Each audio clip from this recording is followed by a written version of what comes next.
Okay, Arsenal have been in Man City's shadow for almost the past 3 years now. Mikel Arteta has brought Arsenal back from the dead, but despite him revolutionizing the club, Man City are still Man City, and Pep Guardiola is still Pep Guardiola. 2 straight years of failing to win the Premier League, and also not even getting close to their first ever Champions League trophy either. Well, today I am here to change that. An entire Arsenal career mode series in one video. We're gonna make Arsenal the best team in the world. So drop a like if you want more videos like this, and I say let's get into it. So season 1 begins, and this is the Arsenal team that we start with. Now, it's a very strong team, but a team that still needs more to truly compete with Man City. The first transfer window is going to be disabled though, so this is our team for the first 6 months of season 1. And now as for our tactics, with players like Saka, Martinelli, Odegaard, I think these tactics here are going to give us the best chance to win. We're playing a 4-3-3. We're going to be a pressing team and also have a build-up style of counter-attacking. We have inside forward roles for the wingers, and our fullbacks are set as wingbacks to play a very aggressive style of football. Now, as the season approaches, apparently our preseason didn't go that well here. Now, I'm not sure if that's going to have any effect on our season though, as it is now time for match day 1 of the Premier League season. We're facing Wolves at home, a team that we should beat, and we got to start this career mode off strong. We got to make a statement that we're coming for Man City. Now, we have a decent start as Martinelli's dribbling in the box. He eventually finds Odegaard, and our captain gets away our first shot of the video. You know, it's a decent shot as Mikel Arteta nervously watches on. Now, the corner from that save ends up being our first goal of the season. It's William Saliba. You know, not the player I thought would score our first goal, but he's the one that scores it. And this career mode is truly kicked off now. And then approaching halftime, we look to extend our lead to 2. We got new signing Marino with a great dribble inside the box. And then Saka's going to get a very nice finish away to make it 2-0 to Arsenal. He might be the most important player of this video. Now in the second half, we almost extended our lead through Kai Havertz, but that shot went very, very far wide. And then Mikel Marino is looking for a debut goal here in the Premier League, as that's a nice outside the boot shot, but it's going to be saved. 68th minute, Wolves are looking to spoil our opening day party here as Guedes. What a turn. That is disgusting. We can't stop it, and he is going to score to make it 2-1. So Wolves make it a little bit interesting, but not interesting enough, as we're going to win our first game of the season 2-1 versus Wolves. So I mean, not the most convincing win, but it's a decent start to this career mode. We got a lot of work to do though. And speaking of that work, next game is our first North London derby of the video. Arsenal v Spurs away. We all know what this game means to Arsenal fans, and we know it's a game that we just can't lose. So thankfully, we do start strong here. So Martinelli finds Odegaard in the box, and Odegaard's going to play a tap in to Saka to make it 1-0. A very nice move by some of our core 3 players. Now Spurs do find a response though in the 60th minute, as super Timo Werner is going to score at the near post to make it 1-1. So it's going to be a tied game all the way up to the 87th minute, where Odegaard's going to play about a Saka. Saka's going to drive along the baseline here, is going to cut it back, and then look for the substitute Raheem Sterling, who's on the field, and Sterling scores the winner in the North London derby. I mean, talk about making an impression on your new team. Also though, what a cross by Saka, and we're going to beat Tottenham 2-1. I mean, if you want the fans to like you at winner versus Spurs, that's a pretty easy way to do it. And that was a huge goal. Of course, social media is going crazy about it. Victoria Monk says, disappointing result, but we won't let it define us. She's acting like she plays for the team. Now that leads us into the next game though, and we are facing, for the first time in this video, it's definitely not going to be the last time, we are facing Manchester City away though, the team that we are trying to dethrone. And to start this game off, Man City show why they're the best team in England, and they have been for probably like 6 of the last 7 years. Haaland's going to score to make it 1-0 in the 9th minute. Now they're putting some pressure on us in this first half. You know, another shot away, a good save by Raya. In the second half though, we did find a little bit of our footing, as a great through ball leads to Saka being in, and Saka puts it past Ederson to make this game 1-1 in the 68th minute. The team knew how big that goal was, because later in about the 80th minute, Saka once again leading this counterattack, gets to Ben White making a great run. He's gonna go for a shot, then the rebound leads to Martinelli. He scores it into an open net, and that's 2-1 to Arsenal in the 82nd minute. It's a very lucky goal, but you know we're gonna take that. And that goal actually got us the win versus Man City in our first meeting, as we win 2-1 versus the best team in England. That's a pretty big statement right there. Now after that, we had our first Champions League game of the year versus PSG. You know, Arsenal may have challenged for the Prem title the last 2 years, but Champions League, it's been not the greatest. As we know, Arsenal have never won the Champions League before, so we're trying to change that. Gabriel Jesus gets the first shot away, but that shot that's not really on target, not even close. So that takes us all the way to the 71st minute. Now David Raya is going to kick this out, doing his best Alisson to Salah impression to Martinelli, plays it through to Jesus, and this time he puts it definitely on target for a very nice goal. So that's 1-0 to Arsenal in the 74th minute, and a few minutes later, we try to seal this thing. This might have been the greatest goal I've scored in F25, but unfortunately, Martinelli's shot is saved. That had some venom on it though. Thankfully, we didn't need it because we beat PSG 1-0, a solid Champions League win. So we get to the midway point of season 1. We currently sit 3rd in the Premier League. We're 5 points behind Liverpool. Now, it's a very competitive season though for the top 5. Surprisingly, Man City are below in 6th, but we know that we cannot count them out. But midway point also means the January transfer window is open. Now, my first move is to make Sterling's transfer permanent. Now, is this because he scored the winner versus Spurs? It might be, but he's also become a very important part of our bench. So we make sure to keep him at Arsenal. Now, secondly, we got one more signing here in January. We simply just need more cover in the midfield. Someone who can play box to box and maybe even someone with an attacking edge. So we decided to go for Thomas Lemar from Atletico Madrid. Versatile, fast, and I think will suit our midfield well in a backup role. So with those two signings, we now start the second half of season 1. An away day versus Leicester City. Now, Saka has a golden chance to start, but he somehow puts that wide. You can see that he's obviously not too happy with himself. We do eventually find the first goal of the game, though. Havertz plays it through to Martinelli, and Martinelli, that's a very nice finish on the right there past the keeper. 22nd minute, 1-0 to Arsenal. Now, a few minutes later, Leicester get a shot away, but Raya makes a very good save, which he's been having a great season, by the way. And then 35th minute, Kai Havertz finally comes to life as he scores. 36th minute, that's 2-0 to Arsenal, as Havertz does a little dance. We get a chance to extend it to 3-0, but Gabriel's header goes wide. Bro, what'd they do to Gabriel? Where's my man's hair at? But that game does end 2-0, so to start second half of the year, a 2-0 win versus Leicester, you know, it's a decent win, a win that we should get though. Overall, a solid game. Now we get into the business end of the season though, Champions League round of 16. We finished in the top 8 of the league phase. We went straight to the round of 16, and as you can see, we're facing Lille. Now we simmed the first leg, and it was actually going to be a 0-0 draw in the first leg, so everything will be decided in London. Before that though, we got a very important game here versus Manchester United. With us being about like 5-7 points away from Liverpool, if we drop any points here, that honestly could be like title race over for us. We're just really not keeping up with the top 2 in the table this year. Now Saka has a very good shot to start, but Onana makes a very good save though. And then Memphis Depay was apparently back at Manchester United, gets a shot away. It's gonna go wide though. I don't know how he found himself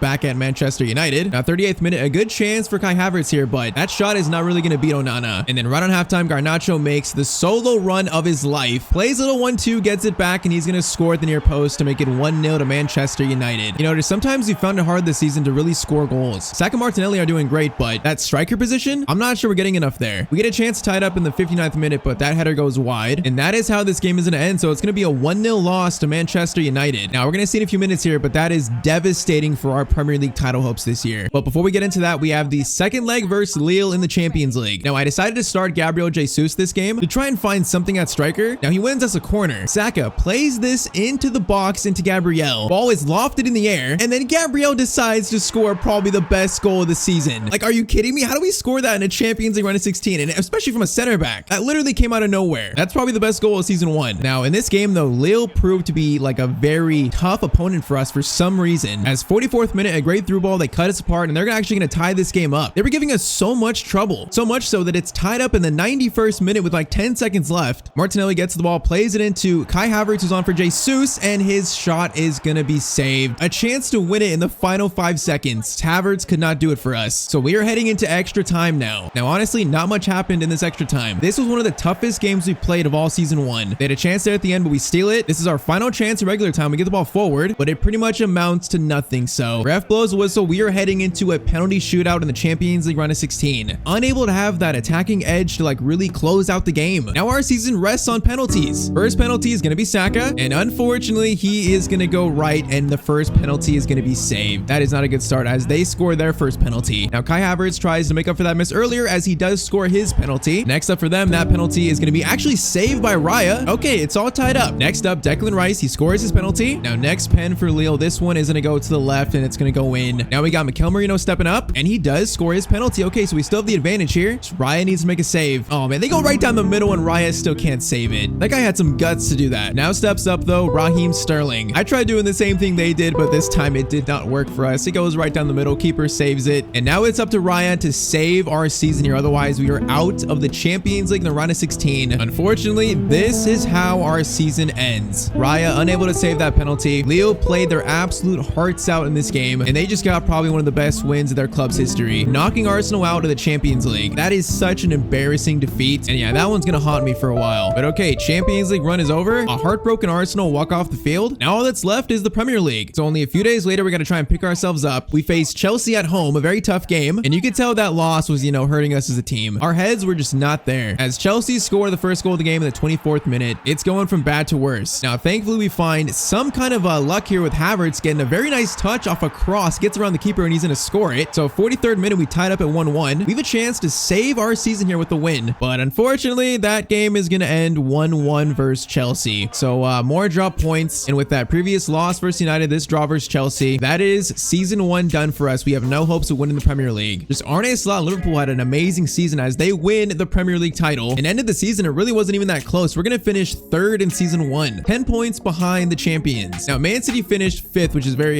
surprising, but whether it's Man City, Liverpool, or what, Arsenal's still unable to win the Premier League. Now, we had no luck in any cup either, as actually Leeds won the FA Cup. That's a pretty surprising win. And they actually do the double as they win the Carabao Cup too. How about that? Now, speaking of Man City, they eventually went on to win the Champions League though, so they still had a great season despite not doing well in the Prem. So it's got me thinking, like, what went wrong this year for us? We played some great football, we just didn't have the consistency enough to compete with the top 4, top 3 really. I mean, Saka scored 28 and 13, Martinelli 21 and 11, Jesus only scoring 6 kind of hurts, and also Havertz only scoring 17. I mean, that's not bad, but I think we can clearly see what this team needs. So as we start season 2, this one hurts me a lot because I like Jesus, but there's just no longer space for him in this team. So we sold Jesus to start season 2. We sent him to Wolfsburg for 50 million, and now it's time to go after a new starting striker. Now, I had Isak, Vlahovic, and Openda on my short list, but I decided to go for one of those players that is Premier League proven, and that is Alexander Isak. We all know how good he is and how well he would fit in this Arsenal team, so I am making this a reality. 130 million we send over to Newcastle, and Isak is up for it. He wants to join Arsenal to form a new front 3 of Martinelli, Isak, and Saka. This might be the most important signing we make in this video. A star striker, a proven striker. Alexander Isak is our new number 9. Now, despite the 130 million, we had some money left over here. And now another problem area we have in the team is at left back. Calafiori and Timber have played there last year, but they're not like true pure left backs. So we decided to go after Nuno Mendes, the 23-year-old Portuguese left back playing currently at PSG. Now, he impressed me in that earlier game in the video, again, the Champions League versus PSG. So after that game, I knew I wanted to bring him to Arsenal in this video. So it's going to cost about 70 million, but season 2, we are going for it. So Nuno Mendes brought into Arsenal a new starting striker and also a new starting left back. Is this enough to get this team to the next level? You can see for season 2, that's our new starting 11, Isak and Mendes in there. That really makes this team look a lot different. It feels like it kind of completes the team. Now, to make those transfers happen, we did sell a few more players that just weren't going to feature in this video, so we had to raise that money somehow for those 2 players. And now it's time for their debut, opening day, and guess who we're facing? It's going to be Manchester City. The schedule makers knew what they were doing when they made this our first fixture of the year. So Isak and also Mendes' debut. You know, I was expecting a tough game here, no, a very explosive game. I mean, I guess you could say it actually was explosive as Rabiot tackles our player there, Odegaard, and he's going to get sent off in the 48th minute with a red card. So Man City down to 10 men. You know how this is going to go though. We saw it happen in real life. This turned into a disgusting uber defensive game. We had one chance with our new signing Isak getting a shot away, hitting the crossbar, but that was like the only action of the game. And we start season 2 with a 0-0 draw versus a 10-man Manchester City. Yeah, that one bothers me, and it also bothered the entire team. We know if we want to make inroads this year to win the Prem or the Champions League, we cannot play like that. So game 2 was versus Cole Palmer and Chelsea, and the boys at Stamford Bridge were out to make a statement this game. As first chance, we're going to find Nuno Mendes making a run from left back, and our new signing actually scores the first goal of this game. That is not a bad finish from your left back. 1-0 in the 26th minute. 10 minutes later, it's also Mendes again. Plays it through to Alexander Isak, and Isak scores his first goal of the season as well. So both new signings, both off the mark, and that's 2-0 versus Chelsea. Now later on in the second half, we look to seal this win as Martinelli, dribbling inside the box, eventually finds a spot to shoot, and that is a very nice finish to make this 3-0 to Arsenal. So at Stamford Bridge, that is a statement, and that game ends 3-0. I feel like that game right there, Isak and Mendes, we clicked as a team with our new signings, which that leads us next to a home game versus Nottingham Forest. And Nottingham Forest, they ran into a brick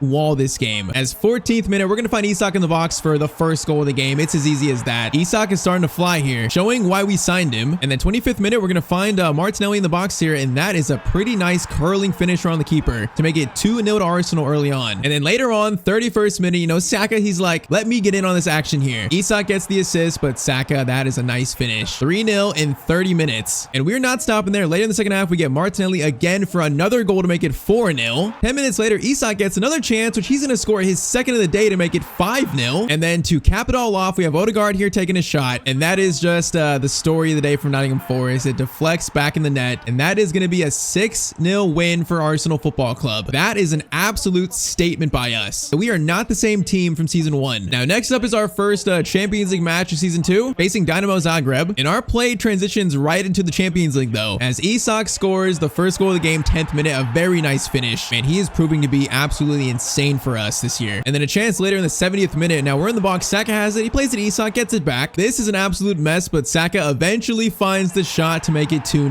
Now that is an ugly and scrappy goal, but I'll take it. And that game ends 2-0 to Arsenal. And that's kind of how the first half of the season went. We went on a run here that was pretty insane. Versus Norwich, we score 1-0 early on. Guess who it is? It's Mendes again. This guy's proven to be such a good signing. Later on, Isak showing that strength to fight the player off the ball. And he also eventually finds the back of the net to make it 2-0. And then to seal it all off, Captain Odegaard's going to find Isak again for a brace and also another goal. So a 3-0 win versus Norwich City. Now, finally a true test here as we face Liverpool away at Anfield. You know, Mikel Arteta says this place is one of the hardest stadiums to play in. They get a free kick to start. Now, this counterattack from this free kick is a definition or an example of how in sync we are this year. As we play through to Isak, he's in, and he is not going to miss that easy of a finish. 19th minute, 1-0 to Arsenal. Now, Liverpool, I mean, they're the champions from last year, so they showed some fight here. Chiesa getting in the box, you know, it's a very scrappy goal, but he's going to go near post. Raya can't save it. So Chiesa makes it 1-1 in this game. But hey, we truly feel like this is our year, so we just put our foot on the gas. Saka on a nice run is going to find Isak. Isak shoots, save, but Martinelli's there for the rebound, and it just trickles in. So another ugly goal, but we make it 2-1 as the bench goes nuts after that. And then 77th minute, Marino, what a through ball that is, gives Saka a clear chance to seal it, and he's going to take his chance to seal it. Saka scores, and it's 3-1 to Arsenal. And that is how that game ended. Now, Saka's playing so well that, of course, social media has taken a note of it. Like I said earlier, he's one of the most important players for this team. He provides so much in the midfield and the attack, and right now he's doing his job. So that leads us into another North London derby, this time at home. Now we get off to a fiery start here as Bentancur tackles, I believe. That was Saka. Now that foul is going to lead to us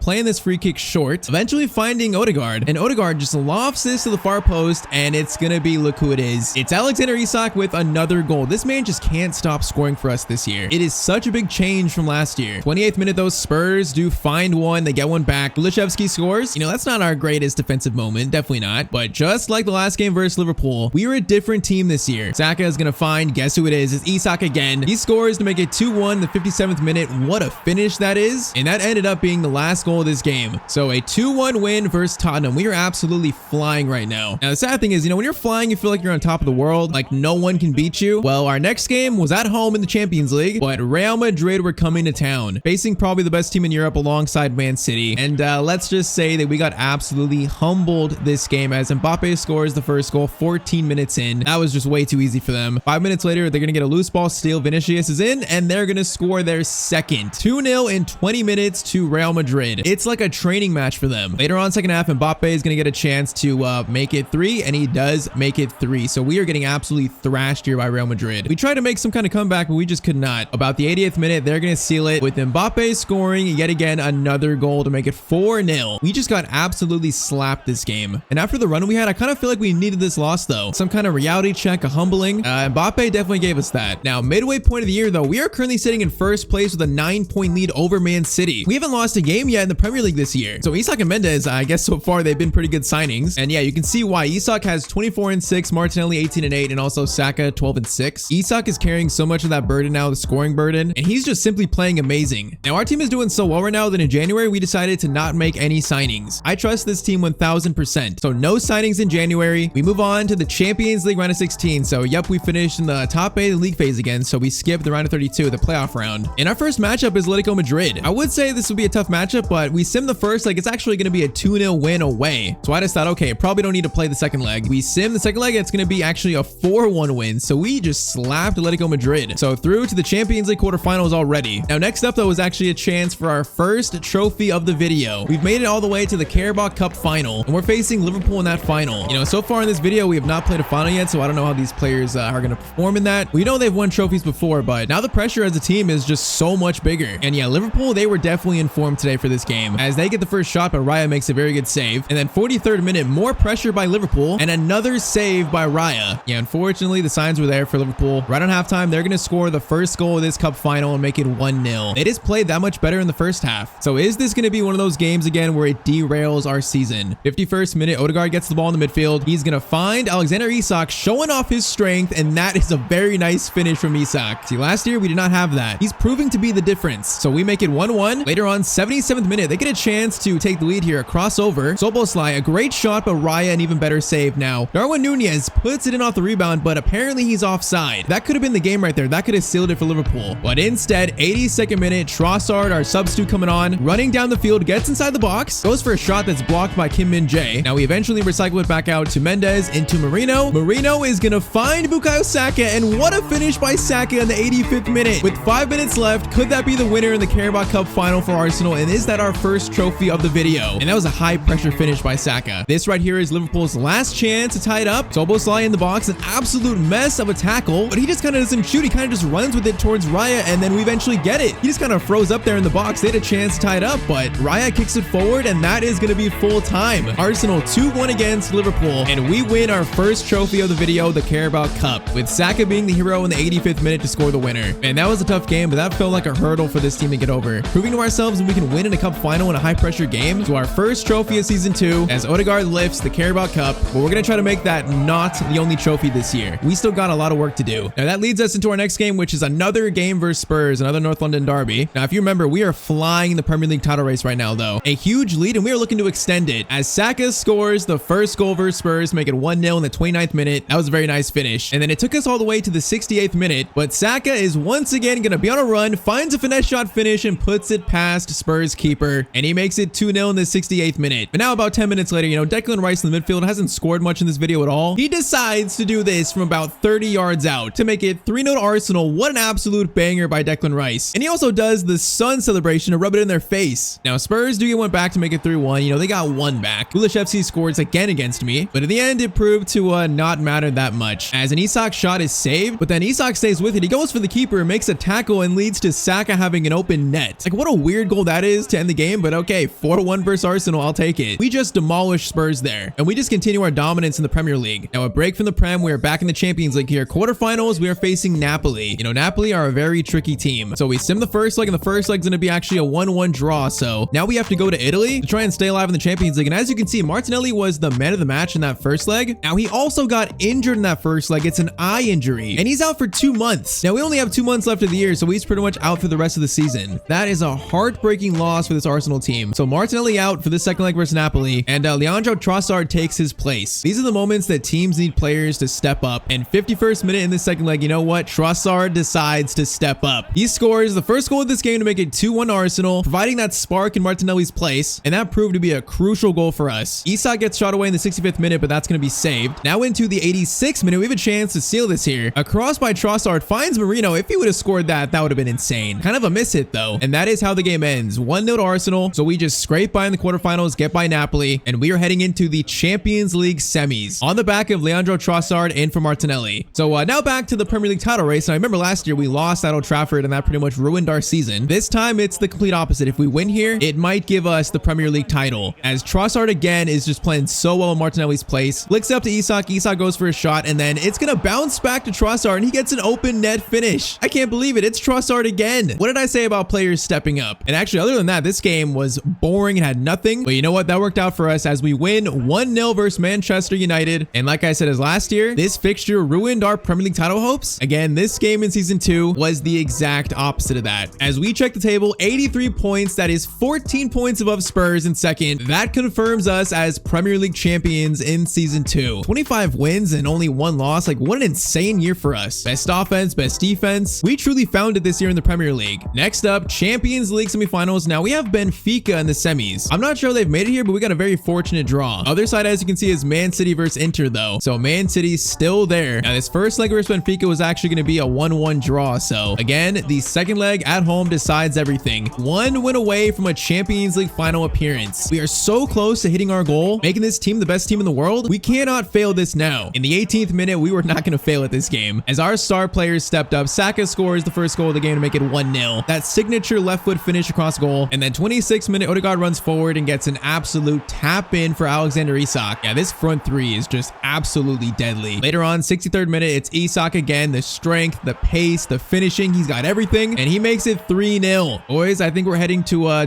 Champions League final here. As to just add one more, Isak has a very nice finish to the right of the keeper to make it 4-0 to Arsenal. Benfica absolutely dismantled this game, 5-1 on aggregate. We have won Arsenal the Premier League, and now have taken them also to the Champions League final. Now, before the final, we have our final Premier League match of the year. We're away at Brighton. Now, we're playing this game mainly to get that trophy lift, to see Arsenal lift for the Premier League title, and we were also looking to put on a show in this final match day, as who else other than Isak to score score once again. Now, Brighton did make it interesting. They scored one to make it a 1-1 in the 30th minute, but we're not about to let them spoil our trophy lift day as Isak scores again. This dude is insane. That volley was just pure beauty. And then 78th minute, Trossard running into the box, still proving to be such a good player in Martinelli's place. Like, it is so surprising. Stays with the chance and he eventually scores to make it 3-1 to Arsenal. And to wrap up the Premier League season, why not one more? Of course, it's got to be Alexander Isak again. 92nd minute, 4-1 to Arsenal. And now it's time to lift the Premier League trophy. It's been 3 years of failure, being so close to the top to winning the Prem title. Now we've finally done it. Isak and Mendes have been truly the difference here. They've proven to be like two amazing signings, way better than I even expected. So Captain Odegaard gets to finally lift the Premier League title for Arsenal. Finally, we become the best team in England. It's taken some time, but that makes the journey that much sweeter. But hey, even though we just won the Prem title, there's still more to achieve. We got one more game left. One final meeting to defeat our biggest enemy, the Champions League final versus Manchester City. Now, social media has taken note of,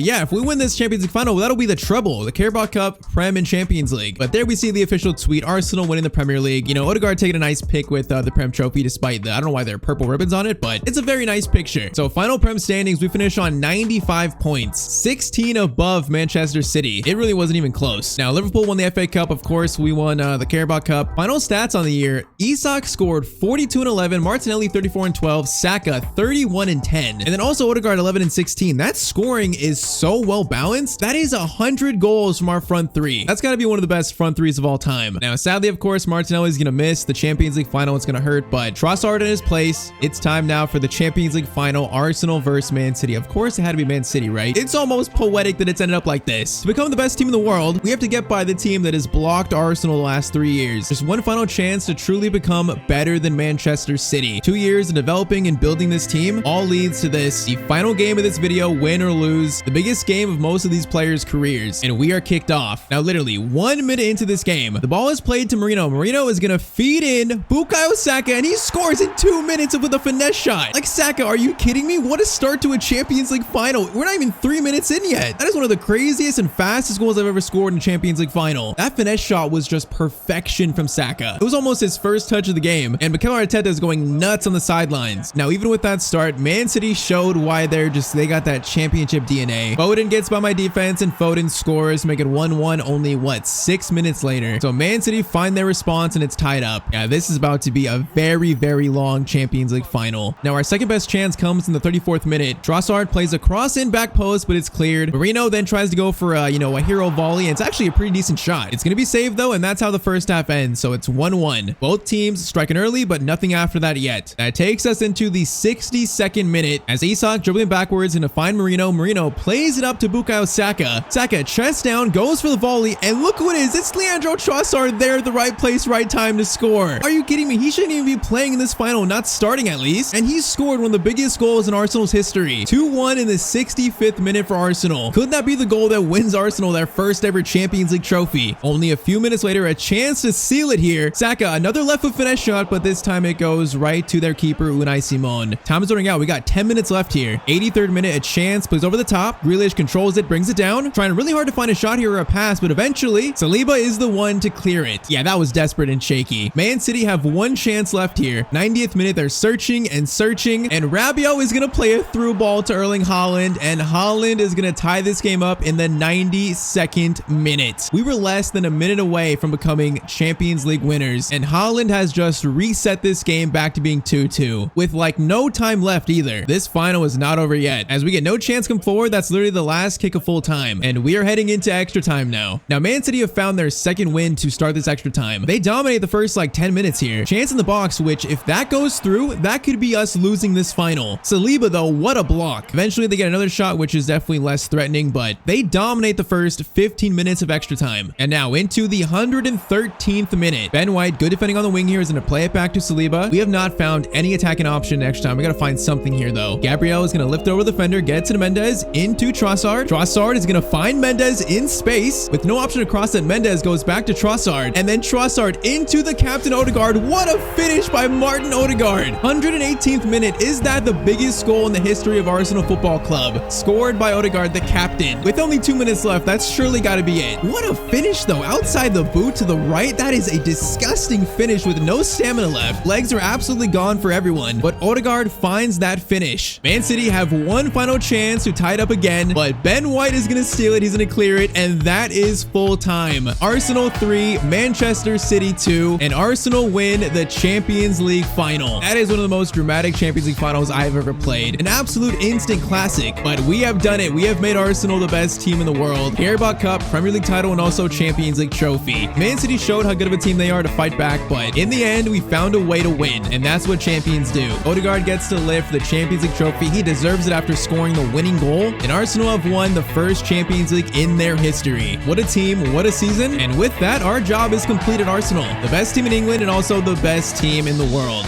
Barcelona have started their new season under Hansi Flick. With young players like Lamine Yamal becoming the stars of the team, they've got a very big problem. Over in Madrid, they're building a super team, and it doesn't look like they're stopping anytime soon. How is Barcelona going to compete with that? Well, today we're going to find out, as it's our job to rebuild Barcelona and make them the best team in the world again. But we have one very big rule for this career mode. We start every season with only 50 million in our transfer budget. So can we win La Liga? Can we win the Champions League in this new era at Barcelona? Well, drop a like down below, and I say let's find out. So we start season 1 of this career mode. Now, so far this year, there haven't been too many transfers for Barcelona. The big one obviously being Dani Olmo from RB Leipzig. But other than that, it's not been too crazy. Obviously with financial issues, registering players, there's a lot of problems involved with bringing players in. But we got to somehow compete with Real Madrid, because they're not going to stop signing the best players in the world. And while they're going to start every season with probably like 200+ million, our budget on the other hand is going to be very limited. It's going to have to be either smart deals, player sales, generating money, and also developing players that we have in this team. Now, the key player for this team is without a doubt Lamine Yamal, the future of Spain and also the future of Barcelona. Now, to start, honestly, the team is not bad. There's a few holes in the starting 11, but I'd say my main concern to start is the squad depth. Like Gavi, Firmino, Rafinha, Fati are good, but other than that, the squad is very, very thin. Now, our transfer shortlist consists of players who have been linked with Barcelona recently, and also a few players who I think would be good in this team. First, though, I want to target a center back to pair alongside Araujo, and I think Jonathan Tah is that player we need. He's 27 years old, he's 6'5". He's not the quickest center back, but in almost every other area, he's elite. Now, the problem you can see already, though, is he's going to be pretty much our entire budget, unless we get like a good deal here. Now, honestly, I might offer a player in a swap. If we offer Martinez and maybe like 20 million, what does Leverkusen say to that? Okay, they don't want Martinez, they want 54 million. We're going to try 44 million, they want 49, and it's cutting it so close here. 46 million, and Leverkusen are going to say yes to that. Okay, 46 million. I'm not sure we have enough for his wages. We're going to try here, see what we can do. So can we afford Jonathan Tah's wages? We're going to see right now. Okay, we can offer him basically what he earns at Leverkusen, but that's pretty much it. I'm going to offer 73k and then a 200, maybe like a 175 signing bonus. Jonathan, please accept this. If he says no, this is gonna be so heartbreaking. Oh, they're gonna actually walk away. They're insulted by that offer. Jonathan, that's what you're making at Leverkusen. We don't even have enough money to sign Jonathan Tah. All right, that's the first failed transfer. And look at this. Trent Alexander-Arnold has been approached by Real Madrid now for 108.5 million. So they just signed Mbappe and now they want Trent. That shows what we're up against. Okay, if we can't sign Jonathan Tah, we might have to pivot to Mohamed Simikan. Now, he's definitely not as good as Jonathan Tah, but he's younger. Arguably has more potential. We're gonna see if we can afford him. I'm gonna offer 32.5 to start, and Leipzig are gonna want 48.1. 45 million for Simikan, and they're gonna accept that. I mean, this is a big risk. Like, we're banking on Simikan growing. It's a lot of money for a player who'd be our,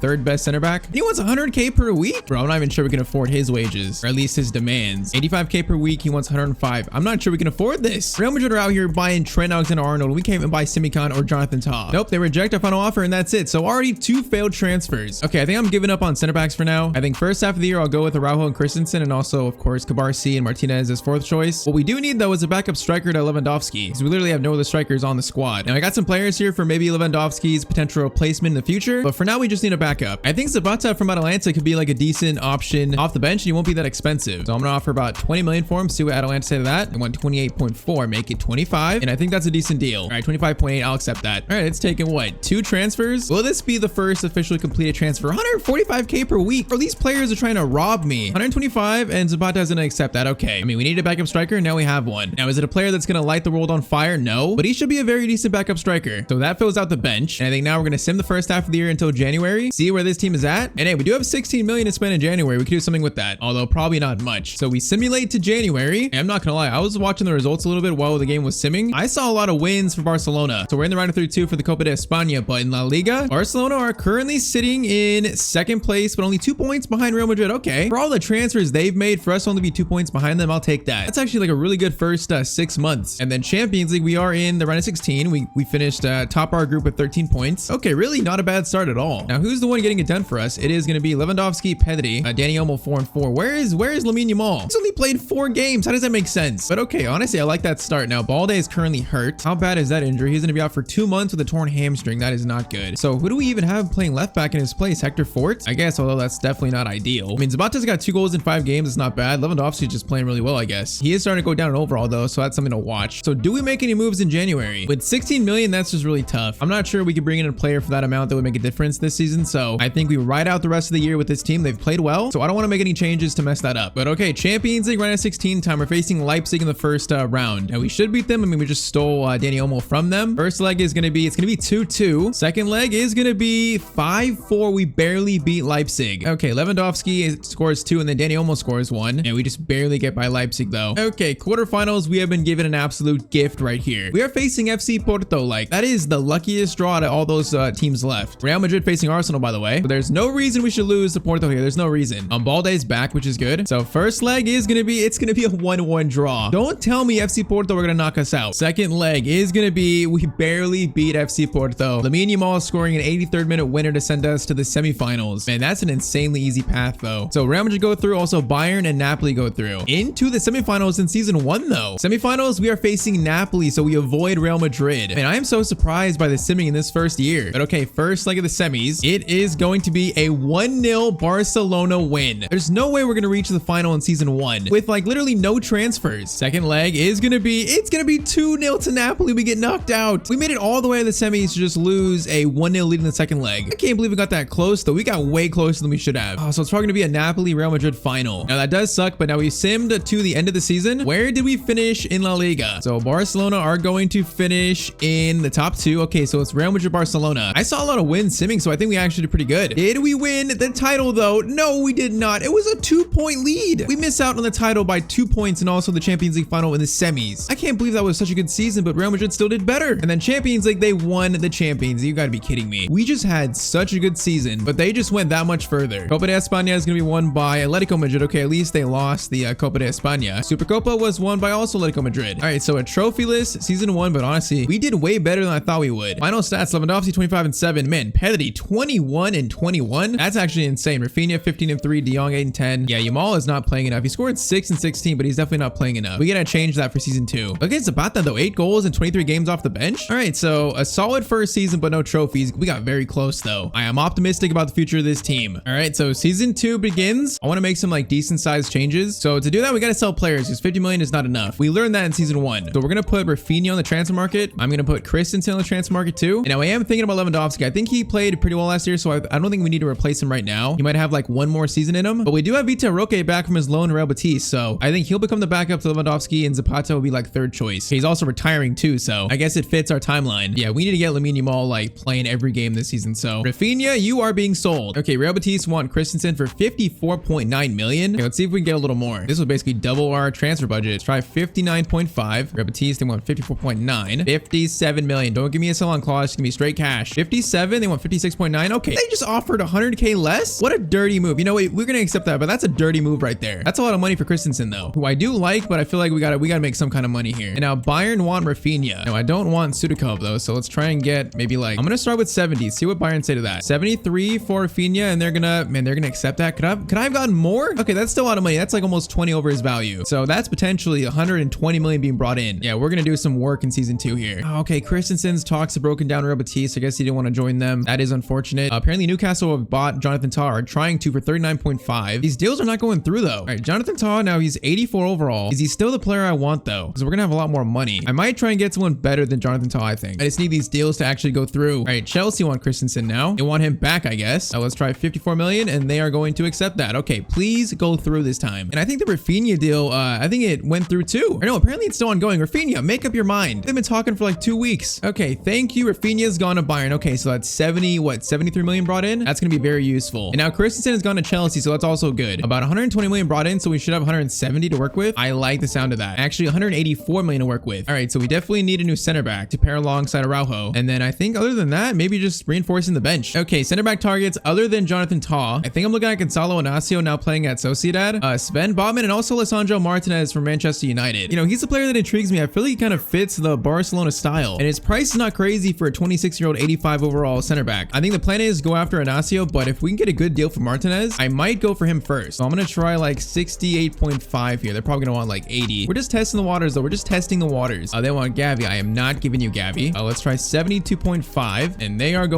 gonna accept that. Okay, now we have a tough choice. Lisandro Martinez or Inacio. Let's see how much Inacio would be. I'm gonna start with let's start with 58.5. Those that are going to want, they're gonna want Gavi too. Everyone wants Gavi. 62.5 for Inacio. They're gonna accept that. Okay, so a difference of about, you know, 10 million. Inacio's got more potential, but Lisandro Martinez kind of fits our timeline better with players like De Jong, Pedri, you know, players like that, where Inacio, when he becomes as good as Lisandro Martinez, those players are gonna be old. So honestly, I think I'm gonna go after Lisandro Martinez. He's only 26, so he could probably grow to like 86, 87 at least. So first signing in season 2, Lisandro Martinez brought into Barcelona. Araujo and Lisandro Martinez, I don't mind that center back partnership. And if United are still playing that bad in a year, I could see him maybe leaving. So that is our new center back partnership. Now we still have about what, 100 million to spend. I feel like we could use another backup midfielder and also a backup fullback. Probably the most important thing here. I think for a backup mid, Ezekiel Palacios from Leverkusen sounds like a pretty good signing. A player that can be good defensively but also go forward. Now he might be pretty expensive, but I feel like that's probably worth it. This would make the midfield very secure with Gavi and him off the bench. So I'm gonna try 57 million to start. Leverkusen are they're gonna walk away from that. Okay, he's gonna be a lot more than that. All right, let's look for a backup fullback now. I feel like Kevin Mbabu, you know, he'd only be around 7 million. For a backup fullback, it sounds like a pretty good deal to me. So 7 million, and they are going to just flat out accept that. Yeah, that's a pretty easy deal to make. All right, so Mbabu signed up to be a backup fullback, and now we go back in for Palacios. This time, obviously, for a little bit more. So 67.5. Leverkusen are they're gonna want Gavi. Everyone wants Gavi. No, I am not giving you Gavi. 70 million. They're going to accept that. Okay, this makes our bench just much stronger. Now there are some pretty big moves we can make, you know, like selling Ferran Torres, Lewandowski, but I think if this season upcoming goes bad, then we can do that. It's not time for that just yet. But okay, Palacios from Leverkusen is signed up. So I'd say with that, the bench is stronger than last year, and Lisandro Martinez makes our center back partnership stronger as well. Does that mean we can go further this year than last year? I'm not sure. At least this year, Yamal is going to play pretty much every game he should. So let's now sim to January and see where this team is at mid-season in season 2. All right, so in January, where is this team at? I see players have grown, like Louis Yamal's grown. In La Liga, we are sitting in second place, 1 point behind Real Madrid again. Okay, this is kind of identical to last year. Champions League. We're going to be in the round of 16, but we're facing Man City though. Okay, we finished second in our group, so we didn't do as good in the Champions League this year. And now we face one of the best teams in the world. That's not good. All right, so Lewandowski is going down in overall, but Lamine Yamal is going up, and he's now becoming the star of this team. 13 goals in 24 games. Okay, I like to see that. Ferran Torres is not even on here. Wait, where is Ferran Torres? Did he get sold? Hold up. Vita Roque got sold, and also Ferran Torres got sold. When did that happen? He should have been playing every game. Why was he unhappy? Okay, so this team got considerably weaker. Gavi's playing left wing now, I guess. We're still not doing that bad though. And okay, in January, do we sign someone to replace Ferran Torres right now? Do we try and go after Nico Williams finally? We all know he's been linked to Barcelona so much. We kind of now have the money to do it. So honestly, I think we're gonna try. So I'm gonna offer maybe like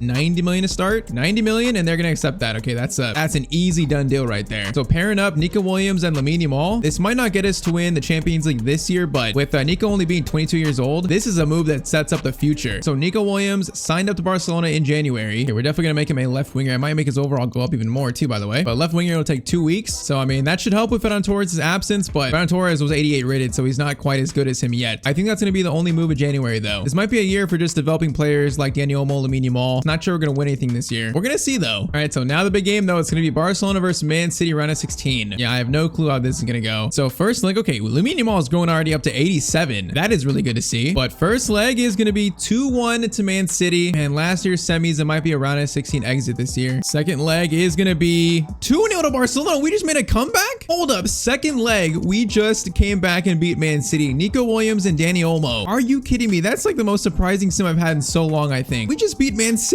Okay, that is not what I was expecting. So we move on to the quarterfinals somehow. Bro, the sim luck has like been with me today. Man, Lewandowski's down to 84 overall though. He's dropping so quickly. Him dropping so quick is why my confidence is not there in this team yet. But Yamal 87, Nico Williams 86, even Olmo 86. This team is growing. All right, so quarterfinals, we are now facing Bayern Munich. Real Madrid facing Atletico Madrid. All right, so first leg 1-0 to Bayern Munich. Second leg, do we get knocked out here? Second leg is gonna be 1-1, and we do get knocked out. out. Oh man, we pushed it to extra time. I think Pedri scored and then Kane scored the winner in extra time. All right, that does suck, but hey, we beat Man City, so I mean, it's honestly better than I expected. So now let's see how we do in La Liga. So end of season 2, how did this team do in the league? So Barcelona are going to finish in the top 3. Now we are going to be in the top 2. Okay, so same as last year. Real Madrid, Barcelona 1 and 2. It's just where did we finish? Barcelona are going to finish. We're going to finish in first place. We just beat Real Madrid. Okay, by 4 points we win La Liga. That is great. Man, I'm like so surprised. The simming has been so good to me today. So first trophy, winning the league. That's step number 1. Copa de España is won also by Barcelona. Okay, we just did the domestic double. Supercopa was won also by Barcelona. Okay, that is a domestic treble if you count the Supercopa. So 3 trophies. Champions League is won by Inter Milan, so Real Madrid do not win it. They were knocked down the quarters by Atletico Madrid. Okay, the tide is starting to turn here. 3 trophies in season 2, and it might be because of Lamine Yamal. 29 goals in 56 games. Lewandowski 16, that's very respectable. Pedri 13 and 15. In Zapata's final year, he even scored 10. He's been such a good backup striker signing. De Jong 6 and 7, Dani Olmo 6 and 12. Now Nico Williams only scored 5. I definitely want more there, but okay, this team is set up for the future now. I think just one move we need to make is replacing Lewandowski. Maybe he becomes the backup with Zapata leaving or retiring. So Lewandowski to the bench. If we sign a really good striker for this team, I think next year we can win it all. It's just the problem is going to be the budget, you know, only starting with 50 million. We might have to sell someone pretty big. All right, so season 3 begins. Yeah, the one move I see is a new striker, so definitely Lewandowski to the bench. I think the bench looks solid. We're kind of thin, but I think the bench looks solid. We got to spend all the money we can find on a new starting striker. It's just going to be tough with that amount. I mean, Lewandowski would bring in about 48 million, so we might have to sell him, honestly. That's like the only way I see here that we could really generate some money without making the team completely worse. So Brentford want to sign Lewandowski. Lewandowski playing for Brentford? I mean, if he wants to go there, and they're going to want 49.2. Brentford, give me the extra 5 million, please. I need it. I absolutely need it. 53, 51. Okay, 51 I'll accept. I'm just not sure Lewandowski's going to want to go to Brentford. Okay, no, so Lewandowski's move to Brentford is broken down. Yeah, he did not want to go to Brentford. I don't blame him. Now, Girona want to sign him. Now that maybe he go to them. Okay, so it's the 25th of July. We've still not sold Lewandowski. He doesn't want to go to any team. He's rejected like 5 different teams. So I might have to try including him in like a swap deal or something. Now, the problem is these players are going to be so expensive. Like Vlahovic would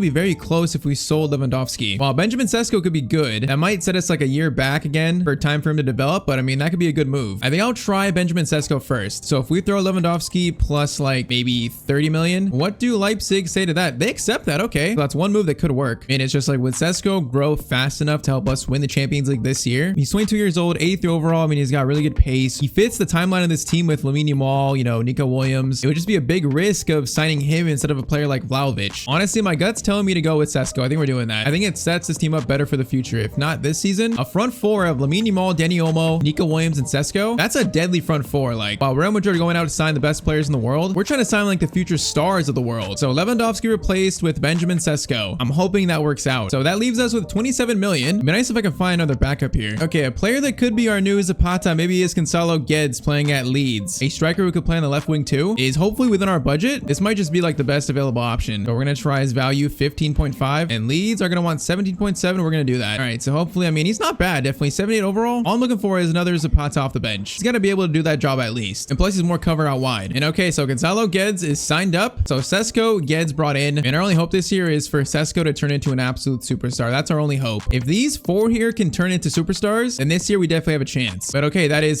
budget used up. Let's now sim to January. I'm like kind of optimistic here, but also kind of not. All right, so midway point in January, I'm seeing Yamal's almost 90, Sesko 85. In La Liga, Barcelona are going to be sitting in first place and we're still unbeaten. Okay, we have a 13-point lead in first too. Real Madrid are in third. We're 16 points above them. Okay, so far so good. Champions League, we're going to be in the round of 16. And okay, we had a very good group stage. 5 wins and 1 loss. Was Sesko the right move? We go to our stats. Okay, Yamal and Sesko, top 2 scorers. 15 for Yamal, De Jong 8 and 6. Nico Williams scoring more this year, which is good. Honestly, I think we made the right moves. After seeing that, I am feeling very, very confident now. Because Sesko's going to keep growing. Yamal's going to be a 90 this year. Even Lisandro Martinez up to 87. Our bench is still kind of weak, but I feel like this team can win the Champions League this year now. Sesko has proven himself. And we have like no money left, so we can't make any more transfers. So rest of the season, we are locking in with this team. So first up, Champions League is Juventus. First leg is going to be 2-1 to Barcelona. Second leg is going to be 2-2. Okay, we barely get by Juventus. Lamine Yamal and Nico Williams scoring. I don't like it being that close, but at least we got through. So now quarterfinals, we have Spurs in the quarters. Real Madrid's still in it, but they're facing Man City. So first leg versus Spurs is going to be 2-0 to Barcelona, courtesy of Lamine Yamal. Second leg is going to be 3-0 Barcelona. Dani Olmo, Yamal, Yamal, and Sesko, and we are back in the Champions League semis. Man, Real Madrid beat Man City 6-1. Okay, so Real Madrid Sporting and also Milan go through. Man, give us Sporting, please. Give me Sporting. Semifinals, it's gonna be AC Milan versus Barcelona. Okay, Real Madrid gets Sporting. Come on, this has got to be the year. This has got to be the year. First leg is gonna be 2-1 to Barcelona. Now to reach the Champions League final, second leg is gonna be 1-0 Barcelona. Nico Williams scores, and we are in the Champions League final. And you can see who we're gonna face. Of course, it's gonna be them in El Clasico Champions League final. Barcelona versus Real Madrid. It's kind of funny. The whole point of the video was to dethrone Real Madrid, to somehow compete with them, and we're now gonna get a chance to literally. But okay, let's see how this team did in the league. Barcelona are going to finish in first place on 100 points. So back-to-back La Liga titles. Yeah, Real Madrid never caught up that much. We only lost 2 games all year. All right, so La Liga Supercopa is gonna be Real Madrid. Copa de España is gonna be Barcelona though. Okay, that's 2 years in a row. So 2 trophies already. Now the big one to go for. Now I did see that Sesko grew to 86, Yamal's 90. In terms of actual stats, Lamine Yamal 38 goals, Nico Williams 25, and Sesko 17. That is exactly what I was looking for. Man, everything truly came together in 3 years. It's just now, can we do it in a Champions League final? Is this team ready to officially dethrone Real Madrid? So their squad: Vinicius, Mbappe, Bellingham, Luka Modric still playing. They got De Bruyne, Tchouaméni,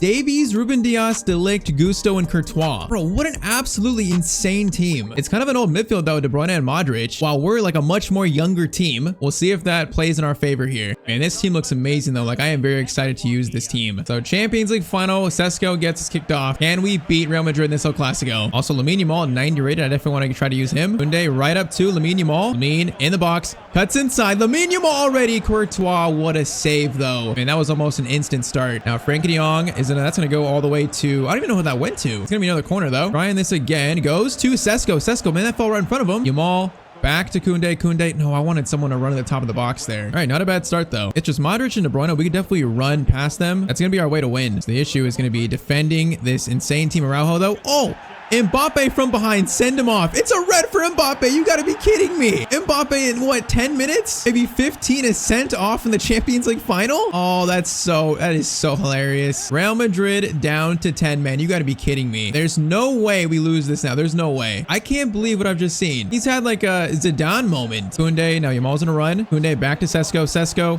plays it back to Pedri, lays it off to Frenkie de Jong. Shot. Oh, that shot was like deflected. Sesko back to Balde. Now it's kind of funny. They're missing a striker up top, but their defense should still be kind of the same. Williams, Dani Olmo, De Jong into Pedri. Pedri, great turn, is going to go for a shot. Courtois is going to make another save though. Come on, we need to score that first goal. Take control of this game. Lamine Yamal header is not going to win that. Let's try this again. De Jong's got space. De Jong feeds it through. Benjamin Sesko. Courtois makes another save. You got to be kidding me. Courtois is in Champions League final form. We're not going to get that one. Martinez, Lamine Yamal, finesse shot. Courtois makes another save. Dani Olmo, they're playing around with it. Gets it through Lamine Yamal into Nico Williams. Williams shoots, and that is 1-0 to Barcelona. Down to 10 men. They were trying to be like just too cute with it at the back, and they're going to lose it. That is a huge first goal to set the tone here. Down to 10 men. It's now time for this Barcelona team to dominate. All right, 1-0 in the 45th minute, and that is going to be halftime. Dani Olmo's got Sesko on a run. Also, Yamal plays it to Sesko instead. He's onside. Going to play it back to Dani Olmo. Yamal over to Frenkie de Jong. Gets it to Nico Williams. Finesse shot. That's going to be blocked by De Ligt, though. That's going to be an easy steal by Martinez. This is domination, understandably so. Lamine Yamal in to score the second goal. Lamine Yamal is going to score. Man, Mbappe has kind of just screwed his team this game. It probably would have been a lot tighter, but Mbappe, we're facing a different Real Madrid team. Lamine Yamal, what a finish, though. 2-0 in the 54th minute. Well, we just cannot let them back in this game at all. We can't let them score 1. We can't leave them any hope at all. Williams gets it to Pedri. Pedri's going to wait. Going to slide it to Koundé. Koundé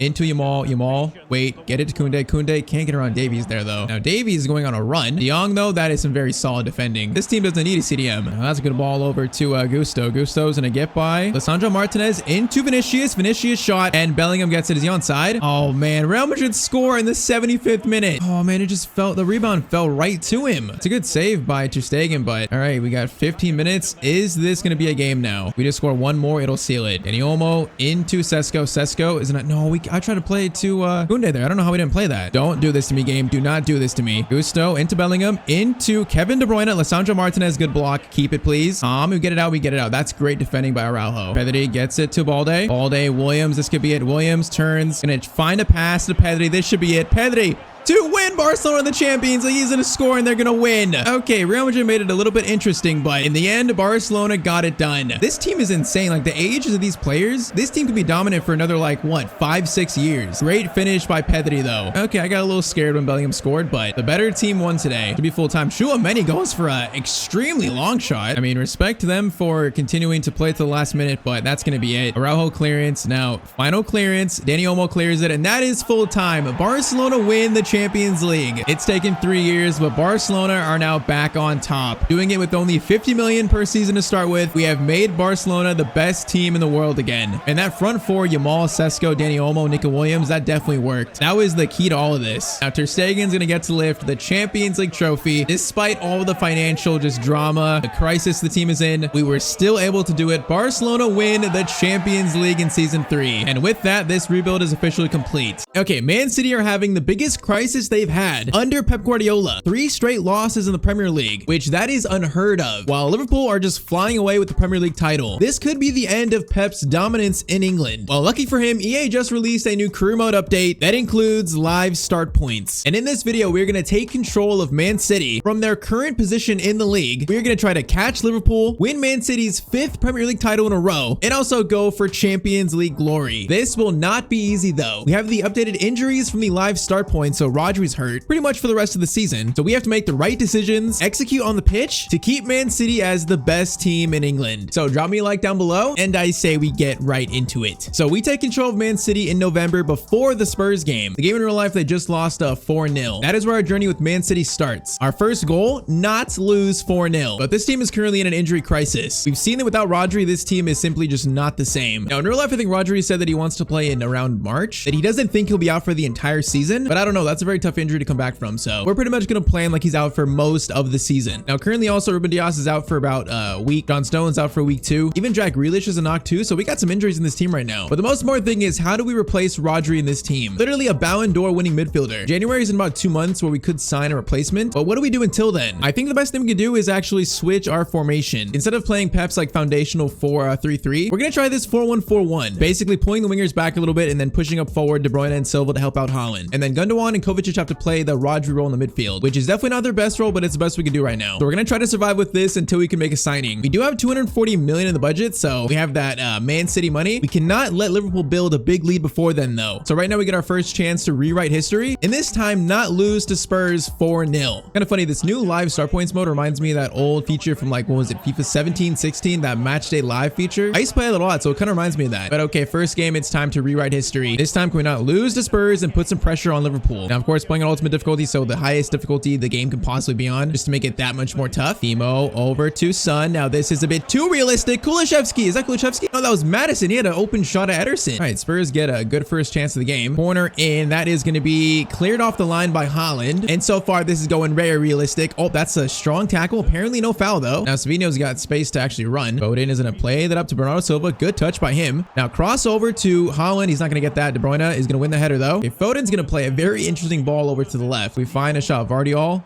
over to Silva into Rico Lewis. Rico Lewis skips that tackle. Foden cuts inside, has a chance for a finesse shot, goes off the defender.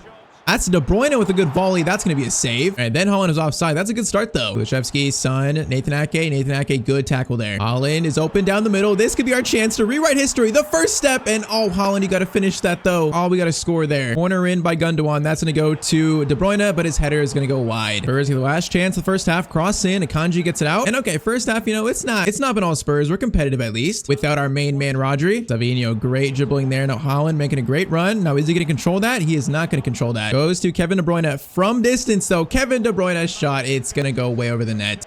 Madison, good chance there. Ederson saves it, and then Akanji gets it off the line. That almost went in. That was like inches away from being a Spurs goal. Son is going to play it through to Madison. That's actually Timo Werner. Timo, we just can't catch up, and he's going to score. 60th minute, Spurs take a 1-0 lead. It's been coming. Just one team finally takes their chance. All right, so we got 30 minutes left to turn this around, though. Guardiola into De Bruyne, back to Gundogan. Gundogan fired into Bernardo Silva. Foden trying to get in the box, but he's getting hounded by Udogie here. Udogie, that is such good defending. Foden just got out-muscled. Timo making a great run again into Son. ton, but Ake's there to clean it up, and we're going to get it out. Bernardo into Foden with space. Foden is going to dink it up to Haaland. Haaland, a volley chance, and it's going to be 1-1. What a volley by Haaland. That is an acrobatic finish to make it 1-1 in the 75th minute. And just like that, history is rewritten. Game is not over yet. Timo again. Timo again. Oh, that could have been a penalty. We're so lucky I didn't take him out there. That is going to be a pass into Madison, and we can't get back in time. They're actually going to take the lead again. Bro, we are missing Rodri so much. 6 minutes left, and Spurs take the lead. Bro, they might score again here. Timo making a run. Gundogan doing his best. Gundogan, that's good defending at least there. We only have a minute left though. Foden into Silva. Silva's gonna stop. Plays it over to De Bruyne. This is our last chance to get a point. Savinho trying to get around Pedro Porro, but Pedro Porro makes the steal. And that is going to be a game. It's going to be a 2-1 loss. So we rewrote history a little bit by scoring that one goal, but it's still going to be a loss and a Spurs win. So now, right now, we're in the same spot Man City are in real life. And so we just need to survive until January. Liverpool might take an 8-point lead in first, survive until January, and then make a CDM signing. That's our plan right now. And then monitor Rodri's return. Well, next game, as you can see, it's going to be a big one though. So first versus second, Man City versus Liverpool. The first game of December, we're in third place now. And yep, Liverpool have an 8-point lead over us. So this game at Anfield is a must win for us to make sure this title race stays within reach. Probably the biggest game of our first half of the year before January. We need to try and just defend well and not leave our center backs out to dry. Now Gundogan's got a chance for a shot. That's going to fall to De Bruyne. Is that handball by who? Wait, that was De Bruyne offside? I'm so confused on that call. It must have been De Bruyne offside. Already all good still there. Okay, we got to get something going here. Silva over to Foden. Foden's got Haaland down the middle. Haaland tries to turn Van Dijk, but he gets to it. Oh, Salah just got taken out. Wait, oh wait, is it a foul? It is a foul. The ref was so late to call that. It's outside the box though, thankfully. That was not too far from being a penalty. That's going to be a pass over though. Shot by Salah. Ederson makes the save. Cross in. That is going to be on goal, but Ederson makes the save again. Rico Lewis has got Haaland in the middle. Haaland's got to take an early shot here. Decent shot. Alisson, good save though. Game feels close. Gundogan cross in to Haaland, but we're not going to find him. We're having a decent spell here. De Bruyne is going to feed in Haaland. Haaland. Great chance there, and Erling Haaland scores the first goal of the game. What a pass by Kevin De Bruyne, though. 25th minute, Man City take the lead. Come on, this is a must-win game right here. It's a must-win. It will keep us within striking distance. Nunez got space, though. Nunez versus Vardiol. Vardiol, really good defending. Plays it back. Soboslai shot. And that is going to be a Kanji Ederson. That's a save. Okay, that was very chaotic. Corner sent in. That is going to be a header. Thankfully, though, right to Ederson. Now, we're going to spring from this because Savinho's got space. Savinho against Konate. Savinho gets around Konate. He was fouled too. Savinho going all the way here. Should give Man City a 2-goal lead, but Alisson makes an incredible save. Bro, how do we not score that? This game is being played at 1,000,000 miles per hour. Or I guess I should say kilometers. Haaland, De Bruyne. De Bruyne is going to try to dink it up to someone. Goes to Silva. It's going to be cleared though. And we're getting good chances right now. We just can't get this second. De Bruyne lays it off. It's going to be Vardiol. We know he can hit these. Sometimes that time it's not the best hit though. Bro, this is literally just end to end right now. Akanji. Good touch there. We're gonna get it out. All right, so halftime, it's currently 1-0 to Man City. Although saying that this game could easily be 1-1. Silva around that defender. Nice. Silva tries to play it to De Bruyne. Oh, what was that pass attempt though? That is a good ball in behind a Salah, but Vardiol does great there. Wait. That's a penalty? There's no way. There's no way that was a penalty. That was so clean. Show me the replay. Show me the replay, bro. There's no way that's a penalty. Vardiol got him clean. You got to be kidding me. Salah, a chance to tie this up. He is going to go right. No, he goes right down the middle. Oh, they don't deserve that. That was not a penalty. This game is tied up, though. That is so unfortunate. All right, try to have a response now, though. Vardiol wins that. Now, Savinho's got Haaland, but no, Savinho, that ball was not where Haaland even was. Oh, my Salah just destroyed me. Looking for a shot. Ake's on him, not on him actually. Vardiol can't get to him, and they're gonna score a second. Bro, that penalty has changed this game. The league leaders now have a 1-goal lead. Oh, that is so infuriating, bro. That was not a penalty. They're gonna score another because my defense, we're so wide open. It is 3-1 to Liverpool now, and we are crumbling. Bro, we were playing so well. Still time here, but man, 3-1. It's gonna be hard to come back from. Foden though, good run. Foden tries to find De Bruyne. De Bruyne can't get it around Van Dijk though. We got 20 minutes to at least score 2 and get a draw. De Bruyne, great ball over to Savinho. Savinho's got a chance here. Gonna try to cut inside. Now, does he have a pass? He's gonna try to... No, he's got no pass, though. Trying to find Haaland in space. He never got in the space, though. Oh, Gundogan, steal into Erling Haaland. We got 8 minutes, and there's a chance. They have just gifted us away back into this game. Okay, at this point, a draw would be a great result, considering how this game has gone. We got 8 minutes. Try and get it. Come on, give me a chance for a draw. Just give me one chance. De Bruyne will pick that up. Over to Silva. Get it to Foden. Foden, around one. Man, they're just hounding us now, though. De Bruyne to Silva. Silva, get it back to Foden. Foden, looking for something. Is gonna try to stop on the byline. Does stop. Last chance. Silva cross. Haaland's there for a Haaland header. And Haaland gets a free header and he puts it over the net. Oh, that was a chance for a point right there. That was the chance. Oh, I cannot believe we just missed that. That is going to be full time. So a 3-2 loss versus Liverpool. And we start this live start points journey with Man City with 2 back-to-back losses. We are going to be up against it to turn this around. So that drops us to 4th place and 11 points behind Liverpool. Okay, we got to work with what we got right now. So I think finally Ruben Dias is back. So Dias and Stones can start now. They're back. And also Grealish is too. So the only player injured currently is Oscar Bob and Rodri. So I'm going to start the highest rating squad I can right now. We're going to sim the rest of December with this team and just hope that we don't fall behind too much on Liverpool. All right, so those are the results from December. I see a few wins, I see a few losses, a draw. Overall, not too bad though. 3 straight wins against Villa, Everton, Leicester are pretty decent. And that leads us now to the January transfer window. Now we still sit in 4th and we're still 11 points off Liverpool. And it's going to be so tough to try and catch them, but there's still a chance. We're going to switch back to Pep's, foundational 4-3-3. Apparently Gvardiol was out for like a week or 2, so it's not too bad of an injury. But back to the 4-3-3, and I want to sign a new CDM and also another attacker off the bench. Now I want to sign a midfielder that in case Rodri gets back, those two can play together in the midfield because there is a chance Rodri returns towards the end of the year. So I think the perfect player for that is Bruno Guimaraes from Newcastle United. Guimaraes, however you want to say his last name. I feel like he's the perfect Pep Guardiola CDM, and also he's good enough to play in a midfield spot alongside Rodri. You can see his playing style is there. He kind of fits Pep's system really good. Now the problem is he's going to cost a lot of money. He's going to cost around probably 75 million. But to save Man City's season, 75 million, it's money that just simply needs to be spent. Now, are Man City going to get investigated for this transfer? Probably. But you know what? Bruno's in our team and that's what matters. So he's going to take Gundogan's spot as our new starting CDM. And also, like I said, I would like a new attacker off the bench. Someone who can play like multiple positions to be our other signing alongside Guimaraes. And I want that player to be Eze from Crystal Palace. He's been linked with Man City, I think, the past like 2 years. It just feels like a Pep Guardiola signing. So 46 million gets that done. And reinforcements have been brought in to save our season. Eze and Guimaraes, welcome to Manchester City. So that makes us stronger. And I'm envisioning a midfield 3 of De Bruyne, Guimaraes, and also Rodri. But that is if Rodri returns. That is our team though until then. Okay, so in the month of January, after signing Guimaraes and Eze, we won every single game. Big games versus West Ham, PSG, Chelsea. So after all those wins, we are now 8 points behind Liverpool. So it's still a big lead, but it is getting trimmed. And lucky for us, in our next game, we have the reverse fixture against Liverpool. So we are not the same team that lost to them 3-1. We're much more healthy, although Ederson is out with a minor injury, so Ortega's gonna play this game. A win here though drops it down only a 5-point lead for Liverpool, and us in great position to catch them.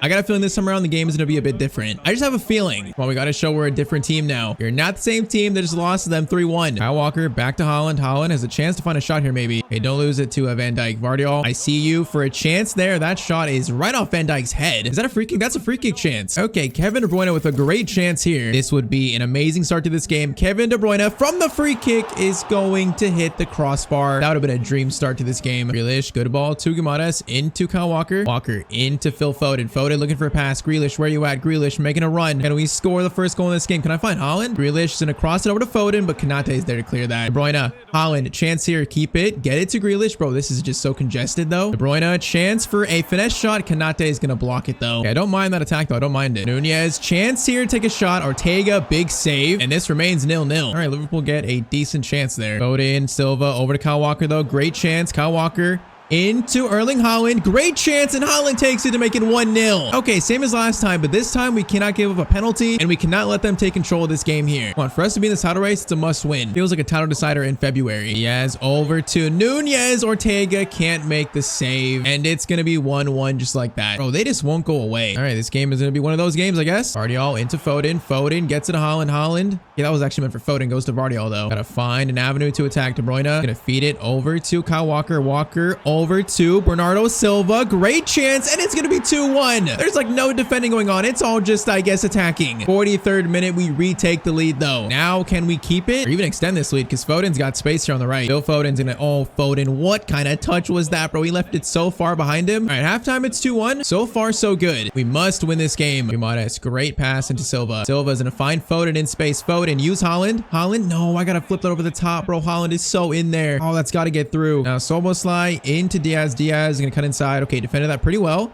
I need players to come over though. Okay, please. Thankfully, we survived that. That was so shaky. Guimaraes, that's what we signed you for. That's a great tackle. Now into Foden with space. Foden skips by Konate. Van Dijk has to come over. Foden might go himself, actually. Takes the shot, and it's going to be blocked. All right, De Bruyne cross in. That is going to go to Ruben Dias. Doesn't go to him, actually. Haaland. Heads it down to Bernardo Silva. Finesse shot. It goes over Konate's head. And Salvador Vardiol is not a matchup I like. That's an outside the boot shot that was really good. Kyle Walker on Diaz. Doesn't get the tackle. A chance for Soboslai.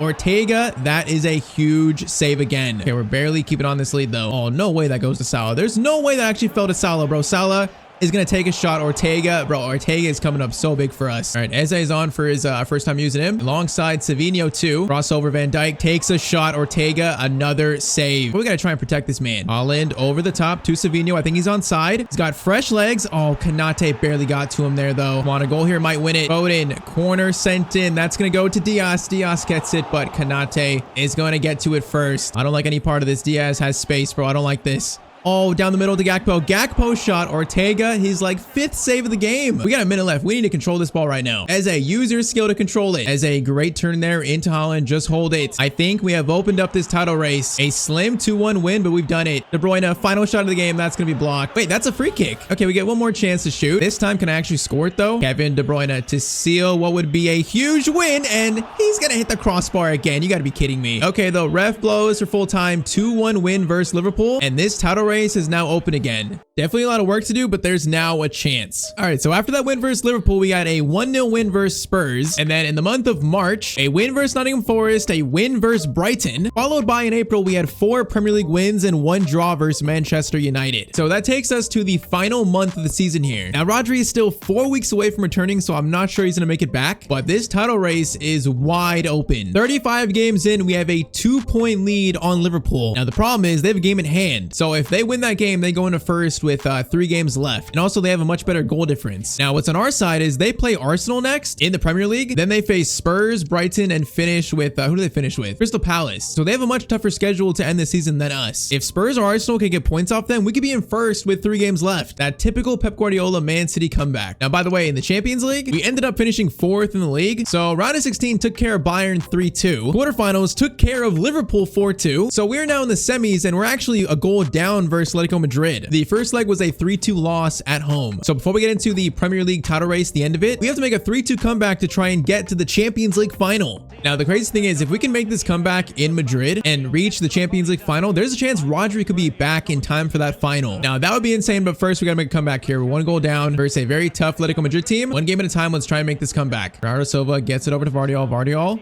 into De Bruyne, get it over to Silva. Silva's got a chance for a long shot. They're laying off him, and Silva, oh, that shot wasn't bad. Okay, to start, we actually look like the better team here. So there's definitely a chance for a comeback. Silva into Felipe Foden. A chance in the box is going to stop. Foden looking for the goal to tie it up, but that's going to be blocked. Good chance for Atletico Madrid. If they score 1 more, it's going to be so much tougher. Alvarez, Vardiol gets it. Chance is not done yet. Shot, and Ortega makes the save. And Rodrigo de Paul almost just sent us home, maybe. Corner in, out by Kyle Walker.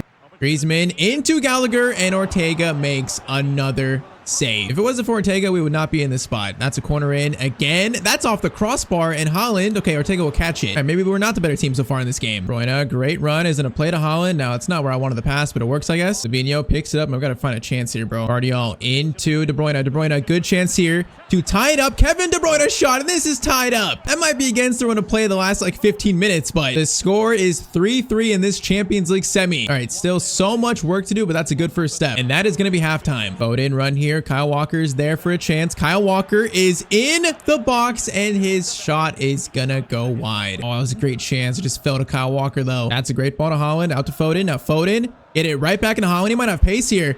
Oh, Holland's taken out from behind. That's got to be a red. If that's not a red, I'm going to be so mad. He was in. That could have been game. It's going to be a red for Jimenez. Okay, he deserves that. Bro, like we were in there to literally win the game maybe. All right, Atletico Madrid down to 10 men though. We got 6 minutes. They've been playing the slow possession game. Got a chance to win it though. Silva into Holland. Holland through to Savinho, and his goal. No, it's going to hit the post. Savinho, how do you not finish that? Oh, that was a chance to win it. I cannot believe it. I feel sick. We were going to extra time. Oh, that was a golden chance to win the game. All right, 30 more minutes here to decide who reaches the Champions League final. Atletico Madrid now are just playing so defensive. They already play that way, but down in 10 minutes, even worse. Gotta find this go-ahead goal. I do not want this going to penalties. Bernardo Silva, great ball into Foden. Foden's got Holland in the middle. That's gotta be it. Holland, there's no way you missed that. There's no way he misses that. Finally, we break them down, and it's 4-3 to Manchester City. Holland finally finds space. 4-3 on aggregate. Come on, let's put them to bed now. Let's put them to bed. They're gonna get a little more aggressive here. 15 more minutes. That's it. Gotta hold on or score one more. Bruyne into Erling Haaland, over to Silva, get it to Foden. Foden, cross up to Haaland. Good cross. It's going to be cleared.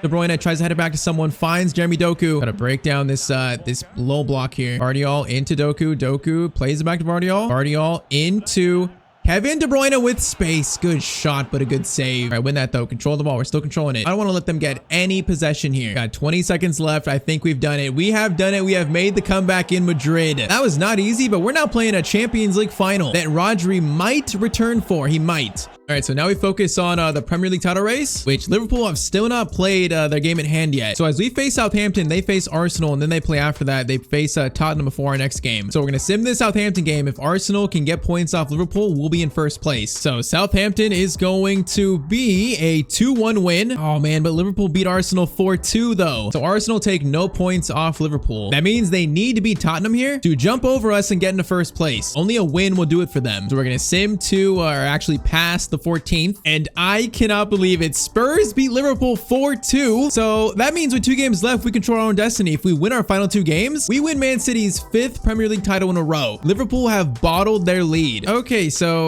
they finished with Brighton, Crystal Palace. We finished with Bournemouth and then Fulham. 2 games that we should win. We are going to sim the first one though versus Bournemouth. So Bournemouth is going to be a 3-0 win. So that is job 1 complete. Now, did Liverpool win their game? Okay, they did. They won it 2-1 versus Brighton. So now it goes down to the final day. If we win versus Fulham, we are Premier League champions. But a draw or loss means that Liverpool could overtake us. So we got to get the job done here now on the final day. Now, out of curiosity, is Rodri close to returning? Rodri's fit in 13 days. Oh man, I don't think he's ready yet. We might have to do this without him. But okay, Fulham away to clinch the Premier League title. Now, something very cruel is De Bruyne is actually, he got a red card, so he was suspended for this game. So no De Bruyne, but Ederson is back. So our midfield is Gundogan, of course, Gumares, and Silva. We got to remember that a win only gets it done. A draw or loss does not get it done. We draw this game, Liverpool are going to be champions. So we need to win this. Come on, we need a good start here. Haaland, get this goal early. Get the pressure off us. Into Kyle Walker. He's got space. Into Foden. Actually, Grealish. Grealish shot. Okay, Grealish shot goes so far wide. Okay, Kyle Walker somehow won that. Apparently, that's not a foul, but it's clean.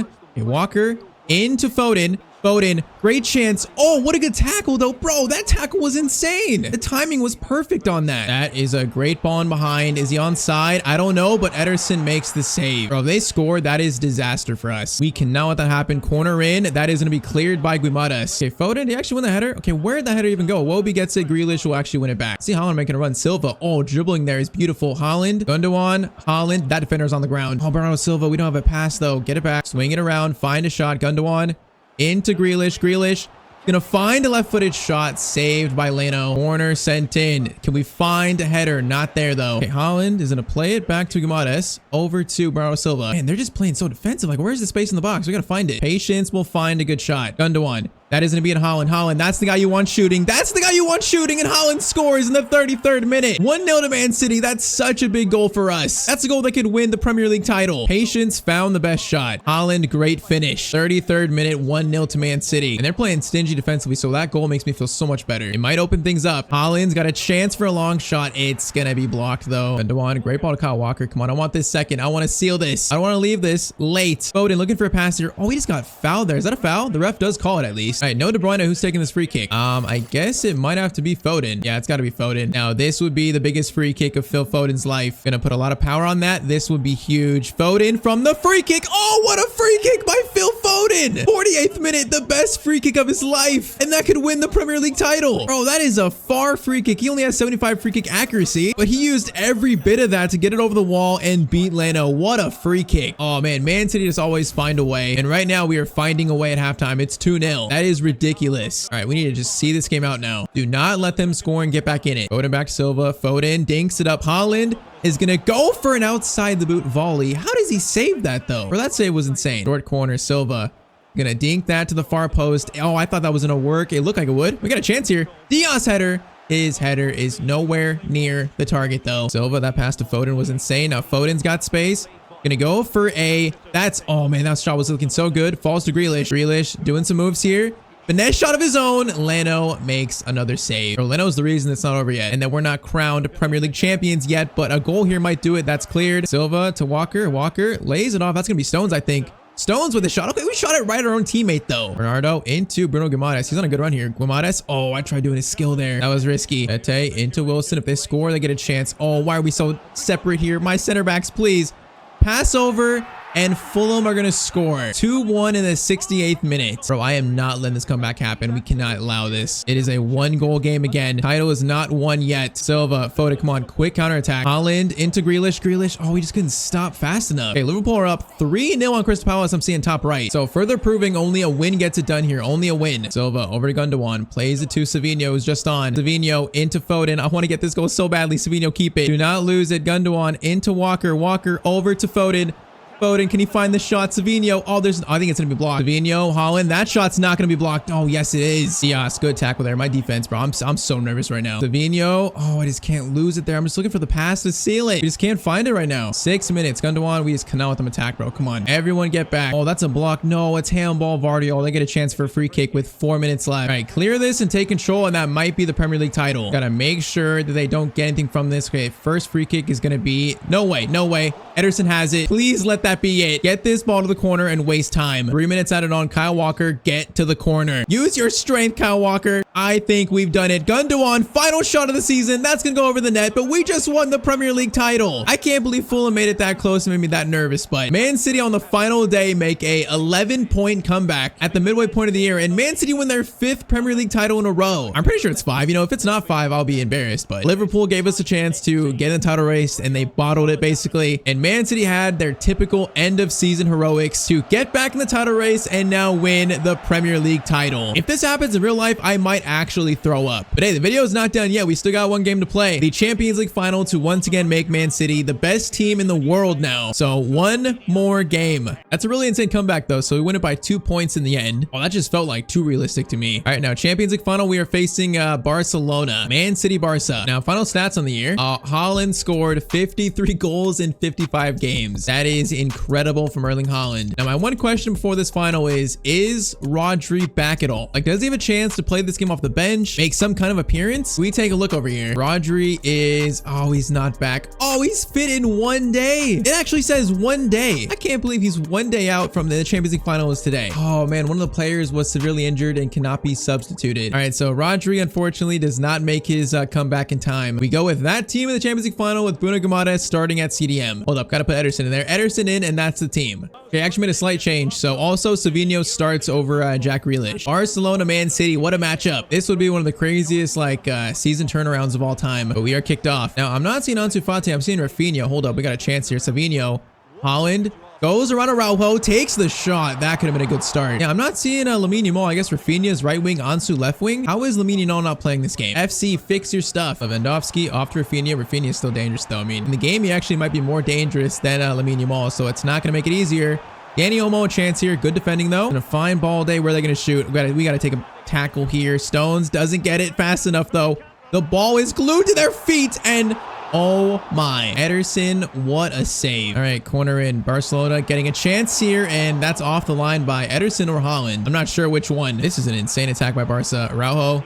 Back to Martinez, shot, Ederson, another save, and we somehow survive all that. And they're coming right back. Lewandowski, that would have been a goal if Diaz didn't step in there. Okay, Barcelona looking very dangerous here. Foden finds Haaland. Haaland is kind of away here a little bit. I'm not sure they can catch up. They can kind of catch up, but Haaland looking for the shot. It's going to be just, oh man, stolen to the last second. Guimaraes over to De Bruyne. De Bruyne got space to go for something. That's a beautiful fake shot into a finesse shot, but it's right at Szczesny. Haaland, Foden is going to find Silva. Silva, crossover. That's going to find De Bruyne.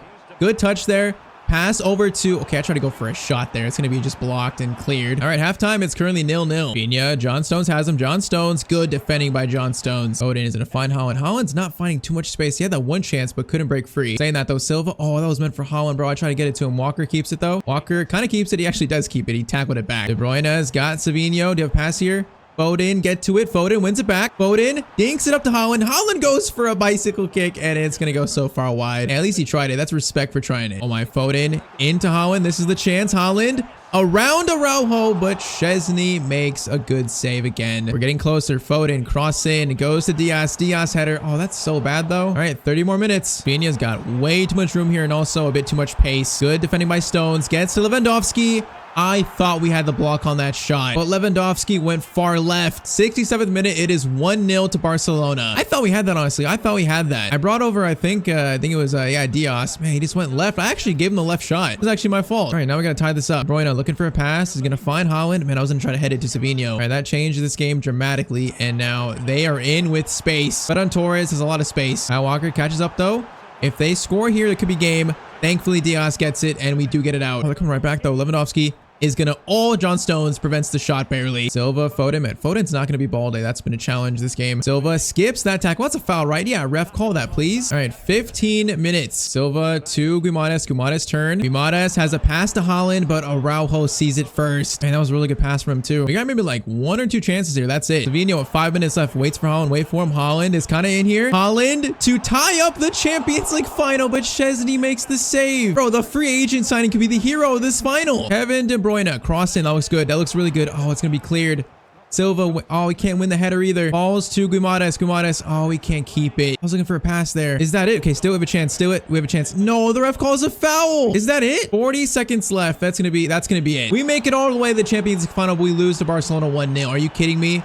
Off a chance that I should have prevented. Oh, that's so heartbreaking, bro. We just could not beat Barcelona's defense. Araujo like stopped Haaland at every chance. And also Szczesny's the hero. Champions League final, that is it. We lose 1-0 to Barcelona. Man, we had a chance to do the double. That would have been the most insane season recovery. Barcelona were simply the better team though. Still, the fact that we made an 11-point comeback on Liverpool and won the Prem title, I still feel like this video was a success. We pretty much saved Man City's season. Thanks to, of course, live start points. If in real life it ends up being a Barcelona-Man City Champions League final, I'm gonna come back to the video and say that I foretold it. I predicted it. But we'll definitely take that Prem title, as Araujo is going to lift the imaginary Champions League trophy. I guess that's great. Okay, Liverpool under Arne Slot have had a historical start to this season, breaking records and sitting top of the Premier League. I think Slot is going to be a very special manager, but not today. In this video, I am replacing Arne Slot as Liverpool's new manager, and we're going to see if I can replicate his start at Liverpool and also take it even further to eventually try and win Liverpool another Premier League and Champions League trophy. So Slot out, Tyztir in, and I say let's get this started. So we start season 1, our first year as Liverpool manager. Now, while Arne Slot is not currently here, he has given us a great start to our career at Liverpool. Players like Salah, Szoboszlai, McAllister, Gravenberch, who's been great at CDM, veterans like Van Dijk, Robbo, and also Trent, like these players have performed this season in real life. We have a great starting point and also a very solid bench. The question is though, can these players now perform for me instead of Arne Slot? That's what we need to answer. So in terms of our tactics in season 1, we're going for a 4-3-3 attack. That way Szoboszlai can play that cam spot. We got Gravenberch holding, we got McAllister box to box, both forwards on inside forward, and then of course Trent on attacking wing back. Now we're gonna start this video though with the same squad Arne Slot have in real life, so I'm not gonna make any signings in this first season, just so this first season is fair. I'm not sure my goal this year is to win the Champions League in the first season. I would like to challenge for the Prem title and also get some kind of cup trophy, whether it's the FA Cup or the Carabao Cup. Now it's not actual transfers, but we do need to sign a few players here on new deals. Some of our best players so far in real life, Trent, Salah, and Van Dijk have not signed new deals. To start my career here, I am prioritizing getting these players signed up on longer deals, renewing their contracts, especially Trent Alexander-Arnold. So Trent, 3-year extension, he is going to sign that contract. Now Salah and Van Dijk being a bit older makes me a bit nervous about signing them on longer deals, probably why Liverpool have it in real life too, but they're still just very elite players. So if we want to win the Champions League within like 3 or 4 seasons, I think we need them. It feels like our window with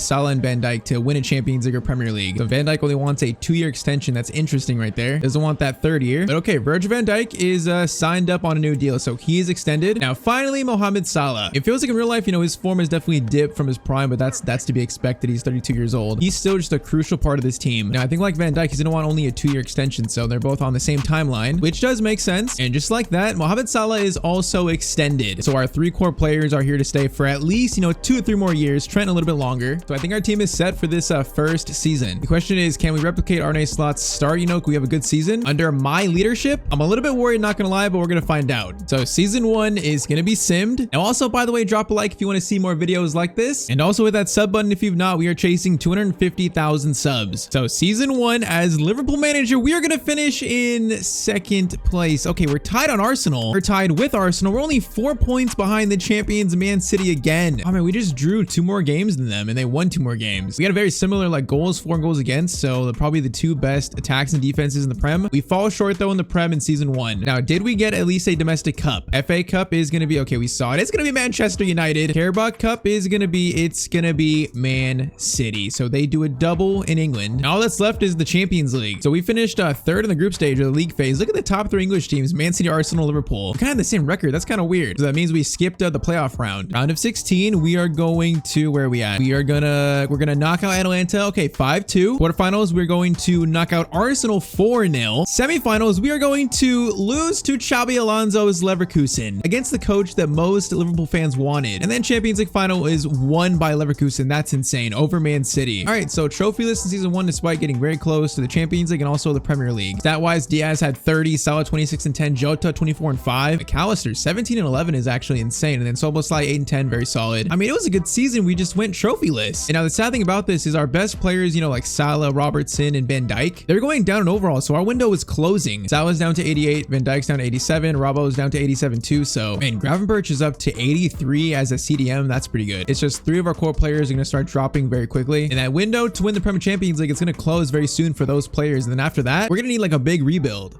But okay, into season 2 we go now. I definitely plan to make some signings here in season 2, and we got 170 million to work with. And to make improvements here, what should we target? I want to see how fast Van Dijk and Robbo are decreasing in overall. Also, we got to extend contracts probably. Yeah, I got to extend Kanate's contract for sure. Now, Robbo, I'm not sure about him. He's only 31. I mean, that's not too old. And apparently he's not dropping in overall yet, so maybe he still has time. Whereas Van Dijk is dropping to 86 in only 5 weeks, a month. And then Mo Salah is dropping to 87 in about 15 weeks, so a little bit slower. They might have like one more season being a starter, Salah and Van Dijk. After that, we're gonna have a very tough decision to make. Now, last season, Nunez served as like our backup striker, but honestly, I feel like Jota played so well, I'm not sure I want to sell him. I might sell Darwin Nunez if we have the right offer for him. He's one player that I definitely see as expendable. And also Joe Gomez, I would like to buy a new center back to prepare for Van Dijk's departure. You know, someone with a lot of potential. So I think that's my 2 options to make signings this year. And also Mardashvili is here. So Allison, he's 32 years old. Now he's still growing, so that's good. I think Mardashvili is going to be the backup in case of injury too. We know Allison tends to get injured a lot, but left back and maybe a new striker, a new backup striker this year. I think for a backup left back, I'm targeting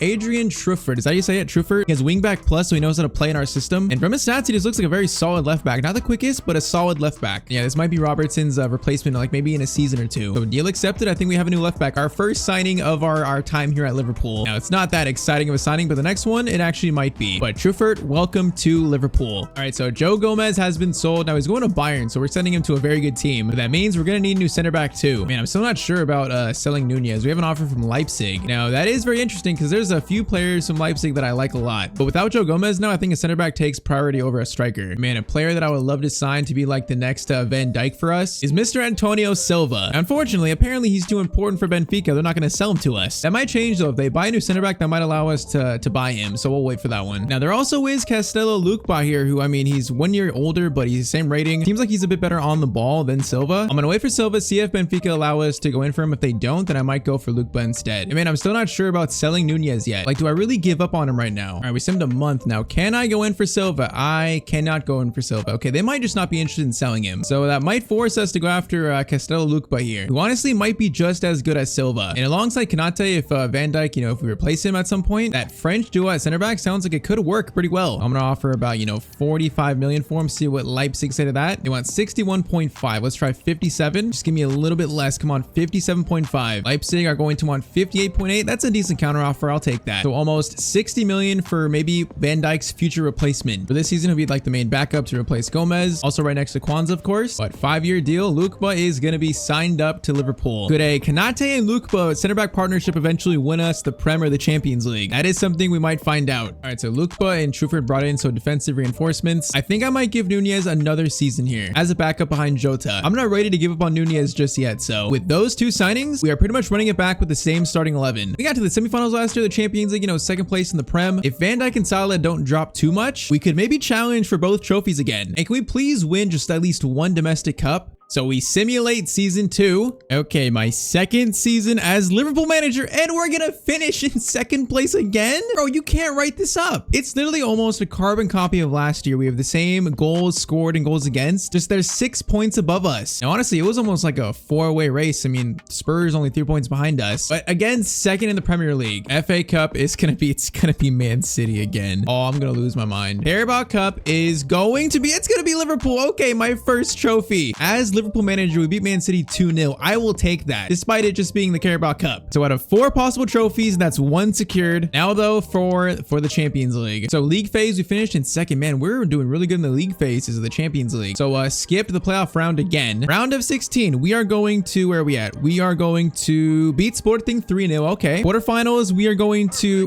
lose to Borussia Dortmund 5-4. So knocked out in the quarters this year in the Champions League. You know, I thought if we lose, it'd be against like Barcelona, Man City, Bayern. I didn't think we lose to a team like Dortmund though, especially after making it to the semis last year. All right, so kind of like last year, the difference is we do win the Carabao Cup. That's in the year we got Diaz scored 48, Salah 21, McAllister 18, Jota 15. I mean, Jota's scoring when we dropped off this year. That is not good to see. And also Soboslai. McAllister scored 18. He's 91 rated. Oh man, Darwin Nunez only scored 4 goals this year. If I signed a backup, would we have done better? Okay, what are the overall some of our older players? Let's see. So Diaz 88, Jota's going to 89. That's kind of surprising. Salah's still 89. That is very surprising actually. So Salah's keeping his rating. Soboslai 87, Gravenberch 84, Van Dijk down to 85. Man, he's the one dropping so much. Luke was up to 83, Truffert to 82. And I think next year we got to make some changes now. It's time. I think we have to sell Virgil van Dijk. And then I am thinking about the striker spot too. Despite Jota being 89 rated, he only scored 15 goals this year. All right, so season 3 now begins. Now, if we check like Salah and Van Dijk's going to be 84 and what? In only about 6 weeks. So he's going down very quickly still. Okay, I might have let Andrew Robertson's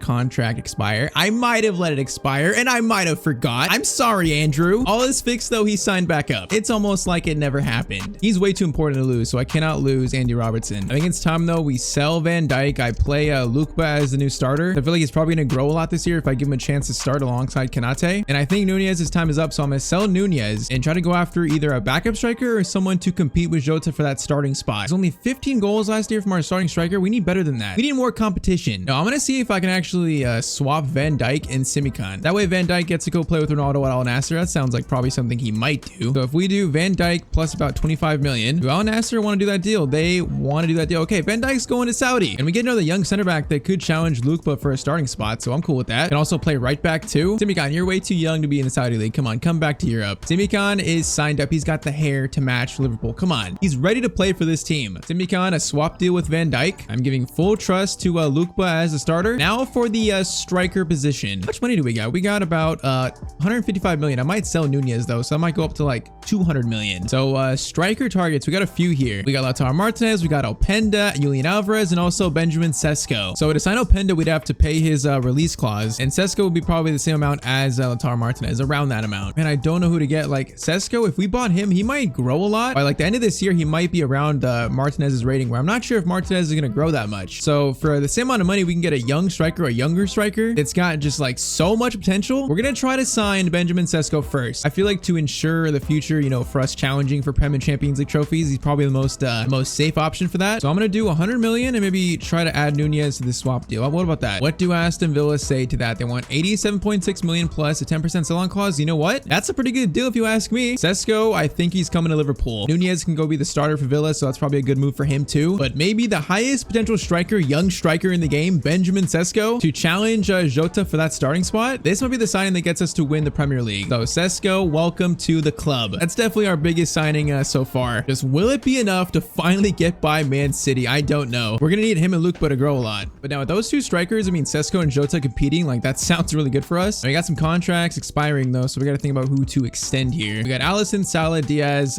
Curtis Jones, Kwanzaa. Okay, a lot of players that probably need to be extended. Also Jota. Yeah, we're gonna extend all these contracts. All these players are still good enough to start for me, including Mo Salah. I'm so surprised he's kept his rating for this long. He's still 88 rated. All right, pretty much everyone important has been extended. Jota's gonna be the starter for now, but if Sesko grows, he might overtake that starting spot, as well as Lukeba and Simikan fighting for the center back spot too. Now, captain's armband with Van Dijk gone, it's got to go to Trent. He's going to be the new captain of Liverpool. So with more increased depth, you know, leaning into younger players, in season 3 finally be the year where we actually win a major trophy like the Premier Champions League. We are about to find out. So season 3 is going to be simulated. In my 3rd season as Liverpool manager, I am gonna win the Premier League. It's about time. We finish on 93 points, 4 points above Man City. Bro, finally we just do a little bit better than them. It was still so close though. So that's Premier League trophy secured. There's 2 more empty spots in our trophy cabinet. Did we win the FA Cup? FA Cup is gonna be, it's gonna be Chelsea. So no FA Cup, Carabao Cup is going to be, it's gonna be Man City. So at least we've won the Premier League. What about now? The Champions League. All right, so finished 4th in league phase. You know, that's not a bad finish. We're finishing finishing at least like top 4 every time. We avoid, of course, the playoff round. Round of 16, we are going to beat Milan 2-1. Quarterfinals, we are going to beat Club Brugge 3-2. Okay,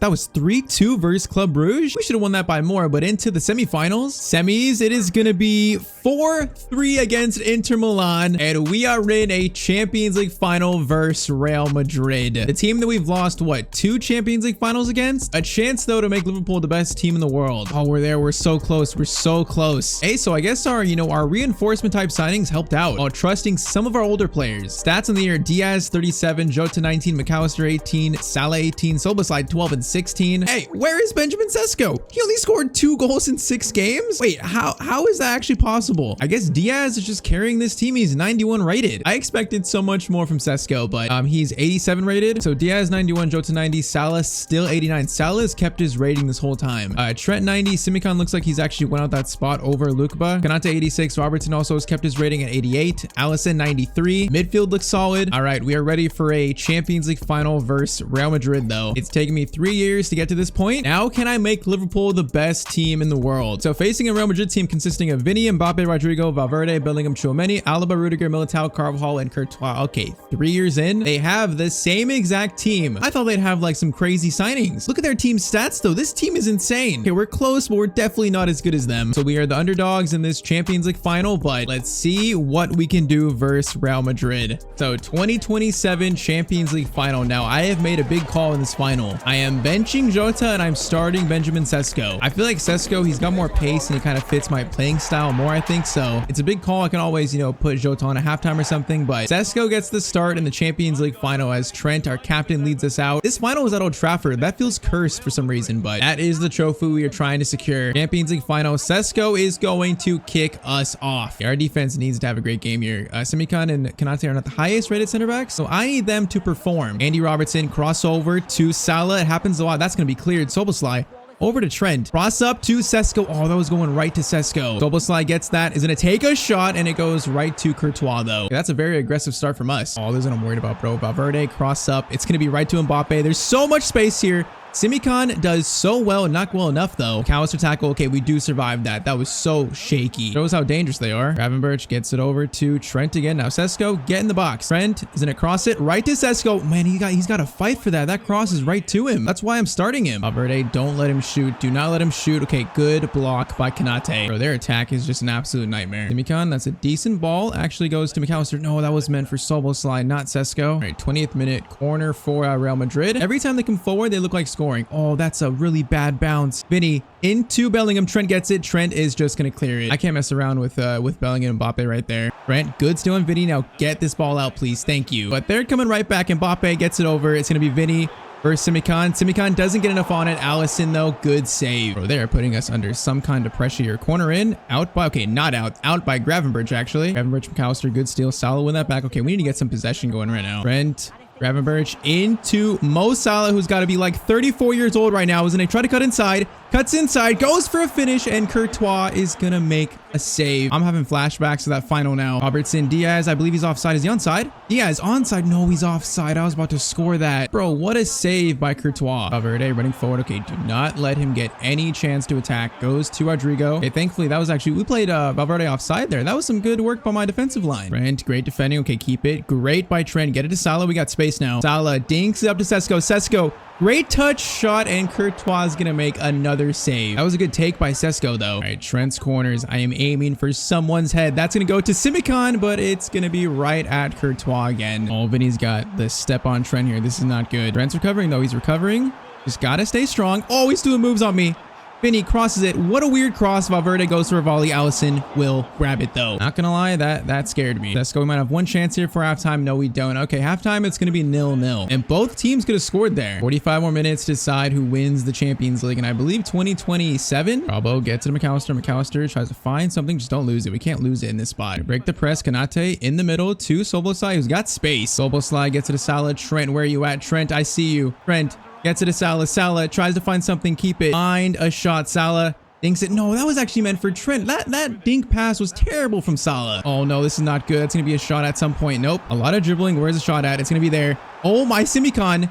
That could have been a penalty. Instead, it was the best tackle of the game. Okay, this game is opening up here. Soboslai, Diaz plays it to Sesko. Sesko lays it off to Dominic Soboslai. Shot. Sesko rebound, and that's going to be 1-0 to Liverpool. Sesko put in for Jota, scores the first goal of the Champions League final. It's another ugly rebound goal. I've scored so many of these goals this year. I'll take it though. Soboslai, the shot was decent enough. Courtois had to just punch it out. And Sesko, right place, right time. That is 1-0 to Liverpool. Is Sesko about to be the hero after only scoring 2 goals this year? I mean, he's the future striker of this team in this save now. In this final, is he showing it? We still got a lot of time left though. This is far from over. And they're pressing. We're finding space. That's why this game's opening up. Soboslai again is going to get it over to Robertson. Robertson into Salah. Salah's got space to work with into Soboslai. Soboslai, don't lose it. No, man, I tried to stop there. He just couldn't stop. Robertson, great tackle into McAllister. McAllister over to Diaz, back to McAllister. McAllister, Sesko trying to fight for it. Oh man, it's a good play by Rudiger though. 30 minutes left. I would love a second goal right now so much. I just don't think we're going to keep a clean sheet in this final right now. Not against this attack. Okay, defense, do your job. Okay, Mbappe. Trent, you could have helped out there. That made me a little nervous. This makes me nervous. Trent, please win that. Thank you. And get it forward. No, man, that's not a good pass. Oh, that's a rushed clearance. Vinny again, Simikan. Simikan, what a tackle. Just clear it. We're just going to clear that thing. 20 minutes left. Trent blocks that pass on Bellingham. Oh, it falls to Tchouaméni. Simikan again. Simikan. Oh, got a foot on that. Tchouaméni keeps it. Goes to Mbappe.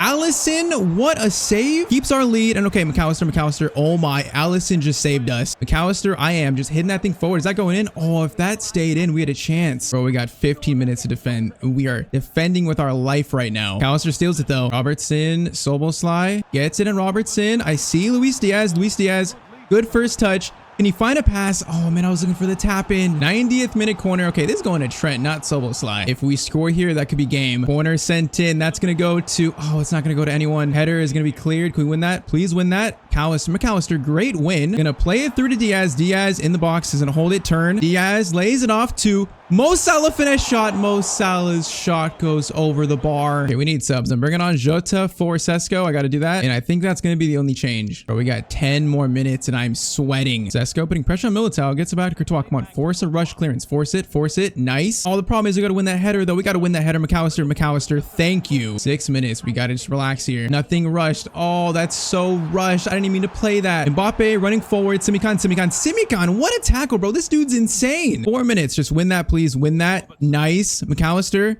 plays it through to Diaz. Diaz dinks it up to Sesko. No, we can't get it first. We got 3 minutes still. Boys, defend with your life. 2 minutes. Fran Garcia, come on. Don't let them out of their half. Come on, boys. Press. Into added time. Vinny on a run. Goes over to Bellingham. Through to Kylian Mbappe. Simikan, I need you. Simikan, what a tackle. Are you kidding me? That is going to be full time. Simikan is the hero of this Champions League final. We just beat Real Madrid and it was by my defense. I'm so surprised. Liverpool, though, gets sweet revenge on Real Madrid. It's about time. Premier League champions and also Champions League winners. I cannot believe Mbappe got a chance there, but Simikan, I mean, he's only 84 rated, but he was probably man of the match this game other than Sesko, who scored the goal. My heart literally dropped when Mbappe had that chance, but it's gonna be sweet victory for Liverpool. I wish Van Dijk was still here, but Trent Alexander-Arnold's gonna be able to lift the Champions League trophy for Liverpool. A slim 1-0 win versus Real Madrid, but you know what? That's good enough. We somehow contained that just deadly Real Madrid attack. So in 3 seasons, I won the Carabao Cup, the Premier League, and the Champions League. What do you guys think? If Arne Slot did that in 3 seasons, would that be a success? I think as a Liverpool fan, I'd be happy with that, but honestly, I hope he does better. Still though, that is my job complete. We've made Liverpool the best team in the world, and that was also just so dramatic. Okay, in today's video, I am creating my own football club. Tyztir FC is born again. Now, to make this happen, we've got some secret financial backers to fund the club, and with that money, I'm gonna try to build the best football team that I can, and we will try and make Tyztir FC the best club in the world by ultimately winning the Champions League. Now, first things first, who's gonna be the manager of my new football club? Now, I want someone that's gonna play like world-class football, a world-class manager, so you know who I'm picking. It's gonna be Pep Guardiola. Of course it is. So Pep is the coach of our created club. Now it's time to create the club. So of course, Tyztir FC, I've gone for the nickname Dream Destroyers. That is quite an insane nickname. Now we are gonna be in the Premier League, and we're gonna replace probably the worst team in this league, which on paper in the game is Ipswich Town, I think so. Ipswich, I'm sorry. And now it's time to create our kits, our crest, and our stadium. Now I wonder if there's any new kits this year in a created club. If we look, I mean, most of these are ones that I recognize. There might be some new ones here and there. Like I think that one's new. That looks like the Liverpool home kit, right? Doesn't it? With the white collar? I mean, there actually is new ones that say Electronic Arts as a sponsor, so I guess there's more kits that actually have text on them like that. But okay, let me design Tyztir FC's new kits this year. I gotta use my extensive football knowledge to create the best kits in the world. Okay, those are the Tyztir FC kits. I've tried to use like the ones that have the sponsor in the middle now. I'm pretty sure these are new. I mean, our home kit, I mean, it's not bad. It's nothing too special though. I'm not crazy about it. That is our away kit, and I wish I had more going on like on the top, but I mean, I like the red on the bottom of the jersey. Not gonna lie, I might like the third kit the best. You know, it looks the most, it's got the most personality, I think. Maybe too much personality. Now, for our crest, from what I see, I don't think there's any new ones. I don't think there is. At least it doesn't look like it. I think last year I chose that one. I think we'll do that one again. It's got the nice diamond on it. Now, for our stadium, what stadium is our prestigious club gonna play in? We gotta go for Stadium Olympic, you know, 70,000 seats. With the team that we're about to build, that might not be enough seats, but okay, we are looking good here. Now, next up is our starting squad. Now, I think I'm gonna go 4-star. I'm gonna go balanced age. You know, as much as these players look nice, you know, in the starting 11, most of them will be replaced. I plan to sign an entire new starting 11, and that is because with our financial backers, we have been gifted $1 billion to build this team. So yeah, we're gonna build a squad here. Now, there is gonna be one player though who's gonna start in the starting 11 from the original squad, and that player is Tyztir Jr. Yep, that is right. I now have a son, and he is playing in my midfield, and he's gonna make me proud. But okay, our club is now created, and it's now time to start our journey with Pep Guardiola as our coach to make this team the best team in the world. Look at that. Hope Tyztir FC chairperson is right that handing Guardiola the manager's job is a good move. I think it'll be a good move. All right, now we gotta build this team though. Tyztir Jr. is staying. Everyone else is getting replaced. Now, as for the secret financial backer that's making all this possible, before this all began, he sent me this message. Hello, I'm calling you from a secure number. I have one request of you. You are my favorite YouTuber, and I want you to start a football club. Here is $1 billion. Now build the best team in the world. And I mean, hey, that's an offer that I just could not refuse. This player wants to play for my club, wants to be the captain of it, and now it's time to reveal who that actually is. The mystery financial backer is Erling Haaland. Now, I'm not sure how he got $1 billion, like did he rob a bank? But he's the one who made this possible, and he's also going to be the first signing of Tyztir FC. Now, unfortunately, he's going to cost like pretty much a quarter of the budget. Yeah, this is going to hurt. I'm going to see if I can get, you know, for a little bit less, like 190 maybe. Anything to help me out, because I want to build the best team in the world. We need this money. So 190 million, and they are going to want 213. Okay, 210. I like round numbers. Give me 210, and they're going to accept that. All right, first signing secured. Erling Haaland, welcome to Tyztir FC. No one knows that he gave me $1 billion, and let's keep it that way. So now we have to fill out the rest of this squad, and we got to be smart about it. I think for my next signing, I got to go after probably the player who's going to win the next Ballon d'Or, and that's going to be Vinicius. Now, I might try to offer some players in a swap deal because I got to save money here. I'm going to go 190 for Vinicius plus that guy, and Real Madrid are going to say yes. Okay, I'll take that deal. It's another 200 million down the drain though, but I think it's worth it. This should ensure that we score goals this year. That's what it should do. So 2 signings down. We got 8 more to go here, so we got to get to work. That's 2 great players brought in though. Now next up is going to be our first defender, but he's a lot more than that, and that is of course going to be Trent Alexander-Arnold. Now I've said this before, but actually Trent is my favorite player. I mean, I am a Liverpool fan, so it makes sense, but yep, he's my favorite player. So of course we had to bring him to Tyztir FC. 82 million, is that get it done? It is going to get the deal done. So I mean, we're gonna have Trent already swinging in crosses to Haaland, Vinicius, and everyone else. Like, I feel like this is gonna work very, very well for us. There's not many players who are better passers in the world than Trent, honestly, if any. So Trent Alexander-Arnold, welcome to Tyztir FC officially. All right, how much money do we have right now? What are we looking like? We have 470 million left. Half the budget already gone. All right, now we need a good keeper though, and I feel like one of the best keepers in the world. It's another Liverpool player, but I don't think there can be many arguments that Alisson is probably one of the best keepers in the world, and he's the keeper I want for Tyztir FC. Now, I'm gonna try offering 59 as value. Do Liverpool say yes to that too immediately? They are going to say yes immediately. Okay, that's a deal. Alisson is signed up. We have found our starting goalkeeper. All right, now we're going to finish our front 3 with another player that is extremely special, and that's going to be Cole Palmer himself. Oh man, he's way more expensive than I thought he'd be. I mean, he's 130 million. I mean, that's probably what he'd be worth, but I thought FC was a little behind on his value. All right, let's see if I can offer someone in a swap deal. I might need to do it again. Jaden White worth 44, definitely gonna help out probably. So let's do 44 plus like 60 million. Does that get me Cole Palmer? It is going to not get me Cole Palmer. They want 165 million. Okay, let's try a center back. Let's try a center back plus like 80 million. Chelsea are going to say yes to that. Okay, that is a deal right there. Only 80 million plus center back that we weren't even gonna use. I will take that. Now he's gonna play right wing for us, but Cole Palmer, welcome to Tyztir FC. Okay, that's probably the most expensive players already signed. We still need 2 midfielders and also 3 defenders though, and we are down to our last 370 17 million. That sounds disgusting saying that. All right, center back, I'm going after a player that I just like so much in this game. He's such like a solid defender, and that is Antonio Rudiger. He's exactly the kind of center back I want in my team. Now I'm gonna offer this guy that Chelsea didn't want, Jaden White. We can offer him plus like, you know, plus 30 million. What do Real Madrid say to that? They want 97 million for Rudiger. Oh man, here we got to figure out how to make this work. Let's go J Arnold plus like 50 million maybe, and they're going to accept that. Okay, I'll take that. 50 million. I will do that deal in a heartbeat. He's just that defensive leader I need in the back. So Antonio Rudiger, welcome to the club. All right, now let's go for a left back. Now this player is, I think he's pretty underrated, and it's not just because I'm American like him. That player is Anthony Robinson. I feel like with him and Trent on the wings playing as fullbacks, I mean, his crossing is really good too. I feel like we're going to score some goals, so I'm going all in on a scoring attacking team. So 20 million for Anthony Robinson, and Fulham are going to just flat out accept that. Now, of course, I'd like to go sign like Alphonso Davies, someone world class, but I'm running out of funds here. And anyways, I think he'll do a great job at left back for us. Now, to complete our center back partnership, probably my favorite defender in terms of his name, I gotta sign the Botman. I gotta sign him just for the simple fact that I can say that in this video. So 45 million to Newcastle, and they are going to just flat out say yes. Okay, that was pretty easy. But Rudiger and Botman, that is my center back partnership in this team, and I like it a lot. All right, so front three is shirt up, defense shirt up. Now all that's left is two midfielders, one CDM and one box-to-box mid. Now for CDM, I'm gonna go after one of my favorite players in career mode. He's been a staple in so many series, and that is Dennis Zakaria. Every time I've signed him in any series, he's never let me down. And we had to pay his release clause of 50 million, but you know what? I think that's worth it for him. So Zakaria, welcome to Tyztir FC. We only have one more signing to make. Now for this last player I'm about to sign, it's also one of my most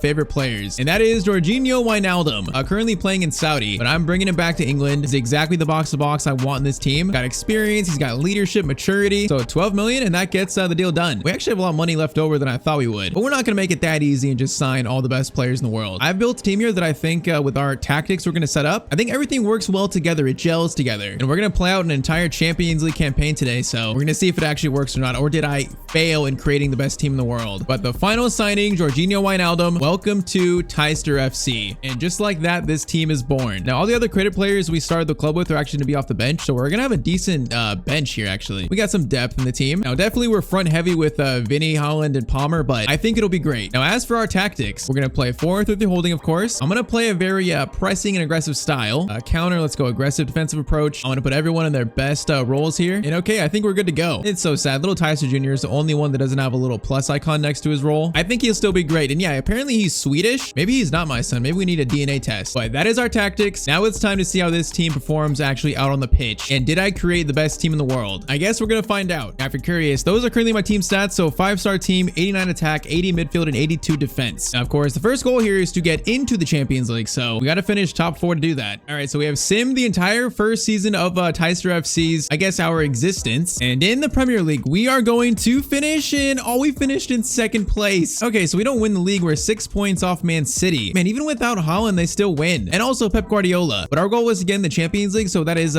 first step complete. So I'm definitely happy with that. Now did we win any trophies though? Carabao Cup we did not win, so no trophies in the first year. It looks like the entire squad is still here. No one has surprisingly left. Wijnaldum's down to a 72. That is kind of sad. But stats in the team, Cole Palmer led the team in scoring with 20 and 7. Holland 15 and 4, Vinny 12 and 9. I'm kind of surprised here. Look at Tyztir Jr. 8 and 7. I'm a proud father if this is my kid. But okay, the stats are a little bit underwhelming. I thought we'd score more. Hey though, we're in the Champions League. That is first step complete, like I said. Now we have to try and win the Champions League though. So for season 2, the team remains the same. I'm not replacing Wijnaldum. I promised him a spot in this team. I'm not going back on my promise. We're gonna try to win the Champions League with this team here. So let's simulate the league phase and hope we make it to the knockout stages. So we have simmed the entire Champions League phase, and we know that we didn't finish bottom, which is good, but Tyztir FC is going to finish in, we're gonna finish, I thought we might have finished first. We finished in 4th though. I'll take that. 6 wins, 2 losses, not bad. So we skip the playoff round and go straight to the round of 16, and in the round of 16 we have been drawn Borussia Dortmund, the first big test for this team. Now for the rest of the knockout stage, we're gonna sim the first leg and play the second leg of these games. We're gonna see this team in action. So first up is Borussia Dortmund. So first leg of this tie is gonna be, it's gonna be a 2-1 loss. I saw that Sadio Mane is apparently playing for Dortmund though. All right, so our first knockout game, we're gonna be down a goal here, and we have to make a comeback to keep our dream alive. Now this is not how I thought we'd start our first game, but down a goal at home. It is now win, or we have to do this again in season 3. But okay, our first time actually seeing the team on the pitch, you know, use players in the team. How good is the team that I built? We're going to find out. Haaland gets us kicked off into Tyztir Jr. Okay, Trent has a chance to cross it here. Haaland is not in a crossing spot, though. Give it to Palmer instead. Now Palmer in the box. So we tie this up immediately. Palmer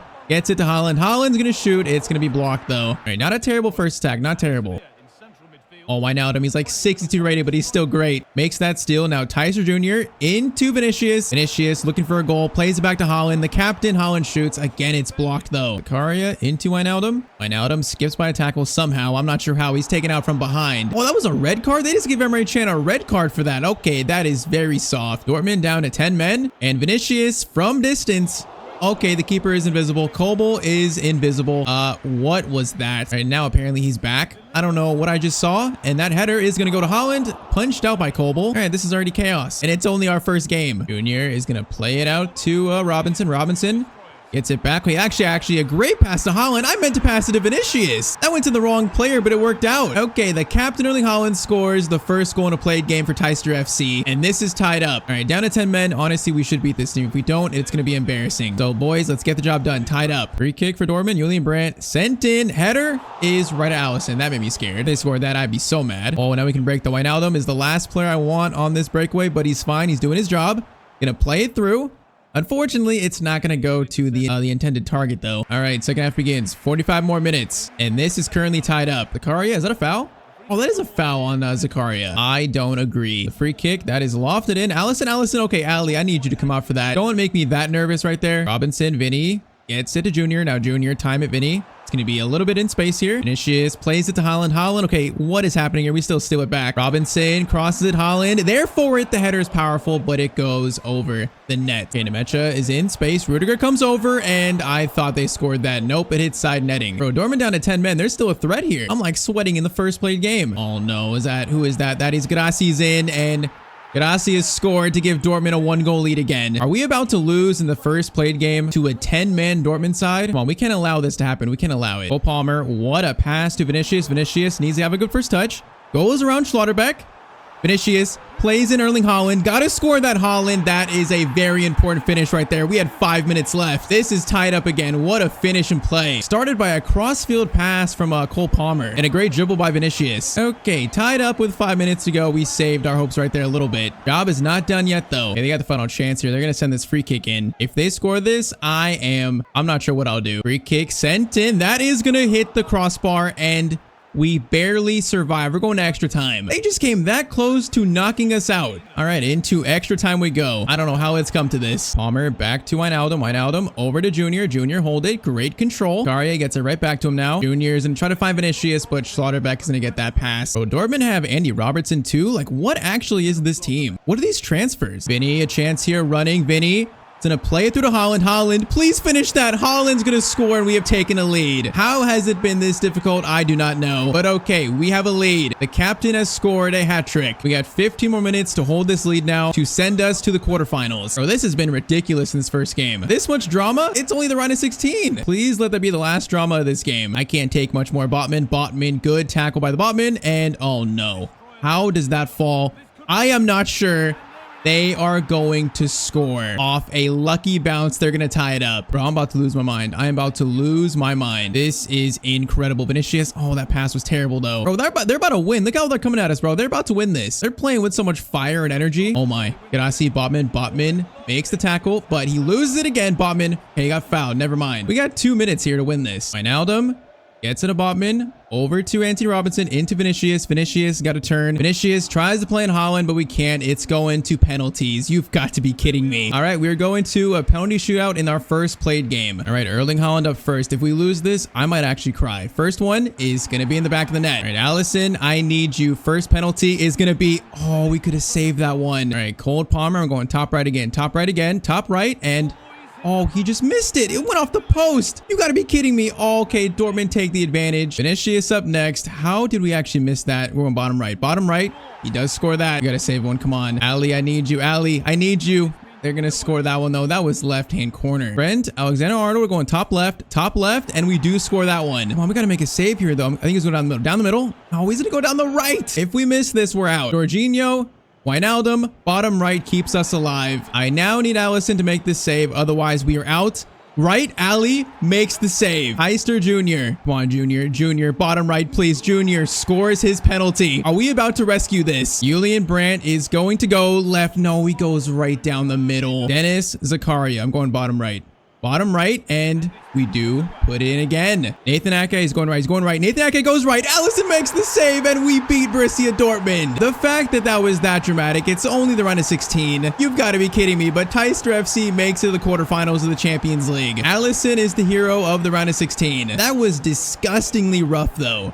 All right, so barely made it through. He came back from that 1-goal deficit, though. And now quarterfinals, we are going to have PSG in the quarterfinals. A team that I do not like facing. They always beat me for some reason. So this first leg is going to be it's going to be a 2-2 draw. Okay, at least it's not a deficit. I'll take that. Now, win this game, we're in the Champions League semis. That's it. That round of 16 was so dramatic. I'm not sure how much energy we have left. We're going to find out, though. We are kicked off. And that win propel us to just play better football and actually take control of these games. That last game was embarrassing. And Rudiger Zakaria gets it over to Trent. Trent has space to shoot. Why not, Trent? Why not a long shot? That was not a bad attempt. They were giving him space. And Wijnaldum make it still. Wijnaldum's like 68 rated, but he's still playing decent. It's funny. Botman gets it to Anthony Robinson. Robinson somehow gets that to Vinicius, who's onside, by the way. Vinicius in the box, cuts inside. No, he cut inside too much, though. Trent wins the header. I gotta fix the player numbers, though. I gotta fix that. We'll fix that before the next game. Speaking of Wijnaldum, Wijnaldum steals that, plays a perfect pass to our captain, Erling Haaland.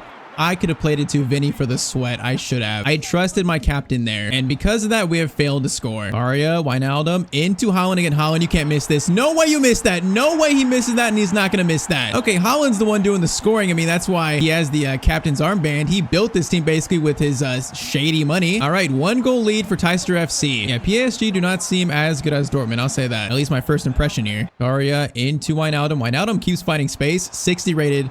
What is the shot like? Oh, Jorginho, why not? Wait, what? He actually scored that? What is his rating? There's no way. 2-0, a 2-goal lead for Tyztir FC. Wijnaldum is currently 67 rated. He just did that. That is insane. What a goal, though, by our midfielder. Bro, they're just laying off him. They're trying to mark Haaland and Vinicius. Gave him that shot. He just puts it in. All right, 2-goal lead. So far, so good in the quarterfinals. Nothing like the semis. Junior into Robinson. Are we figuring out how to play with this team? How to win with it? Cole Palmer, a chance here. Palmer gonna cut inside, gonna go for a finesse shot, but it goes right at Donnarumma. All right, 45 minutes away from the semifinals of the Champions League. So far, PSG not too threatening. Saying that right there, Botman, good tackle, Botman, another tackle. That's a double tackle by the Botman. I'll always find this third. Let's put this team to bed. Vinicius, Wijnaldum, and then get it out to Cole Palmer. Cole Palmer could seal this game maybe with a goal.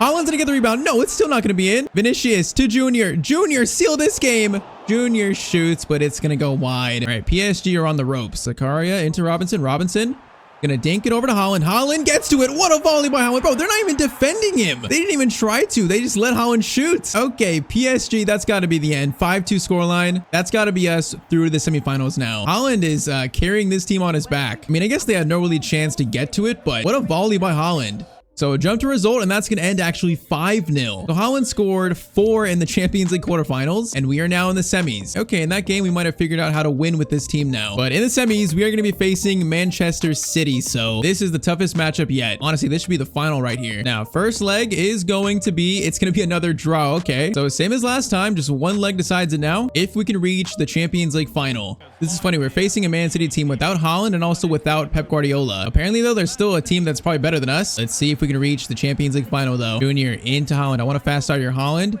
Junior to Vinicius. This could be a very fast start. Vinicius shoots and Vinny scores. Okay, talk about a good start. 2-1 to Tyztir FC immediately. We just cut through them. Vinny made a great run. All right, we just scored 4 minutes in. I feel like this team is starting to click a little bit. Zakaria into Wijnaldum. Wijnaldum gonna get it to Palmer. Palmer. Oh my, this could be special. Oh, the pass is too far, though. I was going to go for a bicycle with Wijnaldum. They still got Foden. I think they have Vlahovic up top. So Foden, Vlahovic. I see they have Balde, so they definitely have reinvested that money. It's just still a weird team. Oh, steal Robinson into Vinny. Vinny. Get it to Haaland. Haaland gets it to Vinny. Vinny is about to cook, I think, with this defense. Vinny in the box is going to go for a skill. Going to go for a shot. Oh, Vinny just hit the post. That was almost 2 very quick goals for him. Oh, that was so close. Trent has got a chance here. Trent. One dribble. A cross goal shot. Oh, it's right at Ederson, though. Trent, I need a better shot than that. Zakaria into Junior. Junior, good turn. Junior on a run. Gets it to Cole Palmer. Palmer cuts inside, tries to go for finesse shot. Okay, that went off his foot. Bro, the ball in the game this year is just so like loose. There's so many deflections. When you shoot, the ball goes everywhere. It just bounces off everything. Definitely not glued to anyone's feet like it has been in previous years. Balde on Trent. Okay, Balde's got way too much space here. Goes back to, who was that? Was that Vlahovic? I think it was. All right, Allison, decent save, although that shot was not the greatest. Okay, Trent, don't lose it. Thank you. Get it back to Allison. Let's not make a mistake here in the Champions League semis. Vinicius, great ball to Haaland. Haaland, get it back to Vinny. I feel like Vinny's going to win us this game. Oh, definitely. Oh, that touch was so heavy, though. Might have been deflected off the fullback. All right, 45 more minutes, and this game is currently 1-0 to Tyztir FC. I really want this second goal, though. I want it so bad. Wijnaldum steal. Again, he's playing so good despite being 67 rated. Trent, another chance to shoot here. Okay, I'm going to hold it. Trent plays it to Haaland. This could be it. Haaland shoots and Haaland scores against his former team. 51st minute, 3-1 in aggregate to Tyztir FC. Could that be us in the Champions League final now? Surprisingly, Man City have not put up much of a fight. I thought they'd be a lot better than this. Dortmund by far has been the scariest team. Okay, saying that, am I about to jinx it? Am I about to jinx it here? Kovacic in a decent spot is going to turn. Gets a pass through to Foden. I just jinxed it. Bro, the Tyztir jinx is the most real thing on this channel. I say one thing and I feel like the game actually hears me. It is now 3-2. Okay, I am not losing this lead. There's no way. I will not allow it. Vinny, pass over to Robinson. Robinson, play it through. Perfect. Okay, this should be a tap in. Should be. If Vinicius played the ball a little more to the right. Oh, that should have been a tap in. Oh, I'm nervous now again. I am so nervous. Oh my, please be offside.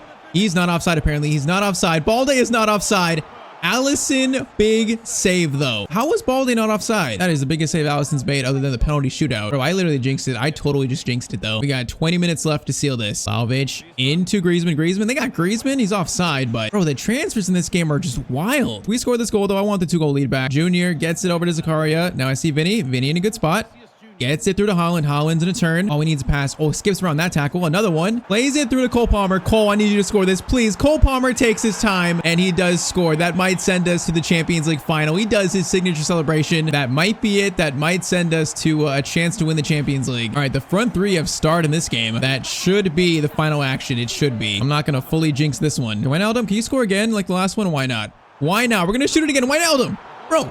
He's got some long shots on him, despite his low rating. I mean, we are like a year and a half into the save, so it's not his starting rating, but you know what I mean. Let's just say class is permanent. Junior into Haaland to seal it a little more. Haaland's going to score to seal it that much more. Tyztir FC is in the Champions League final. I think we're either going to face either Leipzig or Inter, so I bet it's going to be Inter Milan. And they're one of the teams that scare me in FC, so that's going to be interesting, but we have made it to the final. So it is set. We're actually facing Leipzig in the Champions League final. Now, I know they don't have a Openda anymore, so it's kind of surprising they made it all the way to the final. They beat Inter 4-2. So Tyztir FC versus Leipzig now in the Premier League, though. How did we do in Season 2? We are going to finish in, okay, third place. Okay, at least it was close. We are 3 points off the champions Arsenal, who went unbeaten. Okay, I guess there's a new Invincible team, and it's going to be Arsenal again. I'm not quite sure how they managed that, but final stats for the year. Haaland 34, Palmer 27, Vinny 24. Okay, that's much better. That's what I expect from an attack like that. That is perfectly well balanced. And now just one more game, Champions League final, to try and make Tyztir FC the best football club in the world. So Champions League final at Wembley. I'm feeling confident here as long as I don't jinx anything. So I'm going to keep it short and simple. We're going to try and become the best team in the world. Facing a Leipzig team, which I'm not sure how they really got here, but Haaland gets us kicked off. Come on, one more game. I don't want to do this all again in Season 3. I do not want to do that. All right, Trent wins the ball back. Good defending on the first attack by Leipzig. Robinson to Zakaria to Tyztir Jr. And yeah, I fixed everyone's number. So that is fixed. Ball to Vinny, though. Vinny is going to cross it. Haaland there for it, but it's kind of behind him. Junior into Wijnaldum. Wijnaldum gets it to Trent in quite a good long shot spot. Rebound Vinicius, and that's 1-0 to Tyztir FC. Bro, the tumble that Vinny just did was so quick. Like, is he okay? If that was me, I would have broke my neck. Okay, that was doing a celebration. It's 1-0. Bro, when he went for this volley, he like spun around, tumbled something. First goal though, I mean, right place, right time. But he goes for this shot and he just immediately... Oh, that's like that's more like a bruised rib than a broken neck. What a start, though. I'll take that. Vinny makes it 1-0, 15 minutes in. Decent shot attempt by Trent, though. Elmas gets it out wide to Rom. Okay, I can definitely see their attack. Looks a little threatening. First shot. Allison makes the save. That was not a bad attack. That came out of nothing. Corner in. That is going to be cleared by Trent. Junior, fight for it. Junior, get to it. Junior. Oh, he doesn't get to it. No dinner for you tonight. Oh, dangerous. Okay, Botman. Botman, good tackle. Rudiger will get it out calmly. Wijnaldum. Bro, he is just so good despite his rating. It's insane. Robinson. Junior, Vinicius. Oh, Vinny was in right there. Junior gets out to Trent. That's a good ball to Trent. Gotta try and control this game here. Control it. Pick our moments to go forward like this. Vinny Lays it off to Holland. That should be 2-0, and that is 2-0 to Tyztir FC. Oh, we are executing perfectly here 33 minutes in, and I'm smelling a Champions League trophy for this club. Okay, great start 35 minutes in. Defense, gotta stay strong though. They've showed they can definitely create chances. The Botman stops that one though. Okay, Vinny, you got Cole Palmer wide open. What a pass to Cole Palmer. Palmer collects, good first touch. And he cut inside a little bit. Palmer looking for a finesse shot that goes over the net. But apparently it was handball by someone, or was he offside? I am so confused. Might have been like a deflection. I don't even know. Rudiger. Oh no, they got Højlund up top. Okay, Leipzig have Højlund. That's a shot. And Leipzig score to make it 2-1. Okay, right for halftime, they get their goal. Oh, that's such a bad time to concede. All right, still in a good spot though. Still in a good spot. We need to be ruthless. Extend this lead. Okay, Trent versus Elmas. Trent is kind of, oh, okay. The strength there by Elmas is insane. Goes over, and Højlund is going to miss. They should have tied it up right there. All right, Holland out to Cole Palmer. Holland's making a run. Palmer is going to find him, kind of. Not really. No, it goes right to Galachi. Okay, I'm starting to get a little bit nervous here, just a little bit. Robinson, great defending there on Vanderson. Højlund coming forward. Botman, he get a tackle on that, but it falls right back to them, bro. That's how they score against me. Those just crazy lucky bounces. Højlund versus Rudiger. Rudiger stays strong. That's what I brought you for. Allison makes the save, though. His playstyle is showing. We got 20 minutes. I don't like how this feels, and Leipzig have tied this game up. It's Sesko again. From a corner over Rudiger. You got to be kidding me. From 2-0 to 2-2 with 15 minutes to go. This is disgusting. Robinson, Vinicius. Oh, Robinson was onside there. Okay, get it back to Junior. Palmer still onside. He's got space to run into. Palmer got space. Can he find the finish? Oh, it's right at the keeper though, and it's going to be a corner. Come on, find something, boys, here. Corner lofted in. Looks good. Rudiger there for it, but his header goes so far wide. How is it that far wide? Oh my, I'm sweating. Rudiger just maybe saved our hopes right there. That could have been a goal for them. Trent, good defending. Okay, get this ball out of our box, or out of our third, I mean. Junior. Oh my, what a win by Junior. Holland plays in Vinicius. What a touch. Vinicius shot, and I think we've just won the Champions League. Are you kidding me? Vinicius scores the game-winning goal, the trophy-winning goal. And it was Tyztir Jr. that won the header to get the pass to him. I have never been more proud of my fake son that I think is my son. He's Swedish, my Swedish son. Holland, great pass. Vinny gets to it off his head, and then a great volley, and that has won us the Champions League, I think. You gotta be kidding me. There's been so much drama in this little run. Is that the end of it, though? That is literally the last kick of the game. That is pure insanity. Tyztir FC wins the Champions League off that. 3-2 against Leipzig. A 90th minute winner from Vinny. And Tyztir Jr. winning the ball back to win it. That is just poetic. Oh, that was so dramatic. From the first game versus Dortmund to this, it's been so dramatic. We do it in 2 seasons, though. That's all it takes for us to build the best team in the world with $1 billion.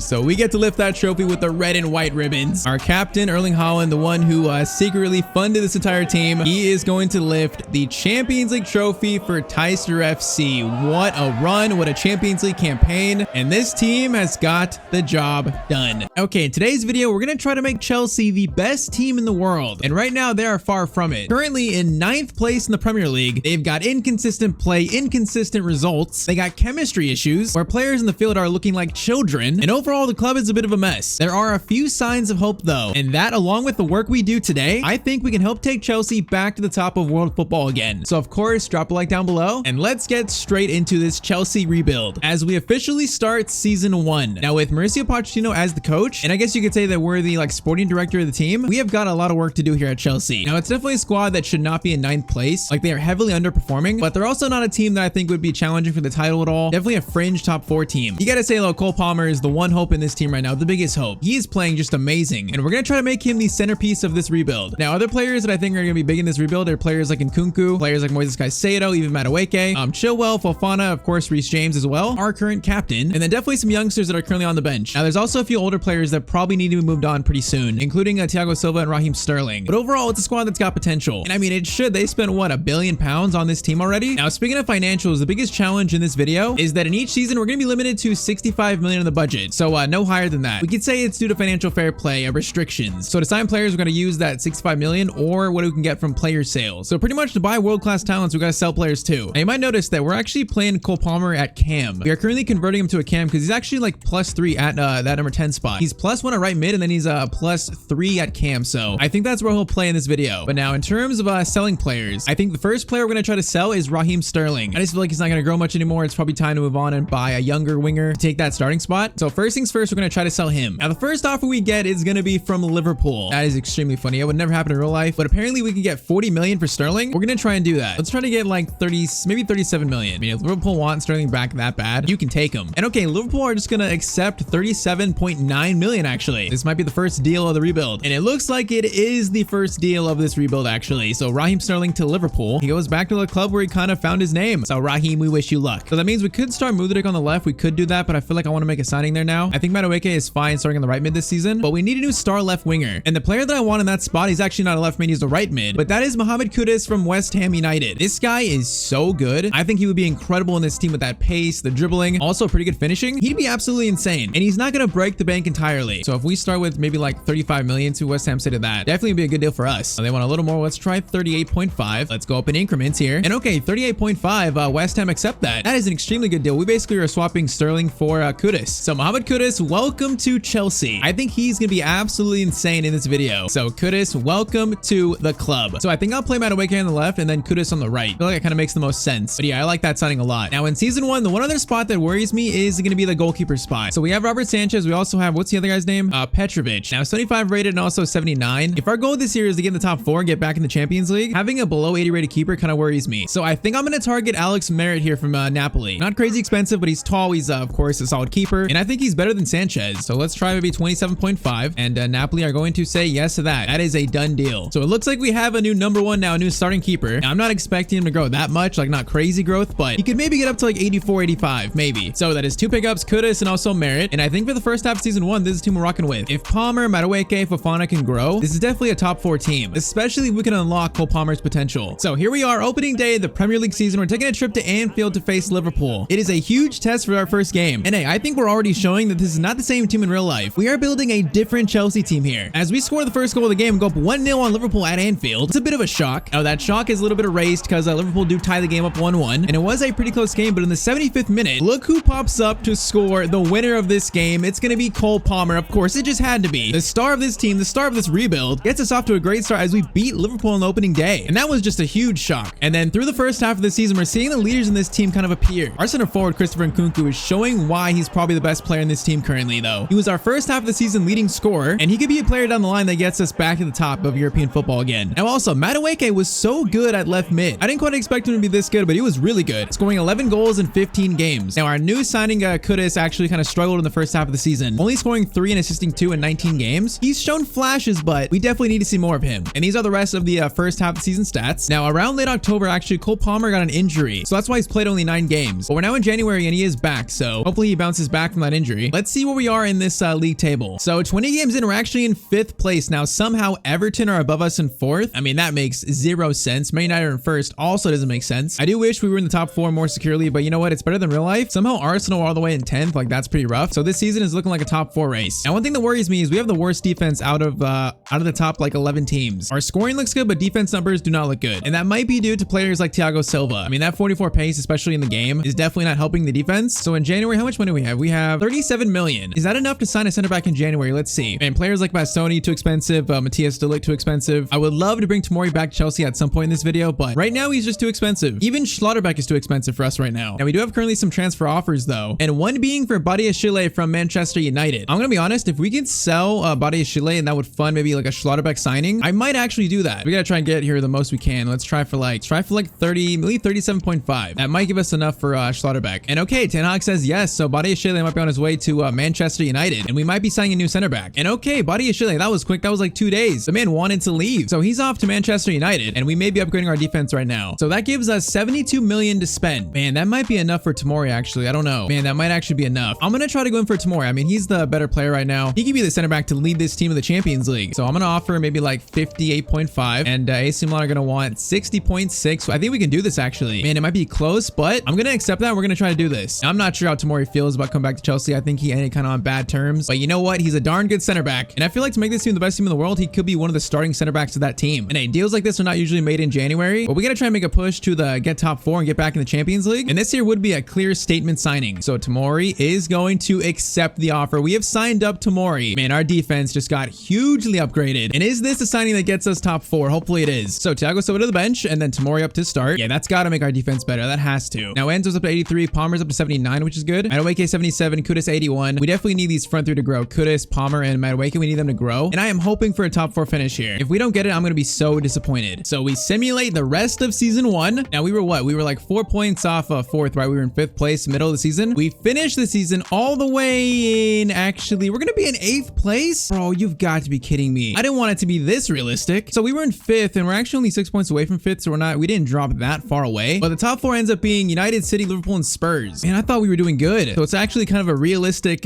season 1. Now FA Cup was won by Liverpool. Carabao Cup was won by West Ham. So trophyless season 1. It's definitely a big disappointment, but this is always going to be like a multiple season thing. Final stats in Kunku 21-8, Gallagher 14-5. That is actually pretty crazy that Gallagher scored that many goals. Palmer ended with 12, so he definitely recovered a little bit after that injury. And he also grew +5 to 81, so that's huge. Madueke scored 11. Kudus scored 7 and 7. It's not terrible, but I definitely want more from him. Now he's 84 rated though. I think all these young players look like they grew a decent amount. And I think next season we can definitely make a push more towards top 4. Maybe even challenging for the title. So we officially start season 2 of this Chelsea rebuild. So I think players like Nkunku, Palmer, Kudus are all safe. Enzo, Caicedo safe. Reece James, Fofana, Tomori, and Chilwell I think also safe. And we got a lot of players back on loan or back from their loan spells like Lukaku, Ziyech, also like Kepa. We got a lot of players to sell here. So that might inflate our transfer budget. Okay, there's been a considerably large clear out in this team. We just sold quite a few players. So we sold Kepa, Matson, Sanchez, and Lukaku. That's about maybe like 80-90 million worth of sales we just generated. So with our 65 million on top of that, that gives us a $160 million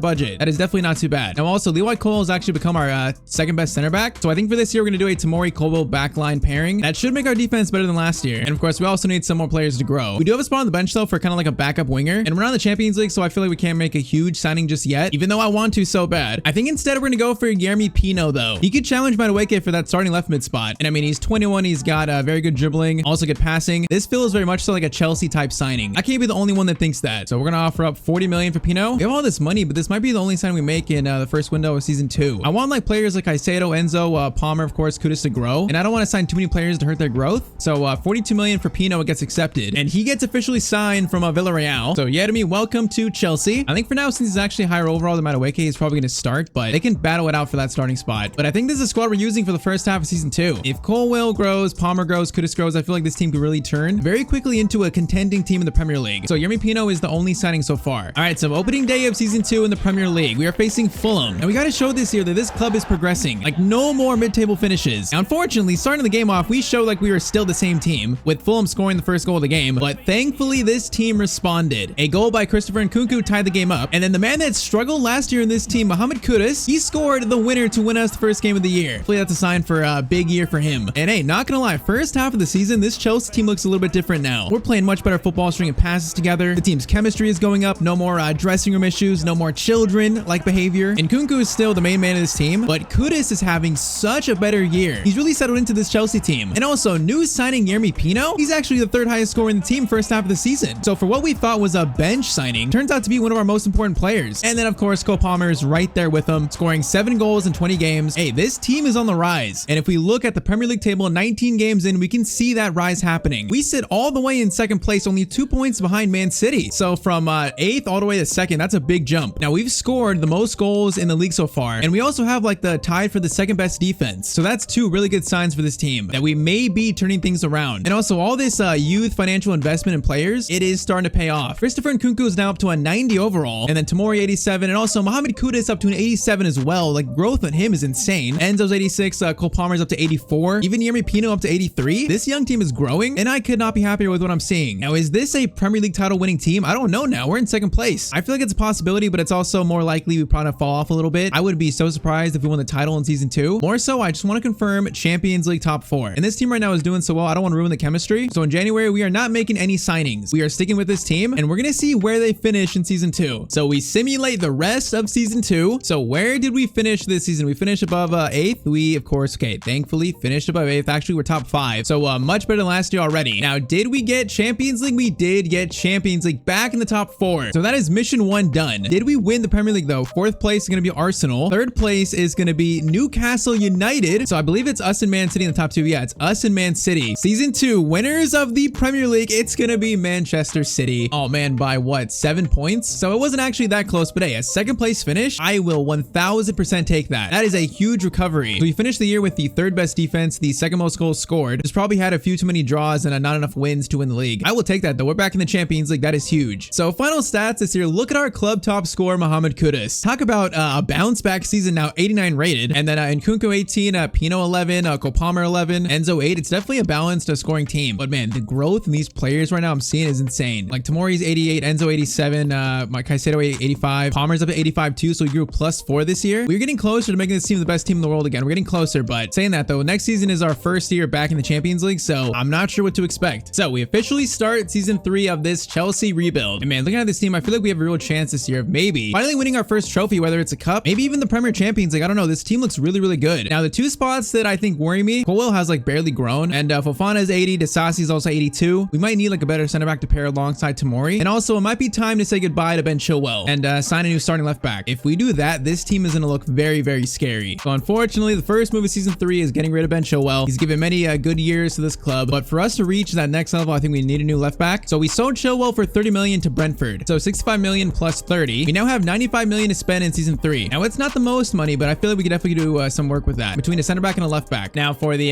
Ben Chilwell replacement, and I would love to sign Nuno Mendes or even Alejandro Balde, but both of those players would be pretty much our entire budget. So I think instead we're looking at Pervis Estupiñán, the Brighton left back now playing at West Ham, and also Miguel Gutierrez from Girona, who does look pretty solid himself. Now Estupiñán would be a little cheaper, but he's probably got less potential than Gutierrez. And then in terms of center back, of course, Bastoni, Delic, Schlotterbeck would be so good. Even Kim Min-jae would be so good. But same thing with them. Pretty much all those players are pretty much our entire budget. Now we might be able to afford a player like Tapsoba. So let's go in for, I think, Estupiñán first. I think that 10 million that we might save on Estupiñán might fund a better center back. So let's try 32 million for Estupiñán. West Ham are going to want Madueke. I'm not giving Madueke up. Let's try 33 million, and they're going to want, 42 for him. Let's try 37.5, and they're going to accept that. Okay, 37.5 is not that bad. Gutierrez will definitely be more than that. So I think we are signing Estupiñán up. Now, he's not like the current best left back in the world, but he's better than Chilwell, so he's an upgrade there. And he's also officially signed up. So Estupiñán, welcome to the club. And that now leaves us with about 51 million to spend on a center back. Man, I wish we had more. There's just not really anyone else I'm looking to sell really right now. So Estupiñán starts left back, and I feel like I do want a new center back. It's just who is the right fit here. So Delict is completely off the cards. Schlotterbeck is a big maybe, but probably not enough. And then Kim Min-jae definitely not enough. It might have to be Edmund Tapsoba. I mean, he's still so good, obviously. He's definitely an upgrade on Colwell. And even him, we might be just barely able to afford. So we're going to try to start. Let's try 39.5. Actually, let's start just 37. 37 million, and they're going to want Colwell. Okay, wait. Can we do this? Colwell in exchange? Man, I don't want to give up Colwell, though. So I'm going to try, let's try 39 million. And Leverkusen are going to want, they're going to want 50 for him. Okay. We do that, we cannot afford him. So this has got to be brought down. We do like 43.5. If we raise the sell-on clause, Leverkusen are going to want, they still want 50. All right, 45 million is maybe the highest we can go here. I'll raise that sell-on clause again. Leverkusen, please. I need this signing. They are going to, they're going to think about it. They're going to walk away and think about it. Man, we might have to sell Colwell. I don't know. Oh, wait, hold up. They just accepted the offer. Okay, we looked over your offer for our player Tapsoba. This notice lets you know we're prepared to accept the terms you've proposed. So 45 million plus 10%. Man, can we even do this though? I feel like it's still going to be close. So of course, crucial role. We should be able to afford this. We should. Come on, Tapsoba Tomori. That center back pairing sounds really good. We're going to offer him about maybe like 100K per week. A bit of a signing bonus. Now Tapsoba, please. He is going to accept the contract. We have our new starting center back to pair alongside Tomori. Man, that is big. With our defense now even stronger and our attack players growing, I am feeling very good about season 3, our first year back in the Champions League. Yeah, I am feeling really good about this team now. We are gunning for that Premier League title and also maybe even the Champions League this year. I think with how good this team looks, there's definitely a chance. All right, so here we are. Finally, Chelsea are back in the Champions League. So match day 1 of our group, we are facing Galatasaray. Definitely not an easy team to face. Now, I wanted like a fireworks start to our group stage, but this team kind of showed some nerves. Christopher Nkunku opened the scoring up again, of course. I mean, he has become such a beast in this team, but Galatasaray ended up tying up the game, and that's how it ended. Match day 1 was a 1-1 draw versus Galatasaray. And in the first half of season 3, I got a little worried. This might be like second season syndrome after a very good season. It's just so hard to top it. Kudus is still playing well though. He's got 12 goals in 27 games. And also he's somehow now 92 rated. And then Cole Palmer is still doing his thing. He's been so consistent this whole video, being that facilitator number 10, also scoring goals. He's got 11 of them. But other than that, there actually wasn't much scoring in this team. Yeremy Pino's goals dropped off. Even Conor Gallagher's from the bench dropped off. So we're not scoring as many goals as we did last year. You can see our front 3 stats still look pretty good. The team looks still as strong as ever. But at the midway point, we find ourselves all the way down in 6th place. And we've actually scored the second most goals, but our defense is not as good as last year. Maybe losing Ben Chilwell and Colwell, maybe that wasn't a good thing, or at least replacing them. And Spurs look like they are running away with the title this year. So midway point, our hopes for a Premier League title this year might already be gone. Now, in our first Champions League group of the video, though, we did get the job done there in our group with PSV, Napoli, and of course Galatasaray. We finished first on 11 points. That's a very tough group, so finishing first in that is pretty good. And now, round of 16, our first taste of knockout football, we have Villarreal. Just with our Premier League form, I'm just not really hopeful that much this year anymore of winning a trophy. Our goal really should be just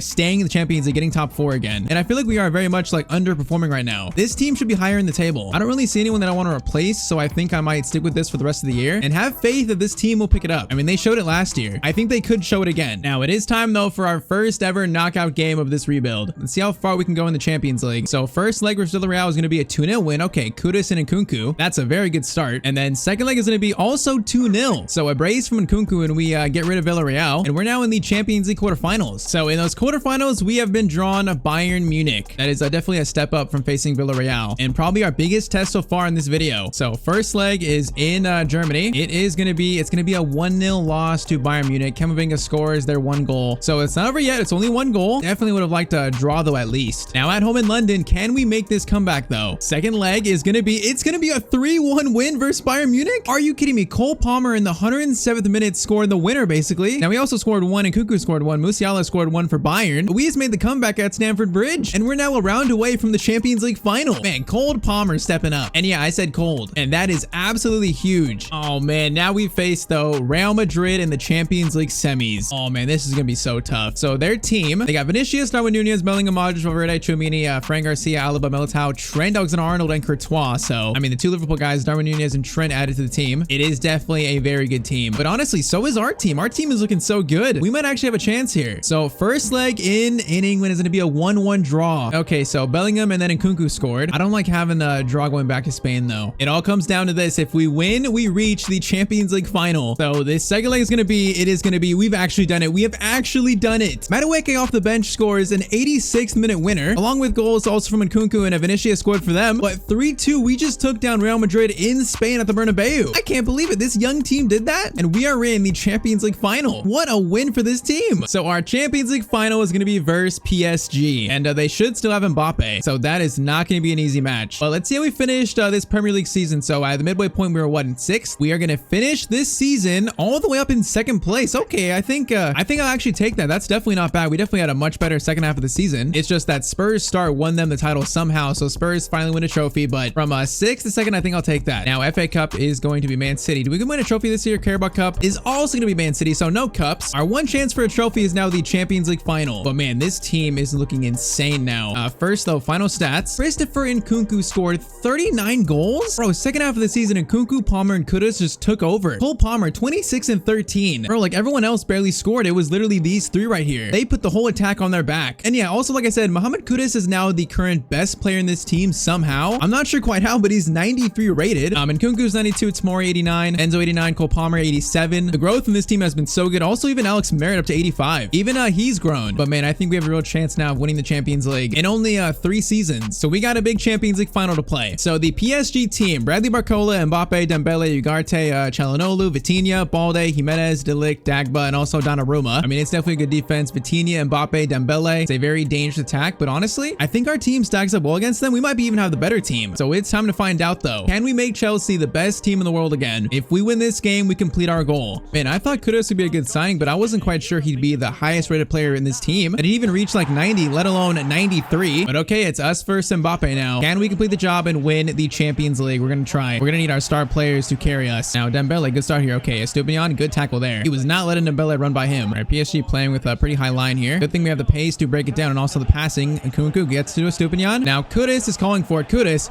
goes for a bicycle kick. Oh my, bro. If he would have scored that, I would have went nuts. I can't believe he even attempted that. Come on, Çalhanoğlu, CDM, like we should definitely score some goals in this game. Our midfield is definitely stronger than theirs. Now, Jimenez up to the danger man, Mbappe. Okay, Tomori has that. Very good defending. Definitely those knock-ons scare me a little bit because he's got so much pace. And they're playing extremely high here. We got to try and break him down, what you do there. Now, Nkunku gets it, tries to get it to Kudus, does not. There's been a lot of PSG possession, not gonna lie. As long as they don't score, Mbappe, Tomori, good tackle on Mbappe right there. Christopher Nkunku gets it to Kudus, our highest rated player. And he's showing his pace here. Okay, that's good defending by Balde though. And he's probably just as quick as him. And this Champions League final is being played like a chess match right now. Enzo gets it to Pino.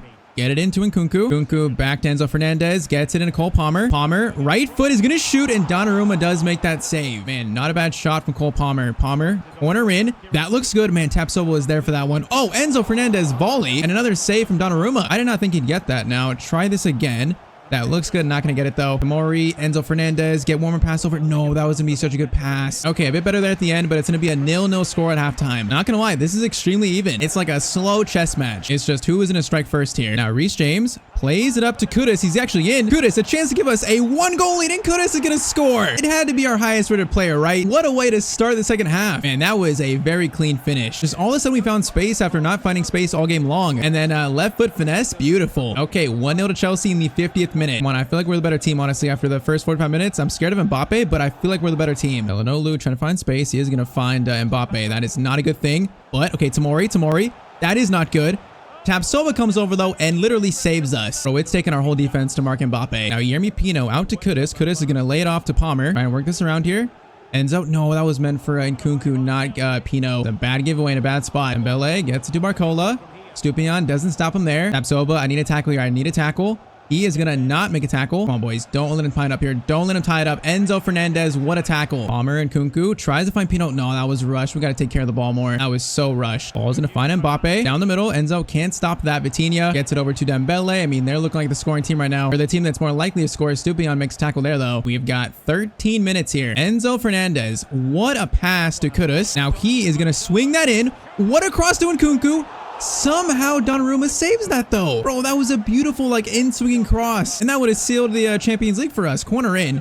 That is going to find, it's not going to find anyone. Now, Cole Palmer is going to keep it. He keeps it. Oh, we just need to find some space here. Okay, let's keep it. Yermi. Tapsoba gets it over to Reece James. Reece James, crossover to Cole Palmer. Header attempt, but it goes right at Donnarumma, though. All right, 4 minutes left. Win that header. We do win it. Oh, and Nkunku just got shoved right there. That wasn't a foul. The ref didn't see that. That was totally a foul. Okay, they got a minute, though. If we keep pressing here, they might not have enough time. De Ligt, got to get it forward. You got to get it forward here. They might get one chance. Vitinha to Dembele. If we make a tackle here, that's game. Is that a foul? It is not. I think that's game. That is going to be game. Okay, what a chess match of a Champions League final. But we have won the Champions League with Chelsea. And in only 3 years, we have made Chelsea once again the best team in the world. And that game was not easy. That shows the inexperience in this team. But we were just good enough to get the job done. And of course, Kudus scored the winning goal. Man, I got to sign Kudus in a series. He was so good in this video. I can't believe he grew to 93. But that Champions League trophy is coming back to Stamford Bridge as our captain Reece James is going to lift once again the Champions League trophy for Chelsea FC from 9th place in the Prem all the way back to the Champions League and then winning it. That is job complete. We have rebuilt Chelsea. Okay, in today's video, we are building the best under 18 team in FC 24. Now, we have got $1 billion to build a team that is basically filled with teenagers, but you could also say a team filled with some of the best wonder kids in the world. And after we build this squad, we're going to play out an entire Champions League season to see if the world's best under 18 team can become the world's best team. So of course, drop a like down below and let's get straight into it. So welcome to Under 18 FC managed by Steven Gerrard. I'm not sure exactly why, but he's the manager here. And yeah, we got 1 billion to build this squad. Now, obviously, a lot of these players have like insane potential, so that might make their price tag higher. But on the other hand, they're not really that high overall, so they might not be that expensive. But we got some spots to fill in this team. So our starting goalkeeper in this squad, the first player we're going to sign is Guillaume Reste. Now, I'm not sure if I pronounced that name right, but at 74 rated, he's the best keeper who is 18 or under in the game currently. And yeah, surprisingly not expensive despite his potential. So this one should not break the bank. If they want 11 million, we can absolutely do that to get our starting keeper for this video. So the first signing of Under 18 FC, Guillaume, welcome to the club. So that is one spot filled. Now, once again, I just said it, but these players have to be either 18 or younger to be in this team. So I'd say next, let's do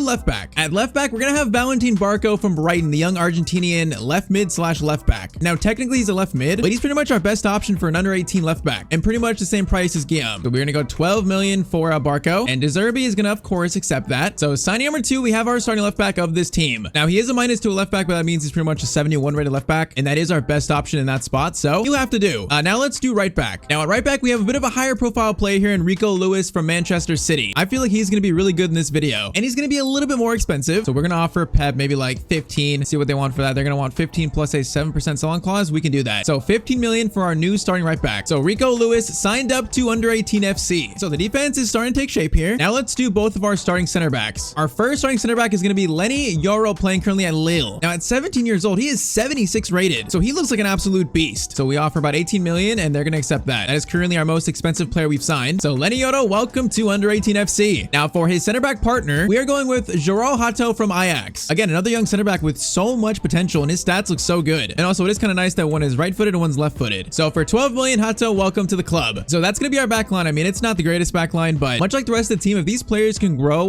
during the season, they can become a pretty good defense. Now we're going to play with 2 number 8s, but one is going to be a little more defensive. So for that first more defensive mid, we're going with Warren Zaire-Emery from PSG. He's one of the highest potential players in this game. And yeah, 17 years old, 79 rated, the kid's a beast. And he's probably going to take the top spot as our most expensive signing so far. So I'm going to go with, let's go to straight up 50 million. Okay, they want 52.3. We can definitely do that. So Emery becomes our most expensive player so far. But like I said, it's definitely well warranted, as he also becomes our highest rated player in the team. But unfortunately, that's not going to be for very long. But he slots in that right center mid spot. Now for his center mid partner, we have our captain of the team, and that is Gavi from Barcelona. 18 years old, 83 rated, the best player in this team, and he's going to be our captain. And yeah, by far the most expensive here. So let's try offering about like 95 million, see what Barca say to that. Okay, they're just going to accept that. So 95 million for Gavi. Yeah, that is a lot of money, but that is 100% worth it, as we've found our captain of the team. So Gavi slots in and takes that captain's armband. Now for our number 10 spot in the midfield, our cam spot. And yeah, if our defense looked mid, our actual midfield is amazing, as Arda Güler is going to complete our midfield to be the number 10 of this team. And I think he's going to be another player that's going to be really good in this video. So I bet he's going to cost about probably like 35 million. Real Madrid are going to just flat out accept that. Yeah, 35 million. And just like that, our starting midfield is now complete. Yeah, so Arda Güler, Gavi, and Zaire-Emery, talk about some potential in the middle of our team. But okay, now let's do right wing. Now this is where things get a little bit unorthodox. Our starting right wing is going to be Vitor Roque from Barcelona, the new Brazilian youngster in the game. Our options at right wing were kind of lacking, so he kind of fits there. He can play there in his positions, and I think he'll do just fine. I mean, more than fine. He should do really good there. So let's try about 27 million, and Barca are going to flat out accept that. That is very unrealistic, but it is what it is. But okay, Roque, welcome to Under 18 FC. So the team is starting to really take shape here. We got 2 spots left. Now let's do our left winger. At left wing, we're going to have the Borussia Dortmund youngster, Jamie Bino Gittins. Now I've used him in the past, and he is so good in this game. He's got so much pace. So Roque on the right and Bino Gittins on the left. If our attack is going to be one thing, it's definitely going to be pacey. But also with the young team, that's kind of to be expected. So let's throw about 14 million at Dortmund, and they are going to accept that. So with Bino Gittins signed up, that means we have one more spot in the starting 11, and then we can fill the bench up. So Bino Gittins slots in at left wing. And now for the starting striker of this squad, the highest rated under 18 striker in the game is Moukoko from Borussia Dortmund. Now Matthias Tell was close, even Vitor Roque was close, but Moukoko takes top spot as being the best striker under 18. And that's also another player that we've used recently, so I know he's pretty good. So let's do about 35 million to make the final signing of the starting 11, and Dortmund are once again going to say yes to that. So we have our number 9 of the team, and that is the starting 11 of Under 18 FC now officially complete. So yeah, I mean, that team is definitely not bad. I think obviously the midfield is the strongest. Defense makes me a little bit worried that if we can actually win the Champions League with this back line, but I think that midfield and front 3, if they develop, can definitely carry this team forward. And also we got to fill the bench now. So our bench are going to consist of 7 more players under 18 that have extremely high potential. So we got Spaliers at center back, we got Fresneda, we got Vermeeren, Neves, Nusa, Tell, and then Ferguson. So it's not the greatest bench in the world, but it's a solid bench. The biggest thing about this team is if these players can develop, if everyone can grow like +2 or 3, then I think we have a real chance of winning the Champions League and making this under 18 team the best team in the world. It's not going to be easy though. Now we are going to see how this team does in a Premier League season, but of course the thing we're focusing on is the Champions League, which our group is Barcelona, Porto, and also Royal Antwerp. So I wouldn't call that the group of death, but it's definitely not an easy group with Barcelona and Porto. So we're going to sim the group stage and see if our newly built under 18 team can make it to the Champions League knockout stage. Okay, halfway point in the season, 25 games in, this team is currently 11th in the Premier League. Now they are about like what, 12 points off 6th, so that's not great to see. But in the Champions League, how are we going to do? Are we going to have to do another season trying to get to the knockout stage? Okay, in the Champions League, we finished second in our group. That's really good actually. Hey, 10 points in 6 games for basically a team of teenagers. That's not bad. Now we do finish second though, which means we're going to get a tougher run of 16 probably. So our knockout stage journey, the road to the final, is going to start now. Now if we look at the team though, some players have already grown up by a decent amount. Like Roque and Moukoko 78, Bino Gittins 79. He's grown a lot. The midfield is all pretty much 80 rated now. And Yodo 78, Lewis 75. The defense looks much better now. Even our keeper is up to 77. And also the bench looks good, like Neves, Vermeeren. So the team looks even more solid now. Can this team win the Champions League though? I'm not sure. That's what we're going to find out. So round of 16, our first opponent is going to be Borussia Dortmund. So definitely right off the bat, not an easy opponent at all. Now for every round, we're going to sim the first leg and play the second leg. So this first leg will be simmed, which this game is going to be a 2-2 draw. Okay, I'll take that. So Barco and then Gavi scored. The second leg in Germany will decide if we can reach the quarterfinals. Now also, by the way, these are the 3 kits for this team. I mean, these 3 kits aren't bad. I'd say they're definitely decent. But okay, of course, ultimate difficulty like always. And the road to the Champions League finals starts now. So of course, we have 2 former Dortmund players in Makoko and also Bino Gittins. But this team does not have much experience. Like, can a teenage team basically win the Champions League? I don't know, but that road starts here. And we have a young team, so we're definitely trying to press here, trying to use that youthful energy. But if there's one thing I'm worried about, it's the defense, which, okay, that was not a foul right there. Ref didn't even, I don't know what he saw there. That was no foul. Okay, Sancho, hold up. Yodo. Okay, trying to make a tackle there, but can't. And Yam's gonna have to make a save early on.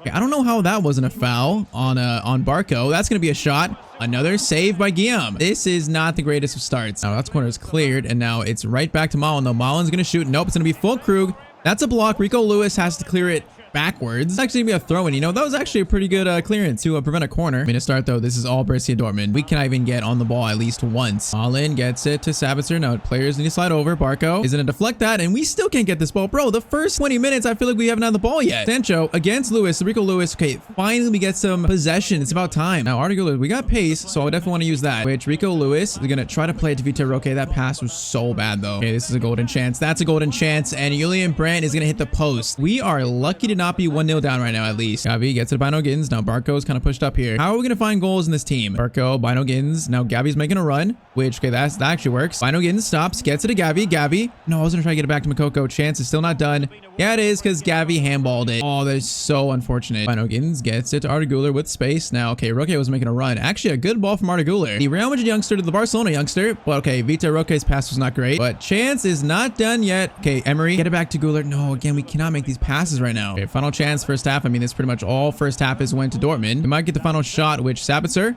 That needs to be a steal. Is that going to be a foul? Nope, that's just a shot. Wait, that was deflected. It's going to be a corner. All right, corner swung in by Sancho. That is going to be out by Makoko. They somehow get still another chance here, though. Barco, good tackle. Is that going to be halftime? Thank you, ref. We're actually going halftime there. Okay, that was not a good first half from us, though. See if in the second half we can settle down a bit. Otherwise, our journey to the final is going to be over very quickly. Malin gets it to full Krug. Our defense has been busy. Hato, good tackle, though. Okay, that was such a strong tackle by Yoda. I mean, that could have been a penalty maybe, but thankfully ref does not call it that, bro. We are struggling right now. I'm trying to figure out how to attack with this team. Julian Brandt gets it over to, I believe, Malin. Okay, Rico Lewis, great tackle there. That is not a foul. That is just a great tackle. Okay, we got space on the left-hand side. Go to Barco. Now head it to Bino Gittins. Good pass. Bino Gittins gets it into Gavi. Gavi is going to take a shot. He's got sandwiched, though. We got 20 minutes. This game is still tied up. Barco gets it, Bino Gittins. Now, if we got to take control of this game, it's got to be right now. Okay, that's a good pass. Gavi looking for one more pass. Actually, might go with the shot himself. That's going to be blocked. And they are pressing us. Like, if we can find a ball forward, there's probably room in the attack, which Bino Gittins to Gavi. Into Zaire Emery. There's room here. Zaire Emery is going to wait.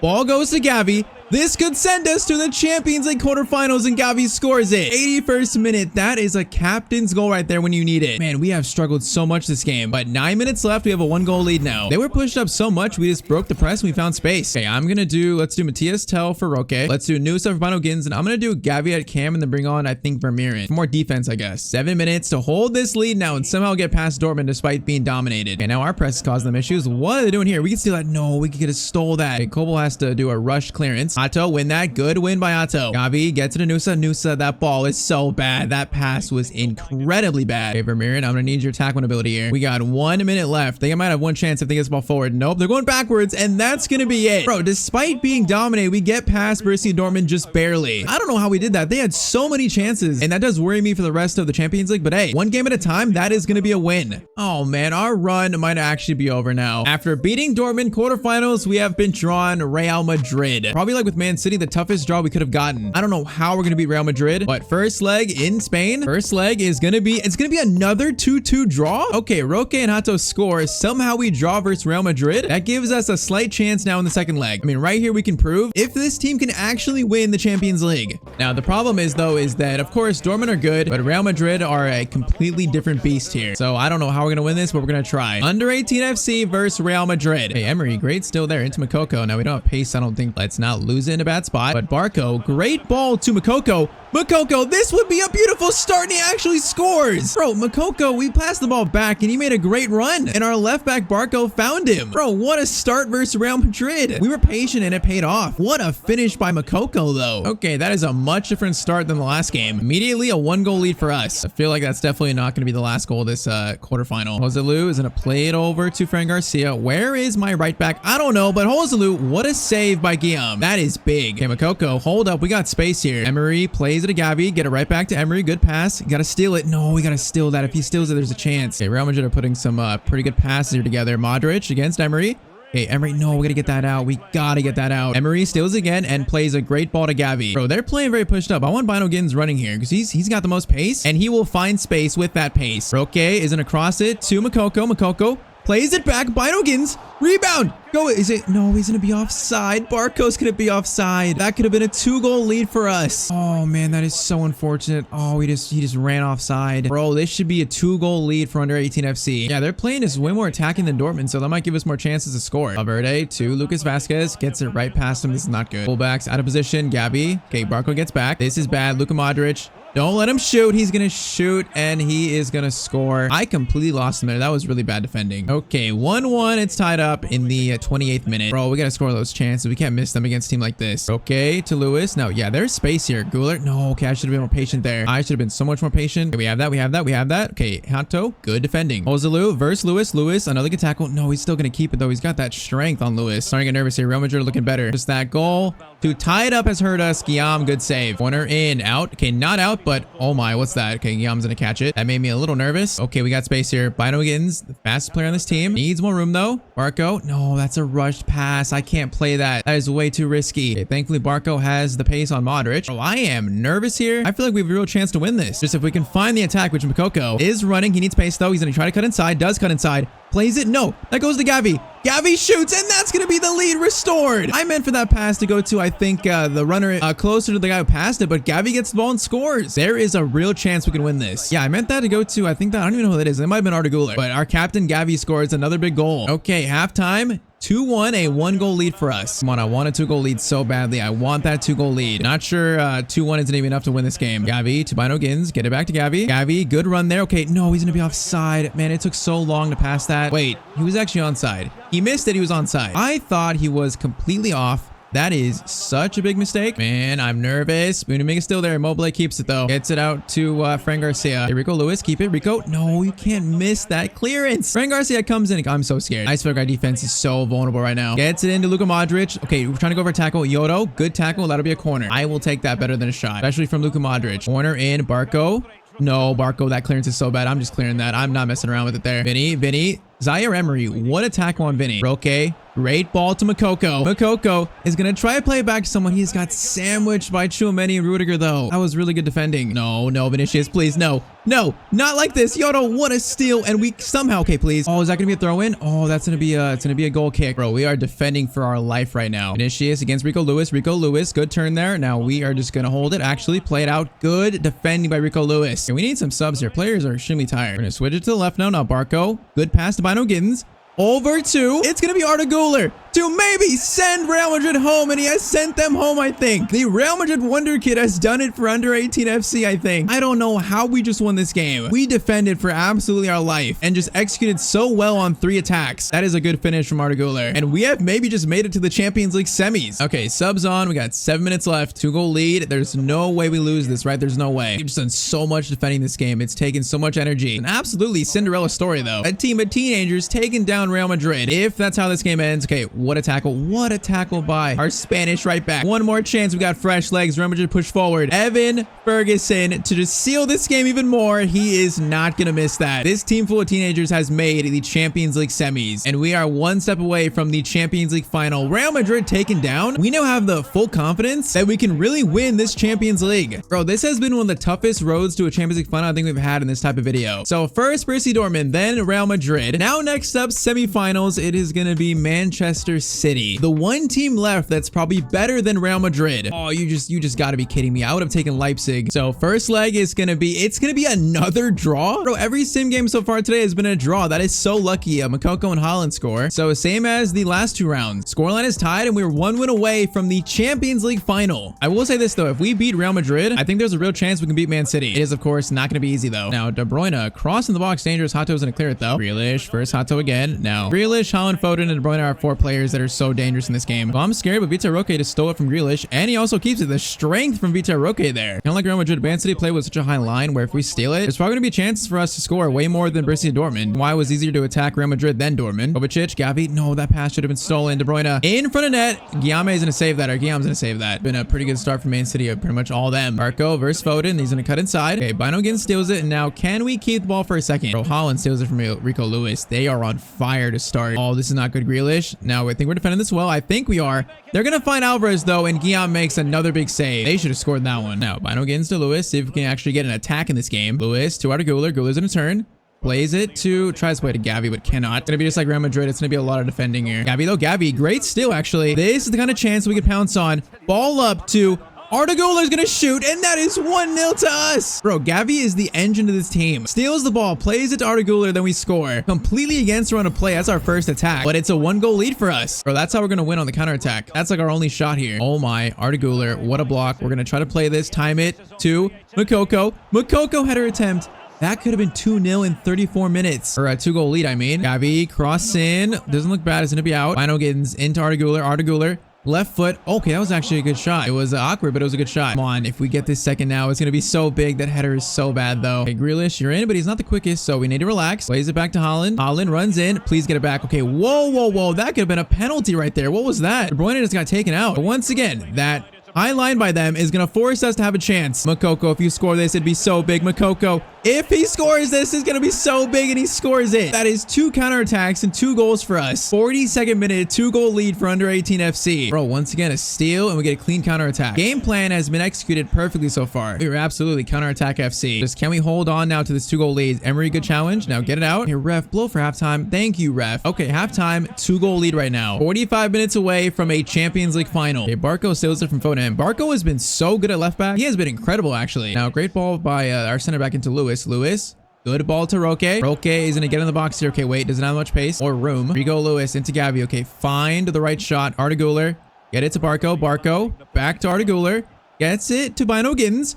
Over to Gavi. Gavi's actually hurt. No, that could have been a great chance too. Gavi, you cannot be here right now. You got to run that off. That is probably the worst player that could get injured. Barco, come on. We got to get Foden here. Barco sticks with him well. Barco. Okay, that's going to be just great defending from Valentin Barco. And Gavi's still hurt, bro. Gavi, please run it off. We need you. Emery, a chance to play it to Moukoko. The Moukoko. Okay, that was such a bad pass. Rico Lewis on his former teammate, Doku. Rico, keep it. Play it back to Guillaume. 30 minutes. If we just hold this lead, we're fine. Moukoko to Gavi. Gavi's fine. Yes, he is not hurt. Relax. Keep the ball a little bit. Possession. Need to waste time, really. Or if we score another, it might be game. Moukoko. Oh, Gavi was in there, bro. Feels like the second half they're playing a bit different. They're playing more just more like straightforward, more direct, which is giving us more chances. And Moukoko shoots, and it's 3-0 to under 18 FC. 71st minute, you got to be kidding me. Against the current holders of the Champions League. Bro, we have come so far since that first game. Like, we have figured out how to win with this team and all these young players. And we may have just booked our ticket to the Champions League final. Moukoko, that's going to be Gavi. Up to Arda Güler. We have a chance to score another. Are you kidding me? We have just cut apart Man City on the counterattack. That needs to be a goal, though. We need to score that, Gavi. Over to Vitor Roque, Arda Güler, another chance. He's not going to miss that chance. We have just cut apart Man City on the counterattack. Bro, 4-0 in this game, 5-1 aggregate. I can't believe that scoreline. It's like night and day since that first game. Okay, they get one more chance. Alvarez is actually going to score that. He does score that. Thankfully, though, it is way too late, as that is full time. Under 18 FC are in the Champions League final somehow. A team full of teenagers just took down the current European champions. All right, so into the Champions League final, but how did this team do in the Premier League? Under 18 FC are going to finish in 10th place, right smack mid-table. Yeah, that's not really good. We had a -11 goal difference. How do we do so bad? I feel like this team is definitely like top maybe 8, top 6. But Champions League final, it's gonna be Leipzig versus under 18 FC. Kind of shocking, Leipzig. I mean, they beat Barcelona. So actually in the final is probably one of the easier teams we faced. Probably worse than Borussia Dortmund. Now the final stats for this team who scored the most goals. Okay, actually Vitor Roque only 18, Bino Giddens 16, Gavi 11. Moukoko only scored 9. Okay, that's why we did so bad in the Prem, bro. Guys are not scoring. These stats do not look good at all. But in terms of development, this team did well. Like Bino Giddens 81, Moukoko, Roque up to 80, Gavi 85, and then backline almost like 77 average. So players have grown a lot since the start. And now just one final game, a chance to make under 18 FC the best team in the world. And what a road to get here. Dortmund, Real Madrid, Man City, and now facing, like I said, probably the worst team out of all those 4 teams. It's just, can we do it now and make this team the best team in the world? So Champions League final, we are officially kicked off. We have made it this far. We can't make it this far just to lose. That would be heartbreaking. I feel like Leipzig can play us more straight up than Man Man City and Real Madrid, so the game might be more even. Now Arda Güler gets it to Emery. Emery, we get options out to Vitor Roque. Now Roque, crossover, it goes all the way to Bino Gittins.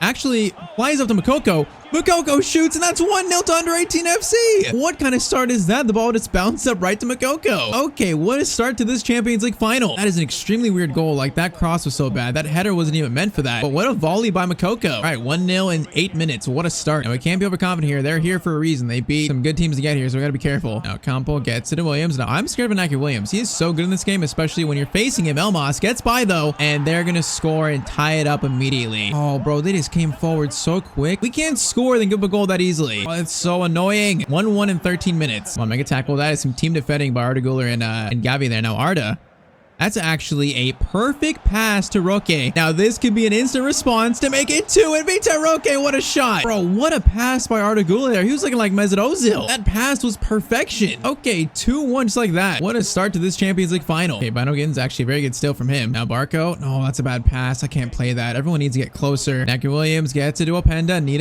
a tackle there. Hato, what a tackle. We needed that one right there. Coco gets it to Barco. Okay, let's not lose it. There's actually Rico Lewis is very free on the right. Bro, that pass went right off Inaki Williams, right to Xavi. That is so unlucky. What is my luck? And now they're going to score. That's a shot, and Guillaume makes a save. Corner in. That is pretty good. Okay, Guillaume makes a save, and that's out by Emery. Second clearance, out by Makoko. Okay.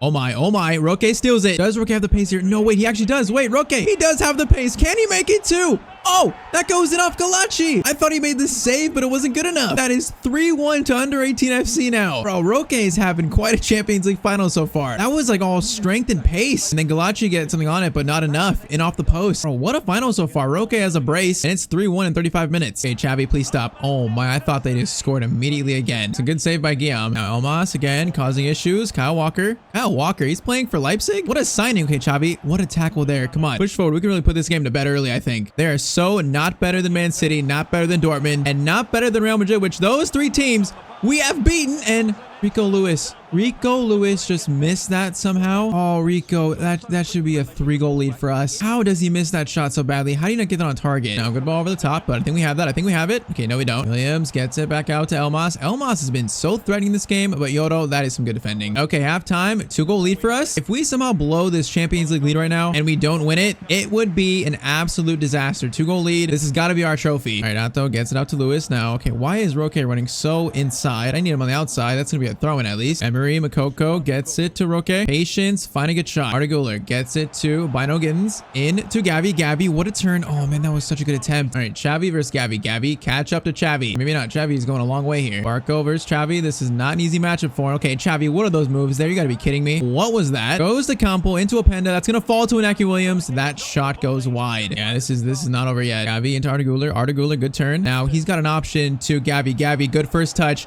Left-footed shot, keeper is going to save it. And Arda Güler really looks like Mesut Ozil's regen. He definitely plays like that in this game. That corner is not going to amount to much there. Speaking of Arda Güler, here he is. Now Güler gets it over to Emery. We just find a good shot here. Gavi, no, Xavi's going to steal that. Gavi, though, steals it. He's got the heart of a captain, and that shot's going to be blocked. Bro, I'm feeling good right now. I'm feeling really good. If we score here, that could be game. And Hot Toast hit the crossbar from a header. Bro, that could have sealed the Champions League trophy for us. We are so close to sealing this. Emery gets it to Vitor Roque. Now play the middle, Gavi. Oh, what a ball to Arda Güler. This could seal it maybe. Arda Güler shoots and it's gonna be saved. Bro, that needs to be a goal. We're having chances to put Leipzig to bed. We gotta put him to bed, Hato. Oh, he hits the crossbar again. You've got to be kidding me. But we have just left the door open for them to get back in the game. This should be over by now. We got 15 minutes though. Still in a good spot as long as they don't score here, which Openda, don't let that pass get through. Oh, I'm scared.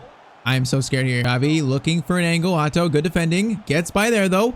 What a pass. That's going to be a shot, and Guillaume makes a save. Corner in by Xavi, and that is going to be... That's weird. That is a very weird corner, and this attack is not over yet. Castello to Elmas, to a player who I should sign in a series because this guy has tortured me this game. Guillaume makes a huge save, though. I thought he was going to score that. Bro, Guillaume is coming up big here at the end. 7 minutes left. Corner in. Please clear that. Guillaume's going to catch it. All right, get it out quick. This would be a counterattack to end the game. Otto gets to do Bino Gittins. No, got to get that right back to him. Hold up. Wait, that bounces back to him. That's so lucky. But he was offside. That is not lucky. 5 minutes to defend a 2-goal lead. We are in the driver's seat here. Unless they score, which they're going to shoot. Guillaume makes another big save. Rico Lewis, great pass out. That is beautiful. We just have to defend for 2 more minutes. Actually, 1 more minute. 2 minutes added on. Elmas gets it to Openda. Openda drags it forward. Defense, defending as an absolute team. And ref, blow the whistle. That should be it. Ref blows the whistle. Under 18 FC have won the Champions League. Bro, what a run by a team full of teenagers. Compared to that first game, this team came so far. After Real Madrid, this team started playing so well. And this team has become the best team in the world somehow. Bro, this video was so stressful though. We definitely had to get very lucky to be able to win the Champions League with this team. And I mean very lucky. But we have done it. Our captain Gavi is going to lift the trophy. So a team of players that are 18 years old or younger have actually won the Champions League and made themselves the current best team in the world. So that is job complete. A lot of these players are really fun to use. And this video shows if you give them game time in a career mode, they will grow a lot. Okay, during a recent PSG match, Luis Enrique subbed Kylian Mbappe off at halftime. And the reason being, he says, sooner or later, we will play without Mbappe. We have to get used to that. Kylian Mbappe has been PSG's best player since he joined them in 2017. Well, I guess minus 1 year, but losing Mbappe is going to be devastating for PSG. They'll still be one of the richest clubs in the world, but there's certain things that money just can't replace. How will PSG recover after Mbappe leaves? In today's video, we're going to find out, as it's our job to rebuild PSG without Kylian Mbappe. He's signed for Real Madrid, finally, so it's now up to us to figure out how to make PSG the best team in the world and win their first ever Champions League trophy without Kylian Mbappe. So drop a like down below, also hit that sub button if you've not, and let's get into it. So Kylian Mbappe has gone off now to Real Madrid, and he looks so happy to be there. And we now have to transform this team here into the best team in the world. Now, I don't think it's going to be easy, but with or without Mbappe, we got cash at PSG. So there's definitely a path to winning a PSG's first ever Champions League trophy. So season 1 officially begins, and we got some work to do. So looking at the squad without Mbappe, obviously it's a lot weaker. Our two best players being Dembele and also Captain Marquinhos. We got players though like Skriniar, like Hakimi, Ugarte, of course Ayemri, who's one of the highest potential kids in the game. So there's foundations here for like a Champions League contending team. I just don't think that's what this team is right now. And it's going to take some work. Now we have one rule in this rebuild, and that is we can only make 2 signings per season. That'll make this challenge a bit tougher. So we got to be smart with that 300 million. Now my first move though is not going to be actually buying a player. It's going to be bringing a player back. And that player is Xavi Simons, currently out on loan at Leipzig. Now in a post Mbappe at PSG, I feel like Xavi Simons is the next player to take that mantle as like our star player, the main focus of the team. So we're going to recall him from his loan, and he becomes kind of like our new Mbappe maybe, if he can live up to that. So because of that, we are going to play a 4-2-3-1, mainly to get Xavi in that middle spot, that number 10 spot. So he becomes like the centerpiece of this team. Now in this first season, I think the defense looks pretty good in Hakimi, Marquinhos, Skriniar, Hernandez, and also of course Nuno Mendes, Kimpembe. I feel like we're good on defense. Kind of same thing with the attack. I think Kolomawani, Dembele, Xavi, Lee Kangin, also Asensio, Barcola, and Ramos. That's a solid attack. I think for our second move in this first season, a new like number 8 box-to-box mid is the most important thing here. That would truly like set the foundation for this rebuild. Now a player that I was going to think about that has been linked in real life a lot is Bernardo Silva. Now my issue with Silva is now we have Xavi Simons. I feel like they're very similar players, or at least they play in similar spots. I think next to Xavi in the midfield and next to Ugarte, I want more of like a box-to-box kind of stronger midfielder. And the player that fits that bill is Leon Goretzka from Bayern Munich. I mean, this dude is just a beast. You can look at his stats. He's one of the most well-rounded midfielders in the game. He's 6'2", so he can defend, he can attack, he can pretty much do everything. So I want to pair him alongside Xavi Simons in our midfield. So we're going to offer about probably 6, 7.5.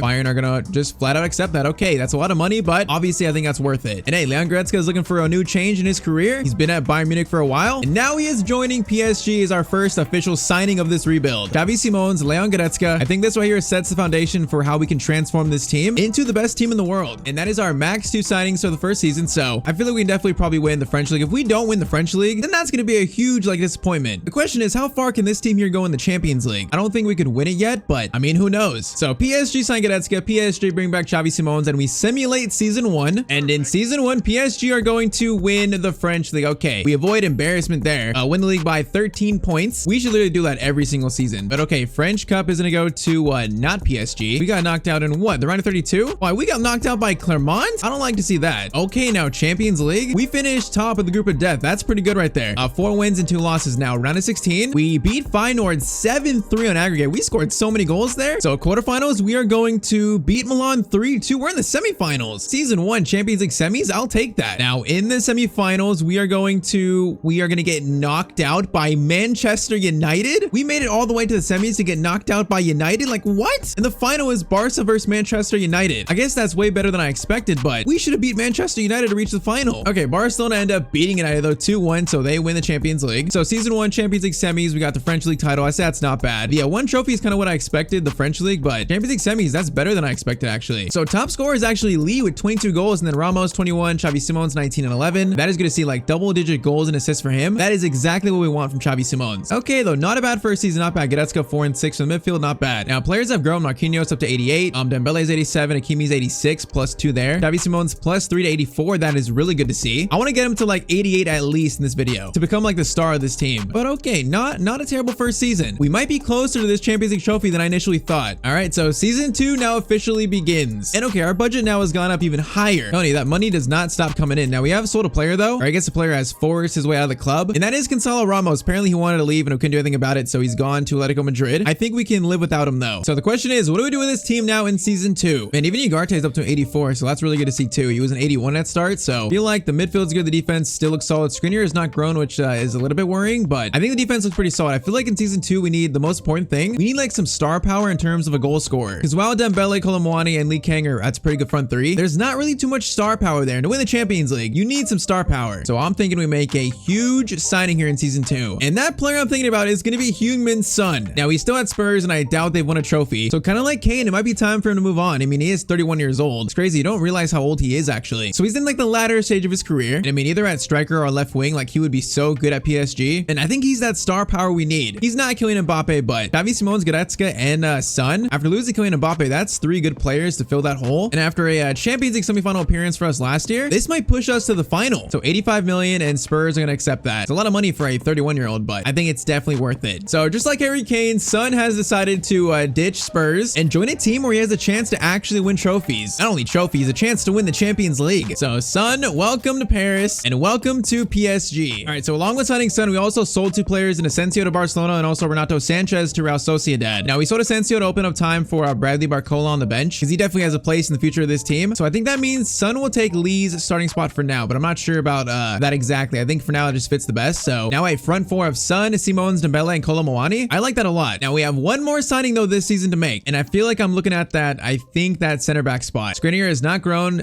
since season 1. He is 29, so I'm not sure if he's gonna grow at all. So if there's one spot that needs reinforcements, I think it might be there. Now I like Bastoni a lot, but I can't see him leaving Inter really. It would take a lot for him to leave Italy, I think. A player that might make more sense is Pau Torres from Aston Villa. I mean, Villa to PSG is definitely a step up, at least in terms of like Champions League, and he is better than Skriniar. So I feel like it would not be a bad pickup by any means. All right, let's try like 70 million to start. Unai Emery is going to say yes to that. Yeah, definitely this is a defensive upgrade here. So Marquinhos, his new center back partner, Pau Torres, he definitely has a lot more room for growth than Skriniar. And man, Son and then Pau Torres, what a transfer window for PSG. So I think I might try to sell Skriniar, but of course Pau Torres now starts. And yeah, Son and Torres have made this team now actually look so much better. Is that enough to like push us to now a Champions League final? I feel like Kolo Muani up top, I'm not sure if he's like the best striker we could have for a Champions League winning team, but we've hit our 2 max signings, so we got to stick with this for this season. It's just, is this team good enough now to win the Champions League? So new star player Son is settling in well at PSG, and we simulate season 2, our second season without Kylian Mbappe, and in season 2, PSG are going to once again win the French league, only losing 1 game actually. Hey, that is not bad. 11 points over Marseille. Good start to season 2. Now French Cup is going to be won by, we lost the final to Nice. I was hoping for a French Cup this year, you know, I was hoping. Oh, that's so unfortunate. Okay, Champions League, the big one. Group stage. Okay, our group was tough. Sporting, Inter, and Salzburg. That is tough, but we still finished first. Okay, good start. Now round of 16. I am done. I'm done. You have got to be kidding me. Round of 16, we get knocked out again by Manchester United 4-1. Like, bro, there's no way we got United in the round of 16. They knock us out again, just like the semifinals last year. There's no way. How does that actually happen? How do they even beat us? Our team is so good. Okay, so semifinal appearance, season 1, season 2, round of 16 exit, and then eventually it's a Barcelona again in the final. Bro, what are Barcelona on? How do we get knocked out though in the round of 16? That makes no sense. Champions League is won by Barcelona for the 2nd time in a row. What is Mbappe at Real Madrid even doing? He's let Barca win 2 Champions Leagues. Bro, what went wrong? Round of 16 exit? Man United beat this team? That makes no sense. And okay, top scorer of the team is gonna be Son with 30 and 14. Okay. Kolo Muani 26 and 10. Okay, Dembele 6 goals only, Barcola 9, and Goretzka 9. Okay, we're missing that 3rd scorer. Xavi Simon's only 7 and 4. Despite growing +2, he had a terrible season. He's supposed to be like the star player of this team. Bro, what went wrong? I don't even know. Like, Xavi's up to 86, Son is -1 to 86, but Dembele 87, Ugarte 87. Like, how did this team go so wrong? Pau Torres 86, Nuno Mendes 86. Like, how is this team? How do we get knocked out by Man United? I am sick. Bro, we were so close in season 1. Now we're like back to the drawing board. Okay, season 3 now officially begins. And we still got about 300 million on our budget, but we might not have to go like completely back to the drawing board because this team is still good. There's foundations for like a Champions League winning team. I just don't know what went wrong. Like midfield 3, 87 87 rated basically.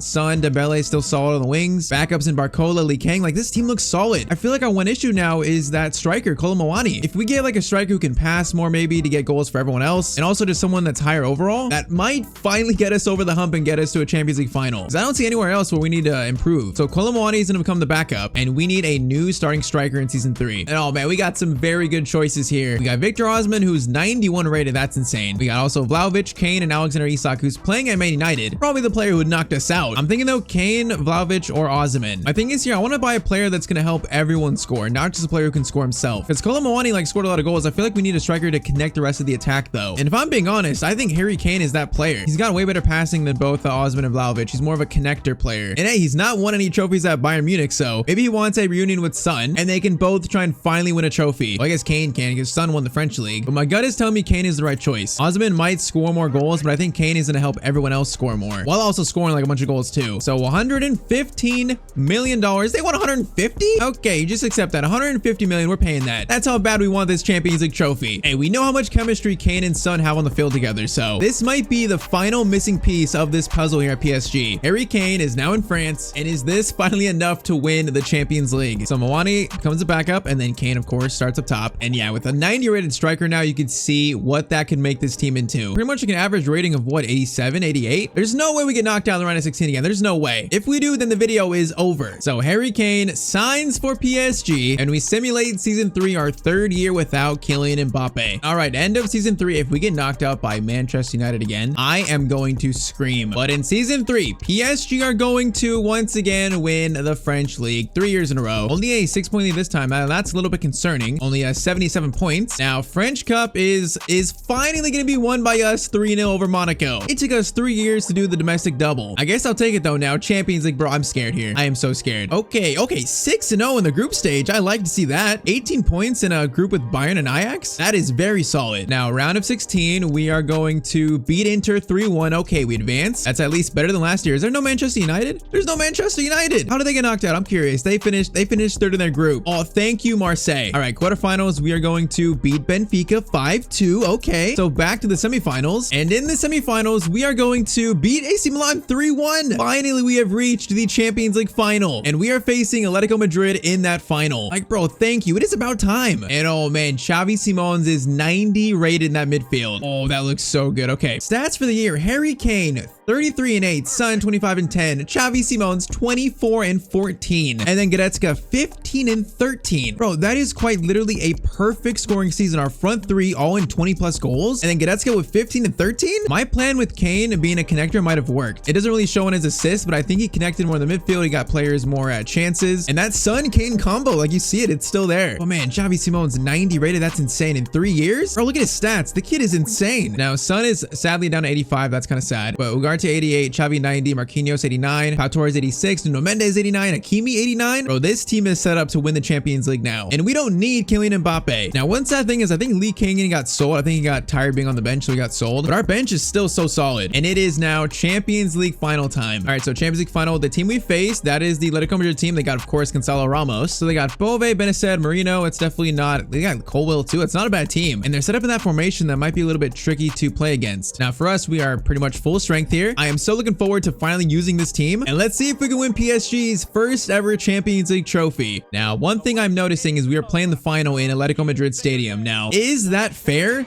Absolutely not. This is rigged. We're playing in their home stadium. It's a home game for them. How is that fair? Hopefully the PSG fans show out in force today, because we are in Atletico Madrid's house. Champions League final though. A 90 rated Xavi Simons leading the team. Can we win the Champions League without Kylian Mbappe? We're gonna try. We got the Xavi, the Kane, and the Son combo. Xavi, great pass to Kane. This could be a great start. That's literally a perfect start. Xavi Simons to Harry Kane, and that's 1-0 in under 5 minutes. Oh, what a pass by Xavi. What a finish by Kane. That was way too simple. What a start to this final. Now, there is still a lot of time left, though. Is this PSG's year to finally win it? Kylian Mbappe looking very sad watching on. His rival in Madrid in the final facing his former team. João Felix, Bouvet gets it over. Gonzalo Ramos is going to score, and he's going to make it. You got to be kidding me. He's going to make it 1-1. We let them tie it up that easily and that quickly, and it's our former player, Gonzalo Ramos? How do we do that? We just cannot do that. Oh, everyone was asleep. Everyone is still celebrating the goal. Okay, 12 minutes. We need to lock in. We see holes in defense. We can score a lot of goals this game. That is how we will win this trophy. Okay, Xavi.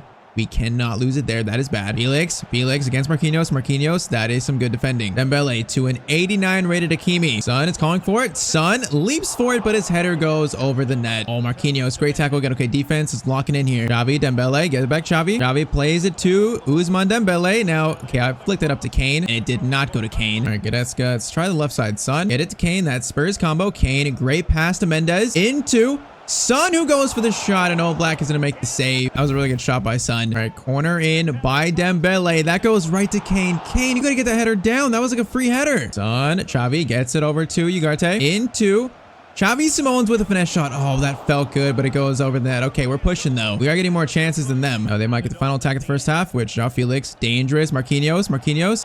Couldn't make a tackle there. And instead, Gonzalo Ramos makes it 2-1. We are now losing in the Champions League final. Should I have kept Gonzalo Ramos because he has scored 2 against us? Okay, halftime, and we are down a goal in the Champions League final. Bro, we cannot lose this. We made it this far. We can't lose this. We need to absolutely lock in here. 45 more minutes. We need to tie this up first. 1 goal at a time. Goretzka plays it into Son. There's space here. Son. Finesse shot. Son scores. What an instant response. Bro, their back 3 is like so disconnected. There is space there to exploit if we can just exploit it. Great finish by Son, and this is 2-2. Come on, I feel like this is our final now. We got to keep like the momentum on our side. Just keep the ball away from Gonzalo Ramos. Mendes, great tackle there. Son gets it to Goretzka. Goretzka is gonna find. Okay, why is that pass so slow? That was meant for Xavi, not Kane. Kane was offside. Son has got Mendes. Mendes cross this in far post to Ousmane Dembele.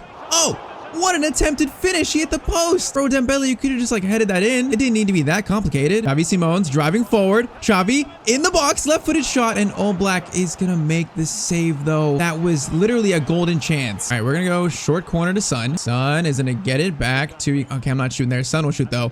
Son will shoot that across goal. Heung-min Son, what a finish. Are you kidding me? That far out to make it 3-2? Bro, what a shot. You can't give Son that much space across goal. That is a beautiful finish. And that is 3-2 to PSG. Come on, this is our final now. We got, what, 25 minutes left? Just keep the ball still away from Gonzalo Ramos. Keep it away from him. And that shot was literally insane, though. I did not expect that from Son there. He may have dropped, like, what, -4? He's still really good. Come on, doling him through. No, this is not good. Dembele comes over. Dembele. Okay, Dembele. No! Dembele! No! I tried to clear it. They just missed? Oh my, they just missed that somehow. That is the luckiest defensive mistake and miss I've seen in my life. This should be tie game right now. Let's get into Xavi Simons. Xavi, okay, he has space for a long shot for his own. Xavi Simons, what a long shot. Are you kidding me? 79th minute, Xavi Simons, the star of this team, may have just sealed the Champions League trophy. They should have tied it up on one end, and instead, Xavi Simons does this from 23 meters out. Okay, no, Gonzalo Ramos, please no. Okay, defense does well there. Gonzalo Ramos again. Gonzalo Ramos gets it to Batarina. Don't let him shoot. Don't let him shoot. Gonzalo Ramos. He is doing moves here. Marquinhos, stay strong. Ugarte, get it out. I think we've done just enough to win the Champions League final. Okay, Kane wants to score his, though. Kane cuts inside.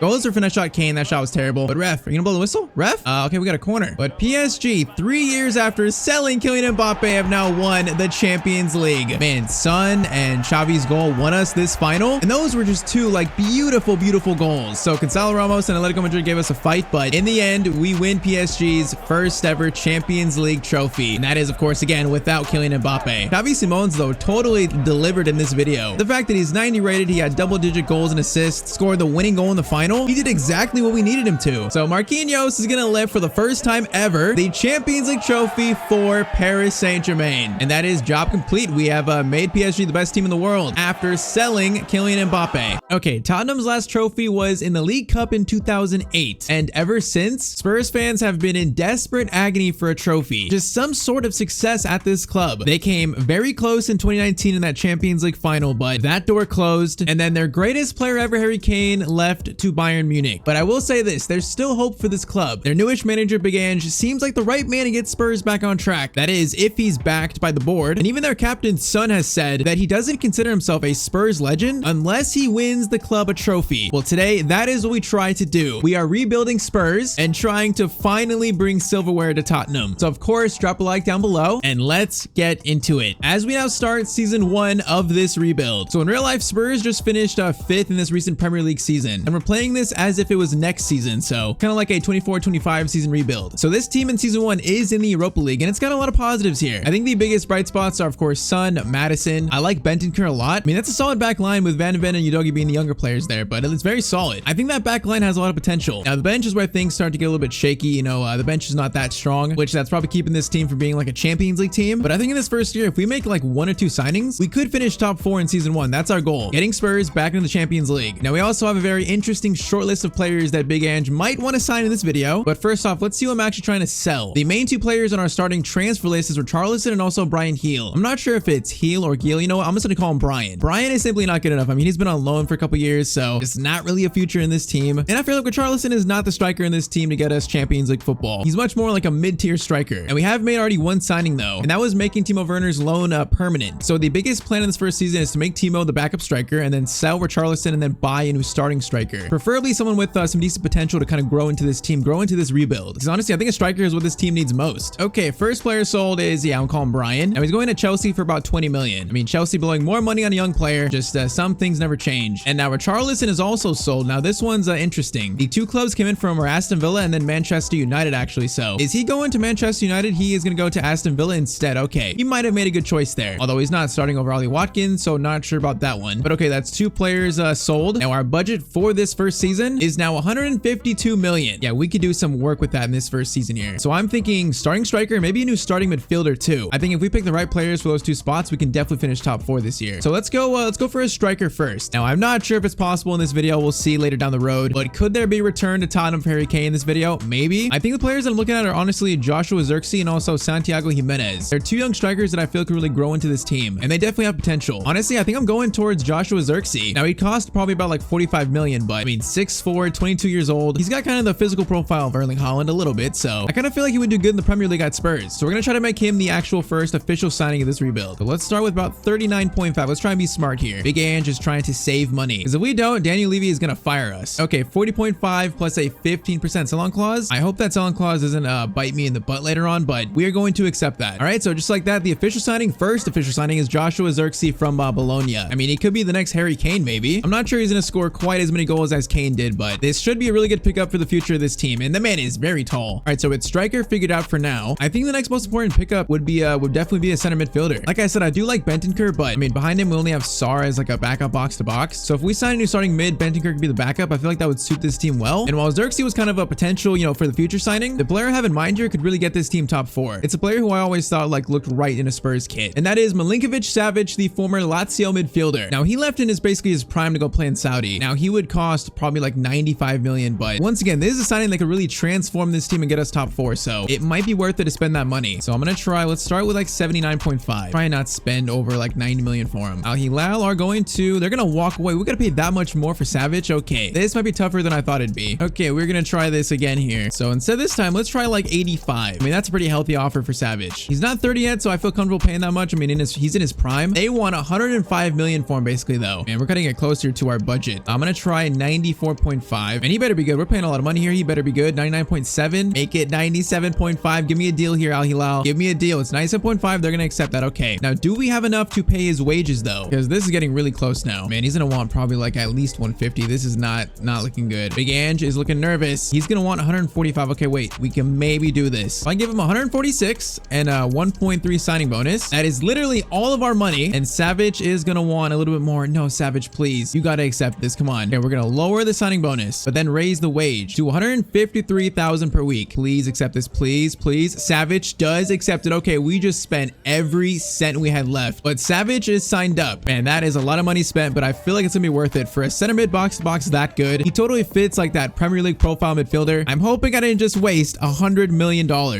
right, so Bentancur to the bench, and then Savic in that starting number 8 spot. And yeah, that you can see that midfield spot, it really transforms the look of the team. And we literally have no money left, so Zirkzee and Savic are the 2 signings for this first window. So let's sim to January and see how this team does in the first say 6 months. See if I made the right choice in Savic. I'm kind of nervous here. All right, so we are now in January. We can see here that we're in the Carabao Cup semis, so I mean that's a good sign. But in the Premier League, Spurs are going to be in 5th place. Okay, so we've not dropped further from where Spurs are in real life, but we also not climbed up anymore. That kind of, I guess that's like a real letdown. Man City are all the way down in 9th. Like, that's a shock. Now, our goal this year is top 4. We're currently 4 points off top 4. So, I mean, we're still right there now. FA Cup, we're of course still in that. Carabao Cup, it's going to be against Southampton in the semifinals. And then, okay, Luton Town, Nottingham Forest, other side. That right there is a chance for a trophy, a big chance. Although it's just the League Cup. And then in the Europa League, we are going to finish top our group on 15 points. Very good group stage. All right, so round of 16 Europa League, Carabao Cup semis, and 5th in the Prem. What do the stats look like in this team? All right, so Son has 18, Kulishevsky 9 and 5, Xerxes 6 and 3, decent. Even Savage 5 and 5 is decent from the midfield. So I'm liking what I'm seeing. It's just we're not there yet, and it might take some time. Now I'm guessing we have no money, which we actually have 15 million. I don't think we can do anything with that though. So I think we stick with this team for the rest of the year and see how it pans out. It might not be like top 4, at least in season 1. It might not be. Okay though, so we beat Southampton 6-1 in the Carabao Cup semis, and we are now in the Carabao Cup final versus Nottingham Forest. I mean, already a chance to win a trophy. It's a minor one, but at this point, Spurs fans will take anything. So at Wembley versus Nottingham Forest, this final is going to be 1-0 to Spurs, a goal by Højbjerg, and that's a trophy for Spurs. End the video right here. That's a trophy won. That is already job complete. Okay, I'm kidding. We obviously got to win the Prem. We got to win the Champions League. We got to make Spurs like the best team in the world, but hey, that's a trophy. That's definitely not bad for this first year. I will take that with this squad. Like, now let's see what else this team can do this year. All right, now end of season 1. I'm a bit worried here. I feel like we probably did not get top 4, so we're going up slowly. We're going to be in the top 5. Okay, if we're not 5th, of course that means Spurs are back in the Champions League. 5th place is going to be Arsenal. Okay, so Spurs, we actually finished 3rd. Okay, I will take that. A 3rd place finish for Spurs, and we're back in the Champions League. Okay, kind of wild though is Aston Villa win the Premier League, or Charlison, I sell him and then he wins the Prem. Of course that comes back to haunt me. Okay though, that's not a bad year. Man City come up to 4th after that terrible start, but it looks like we had a lot of losses, but somehow still won a lot of games. I'll take it though. Champions League for next year. Now FA Cup final, it's gonna be not Spurs. We were knocked out by Crystal Palace in round 6. Of course, won the Carabao Cup, so that's already one trophy this year. And now Europa League, we have another cup final in season 1. It's gonna be the Europa League final. Man, if we could win this, it would be a really good season 1. So we beat Atalanta, we beat Ajax, and we also beat Leverkusen to reach the final. Bro, win this Carabao Cup, Europa League, and top 4. That would be like a perfect season 1 for this rebuild. Okay, team looks solid. No one's injured. Europa League final, it is going to be 2-0 to Spurs. Kulishevsky and Son score in extra time, and we win the Europa League. Okay, this could not be a better season 1 for us. I mean, 3rd place finish, Europa League trophy, Carabao Cup trophy, and a Europa League for Spurs. That is a huge trophy right there. Okay, what a season 1 for Ange. Man, that was a big second half of the year. Like, his stats should be pretty good here. Oh yeah, Son, our captain, went crazy. 41 and 14. Kulishevsky 23 and 6. Xerxes 14 and 9. Madison 10 and 7. Savage almost 10 and 10 from the midfield. I am liking what I'm seeing from these stats here. Like, this team really performed in the second half of the year. Man, I am so encouraged by that. So back in the Champions League, we got trophy winning experience now. We're on our way to becoming the best team in the world. We're on our way. All right, so now we officially enter season 2 of this rebuild. That season 1 literally could not have been any better. So Xerxes up to 82. That's good to see. Kulishevsky 85, Madison 86, Savage is still 86, but that's solid. Højbjerg 83. The team's looking solid. Van de Ven 82. Okay, so our young back line here of Udogi, Van de Ven, and Poto are actually growing, which is good. Even Vicario is 87. Okay, we're seeing some good growth in these players, especially ones that were already at Spurs. Man, so what do we do in season 2? What is the budget now after getting Champions League? How much money is Daniel Levy giving Big Ange? Okay, he's giving 150 million. I mean, that's a lot of money, but I kind of wanted more, you know? We can still do some damage with that. Now, I think my first move might be a new CDM. I feel like Højbjerg, I like him a lot, but 83 is probably not going to go to 84. I don't think so. If we could sign a new CDM that's at least 84, that might improve this team by a good amount. And the players here, João Palhinha is 85 rated. You know what? 28 years old, kind of the same age as Savage. He's definitely outgrown Fulham. He might be the perfect pickup for the first signing in season 2. I mean, he's playing in London, so he doesn't have to move far. This just makes a whole lot of sense. So Palhinha, we're going to try to sign him up to be the first signing in season 2. You know what? I can offer Højbjerg too. Let's do that. So 35 million. Let's try and offer another like maybe 40. How about that? See what Fulham say to that. And okay, they say yes. That's about 75 million value. I might have overpaid a little bit there on Højbjerg's value, but we're going to make this deal happen. It just makes too much sense. And we should still have a lot of money left over, so we could still make more big moves. But Palhinha, it's time for a bigger club. We're in the Champions League. Palhinha is going to accept that contract. He's now a Spurs player. I mean, João Palhinha and Savage midfield too. I like the sound of that a lot. I bet Ange does too. So Bissouma's the backup. I mean, it was the backup last year pretty much, and Palhinha is now the starter. I mean, that's a heavily improved team. Now we're pretty much all 85 rated other than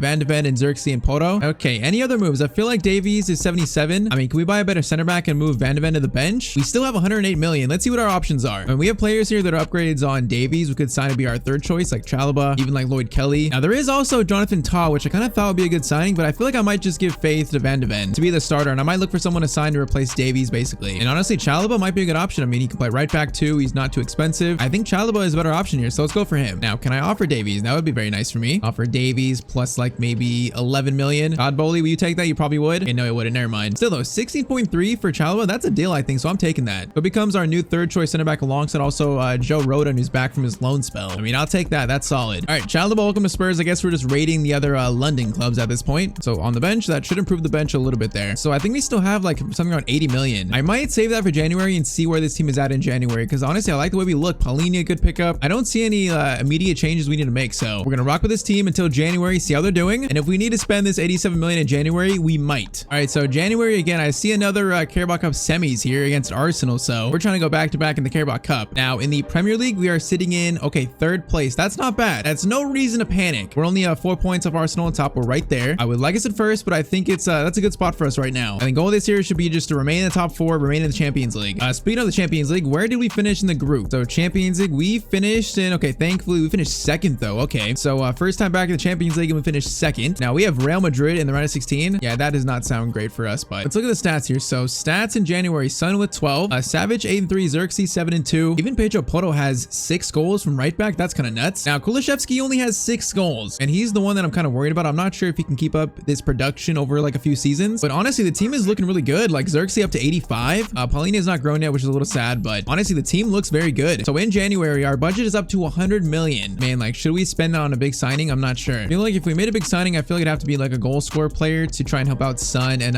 Xerxes. It just has to be someone better than Kulishevsky, which right here, I mean, there's not many players better than him. Like Helmut would be a downgrade, Ansu would be a downgrade. Even Rafinha would be a downgrade at 84. So saying that though, there is Mr. Cavada with that 5-star weak foot who could play on the right wing. Now he's 89 rated. What is his value though? His value is like 100 and what? 70 million? I don't think we could afford that. We're gonna try it though, actually. What if we offered Kulishevsky in a swap deal to Napoli? So Kulishevsky is worth 91. So if we make that balance up, that difference up with like 70, could we actually do this and sign Cavada at 89 rated? So 75 million plus Kulishevsky 97.7. Okay, this might be actually possible though. Let's try just 90 million plus Kulishevsky. I mean, Cavada is 89 rated at 23. He would be so good in this team. I think we can actually do it. Man, 92 million plus Kulishevsky. We're doing it. We're signing Cavada up. We're gonna try to at least. If we have enough for the wages, man, this is a huge signing. I mean, he'd become the best player in the team. It's just, can we afford his wages now? So a crucial squad role, nice 4-year contract, and I think we can actually afford this. It is every last cent we have again, but okay, we are signing Cavada up to Spurs to be our new right winger. That right there is a huge signing. Man, like Kulishevsky did so good in season 1, but I just had a feeling he wouldn't keep that production up, you know? So if there was one way to strengthen our attack, it was right wing, and I think we've just done that with Cavada. Now, with us being in the round of 16 against Real Madrid, at least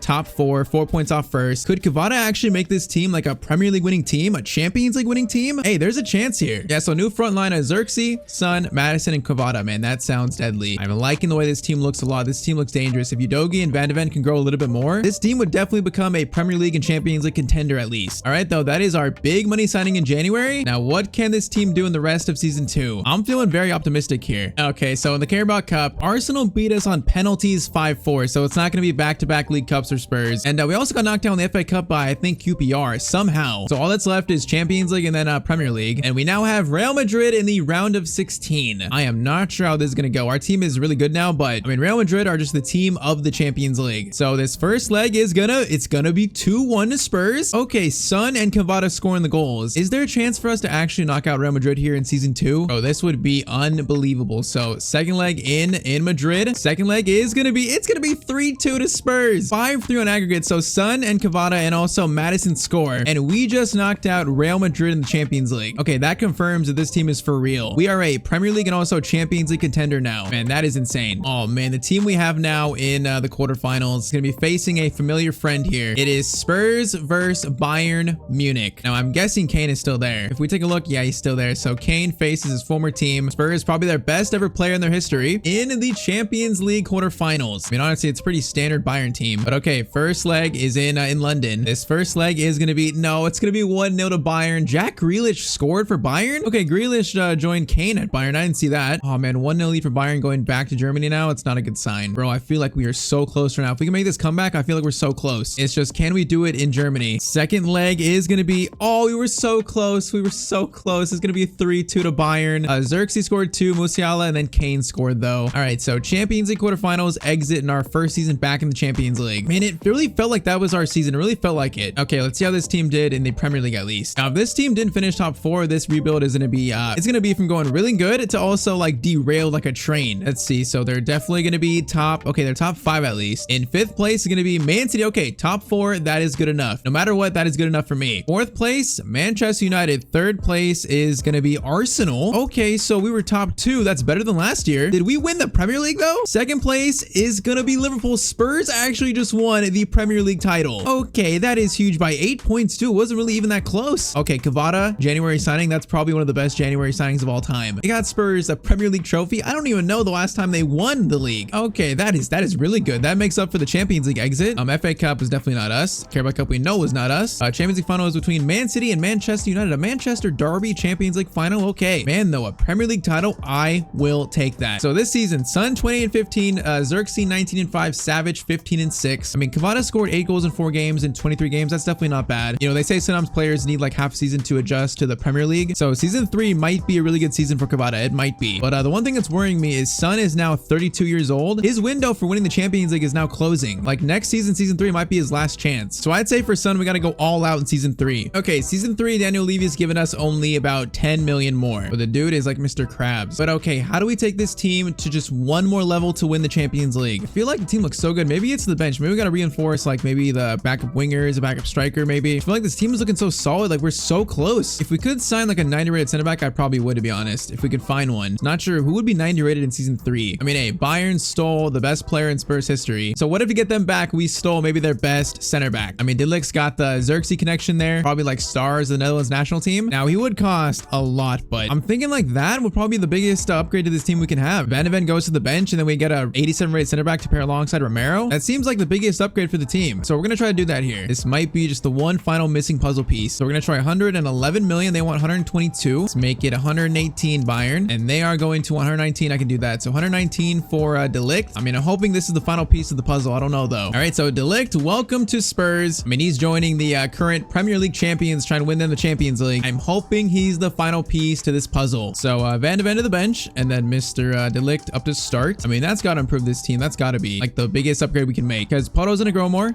Udogi's gonna grow more, Romero might grow more, and then Kvara's gonna grow. Son might stay 88, but Xerxes gonna grow. So I feel like that might be our only signing in season 3, unless we can find like maybe a winger or a backup striker, maybe like a backup winger, someone who's got more potential to grow. We've got like around 40 million to spend here. I mean, what about Jacob Ramsey? I know he's he can also play center mid. He might not be a bad pickup because he's so versatile. We might need to offer someone in a swap deal. Like, what if we offer Solomon plus maybe like 18 million? What would Villa say to that? They want 25 million plus Chalobah. I don't want to give up Chalobah, but yeah, I don't want to give up Chalobah. Let's try Rodon if they want a center back. So 23 plus Joe Rodon, they want 45.6. Okay, they don't want a center back actually, and it's getting a little bit tough here. We have this Belize guy who is I'm definitely not going to play. So what about 15? I mean, that's 45 million plus Belize. Come on, Villa, take the deal. Take the deal. They're going to take the deal actually. Okay, I'll do that because Belize was not going to play this year. Okay, Ramsey would be as a backup winger, backup midfielder. I feel like that's solid. Kind of like a glue guy for the bench. That and De Ligt might actually take this team just one more level. All right, so Jacob Ramsey signed up. That's a very good signing there. And that's the rest of our money. All right, so that does make the bench a bit stronger here. And I think we're ready for season 3. So come on, De Ligt. If players grow more, this should be our year to win the Champions League, and it might be Son's final chance to. If we don't this year, we might have to move on from Son, or like move him to the bench or something. I don't know. All right, so January we are again. I don't see any Carabao Cup semis, so I guess we're not in that cup anymore. Now in the Premier League, we're gonna be in 5th place now. Okay, wait, we're 8 points off Liverpool in first. We're actually 7 points now. That's not great for our title defense, but honestly, I won the Champions League this year. So no Carabao Cup trophy this year, but Champions League. In the group stage, we're gonna finish top our group, and okay, that's actually a kind of a tough group. Atletico Madrid, Salzburg, and PSV. That is a tough group. So solid group stage. In the round 16, we have Benfica, and that's a lot better than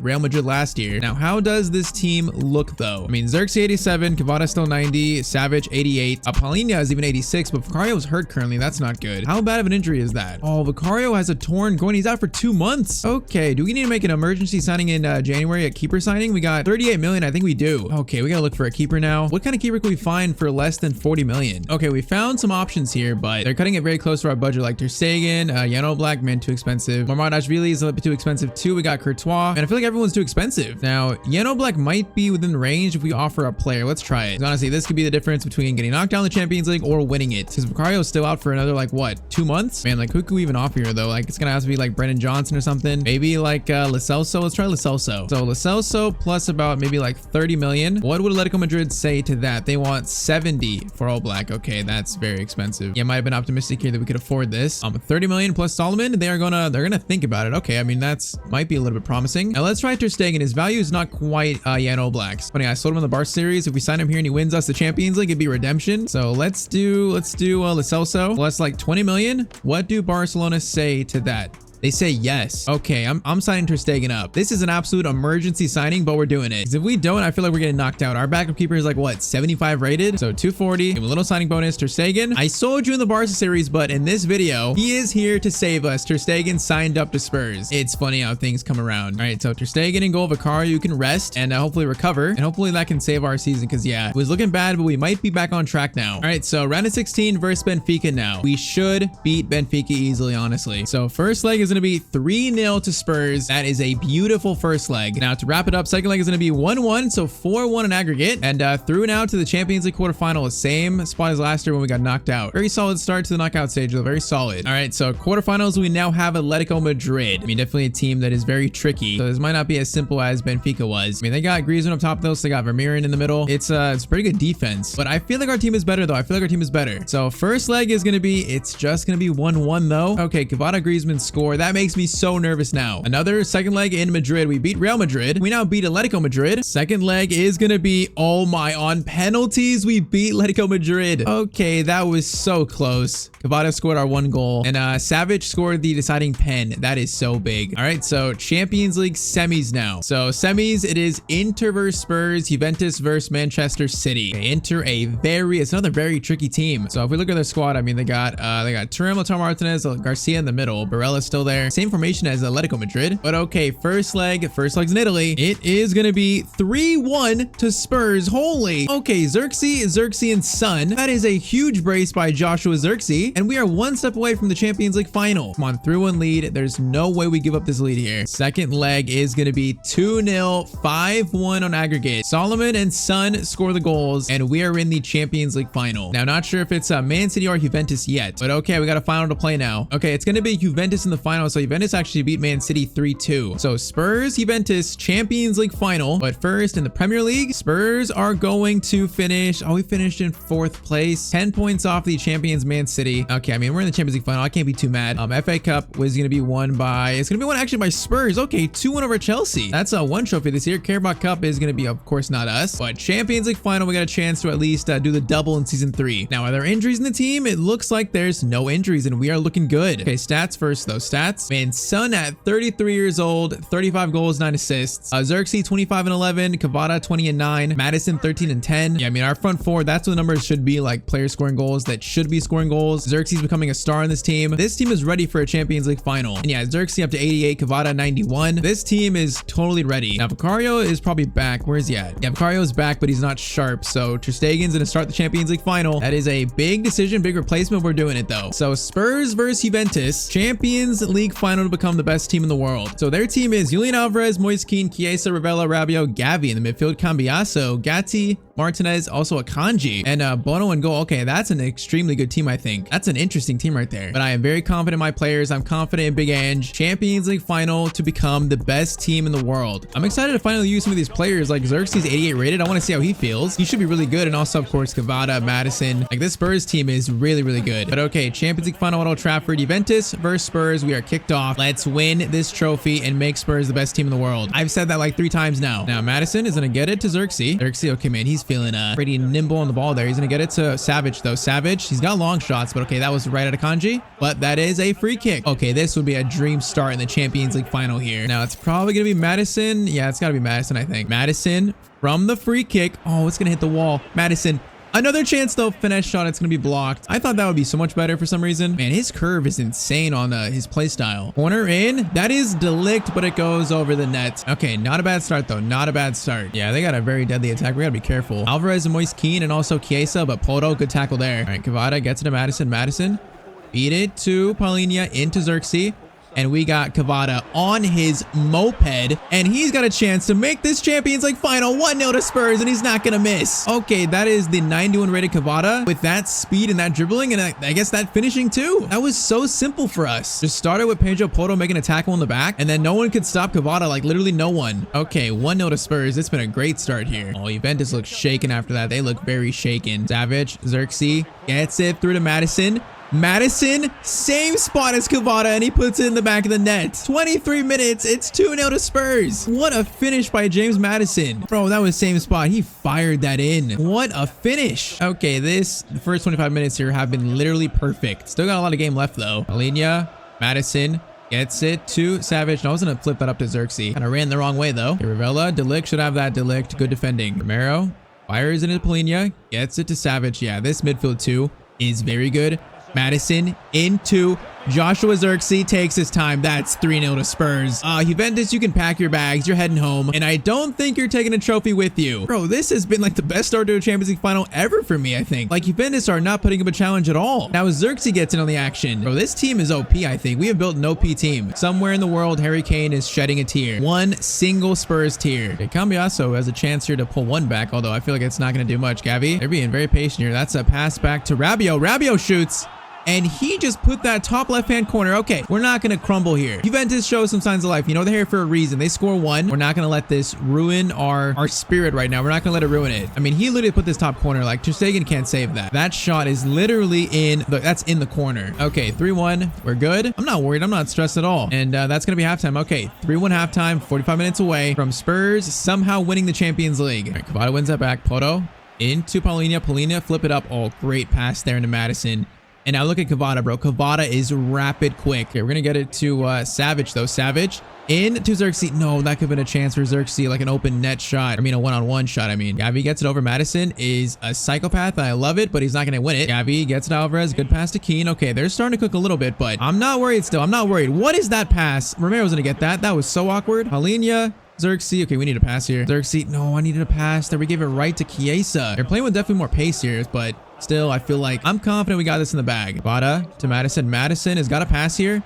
Not a bad ball, man. That was a very good idea. Here we got 30 minutes left. Still 2-goal lead. I'm feeling good. Gavi to Ravella. Now they're having more possession, but Cavada, what a steal from our right winger. And he is going to run now. Xerxes gets it back to him. Cavada, Xerxes lays it off. 2. It's going to be Madison. Bono with the save, though. That should have been game. That should have been wrapped up. Udogie wins the header. Cavada, 2. Son, finesse shot. Oh my, how perfect is that? Our captain's son with the goal to seal it, and that was a banger. 33 years old, he may have just won Spurs the Champions League. Never gave up on the team, stayed, and he does this in a Champions League final. Bro, that shot is literally perfect. That's like a storybook ending right there. And Big Ann just loving it. Bro, that shot, that could not have been more perfect. Just fell to him. He's been quiet all game. Definitely doesn't have the legs he used to, but oh man, that is the Champions League trophy to Spurs. We get a chance for one more here because now the floodgates are opening. Madison gets it to Xerxes. Xerxes is going to try to lay it off. Oh, what a pass to Savage. That should have been 5-1. Okay, this team is insanely good. Madison cross in. That's going to go to Delict. Okay, we went for a bicycle kick there. That did not work. But man, Son has done it. Spurs have done it. Big Ange has done it. Tottenham have won the Champions League. Redemption after that 2019 loss. And we have made Spurs now the best team in the world. What a final, though. This team is just so good. I'll say it again. Like, from the start, it did not feel like we're going to lose this. And man, so in this video, we won the Carabao Cup. We won the Premier League. We won the FA Cup. And now the Champions League. We won every trophy possible after Spurs not winning a trophy since 2008. And man, if there's one player that deserves to lift this trophy, it's Son. So Spurs win the Champions League. What a performance by the entire team. Everyone played their part. And you could say now Spurs, the best team in the world. And that right there is job complete. So if you enjoyed this rebuild, of course, drop a like down below. Drop a comment down below which team we should rebuild next. And if you click on screen, you might like this video too.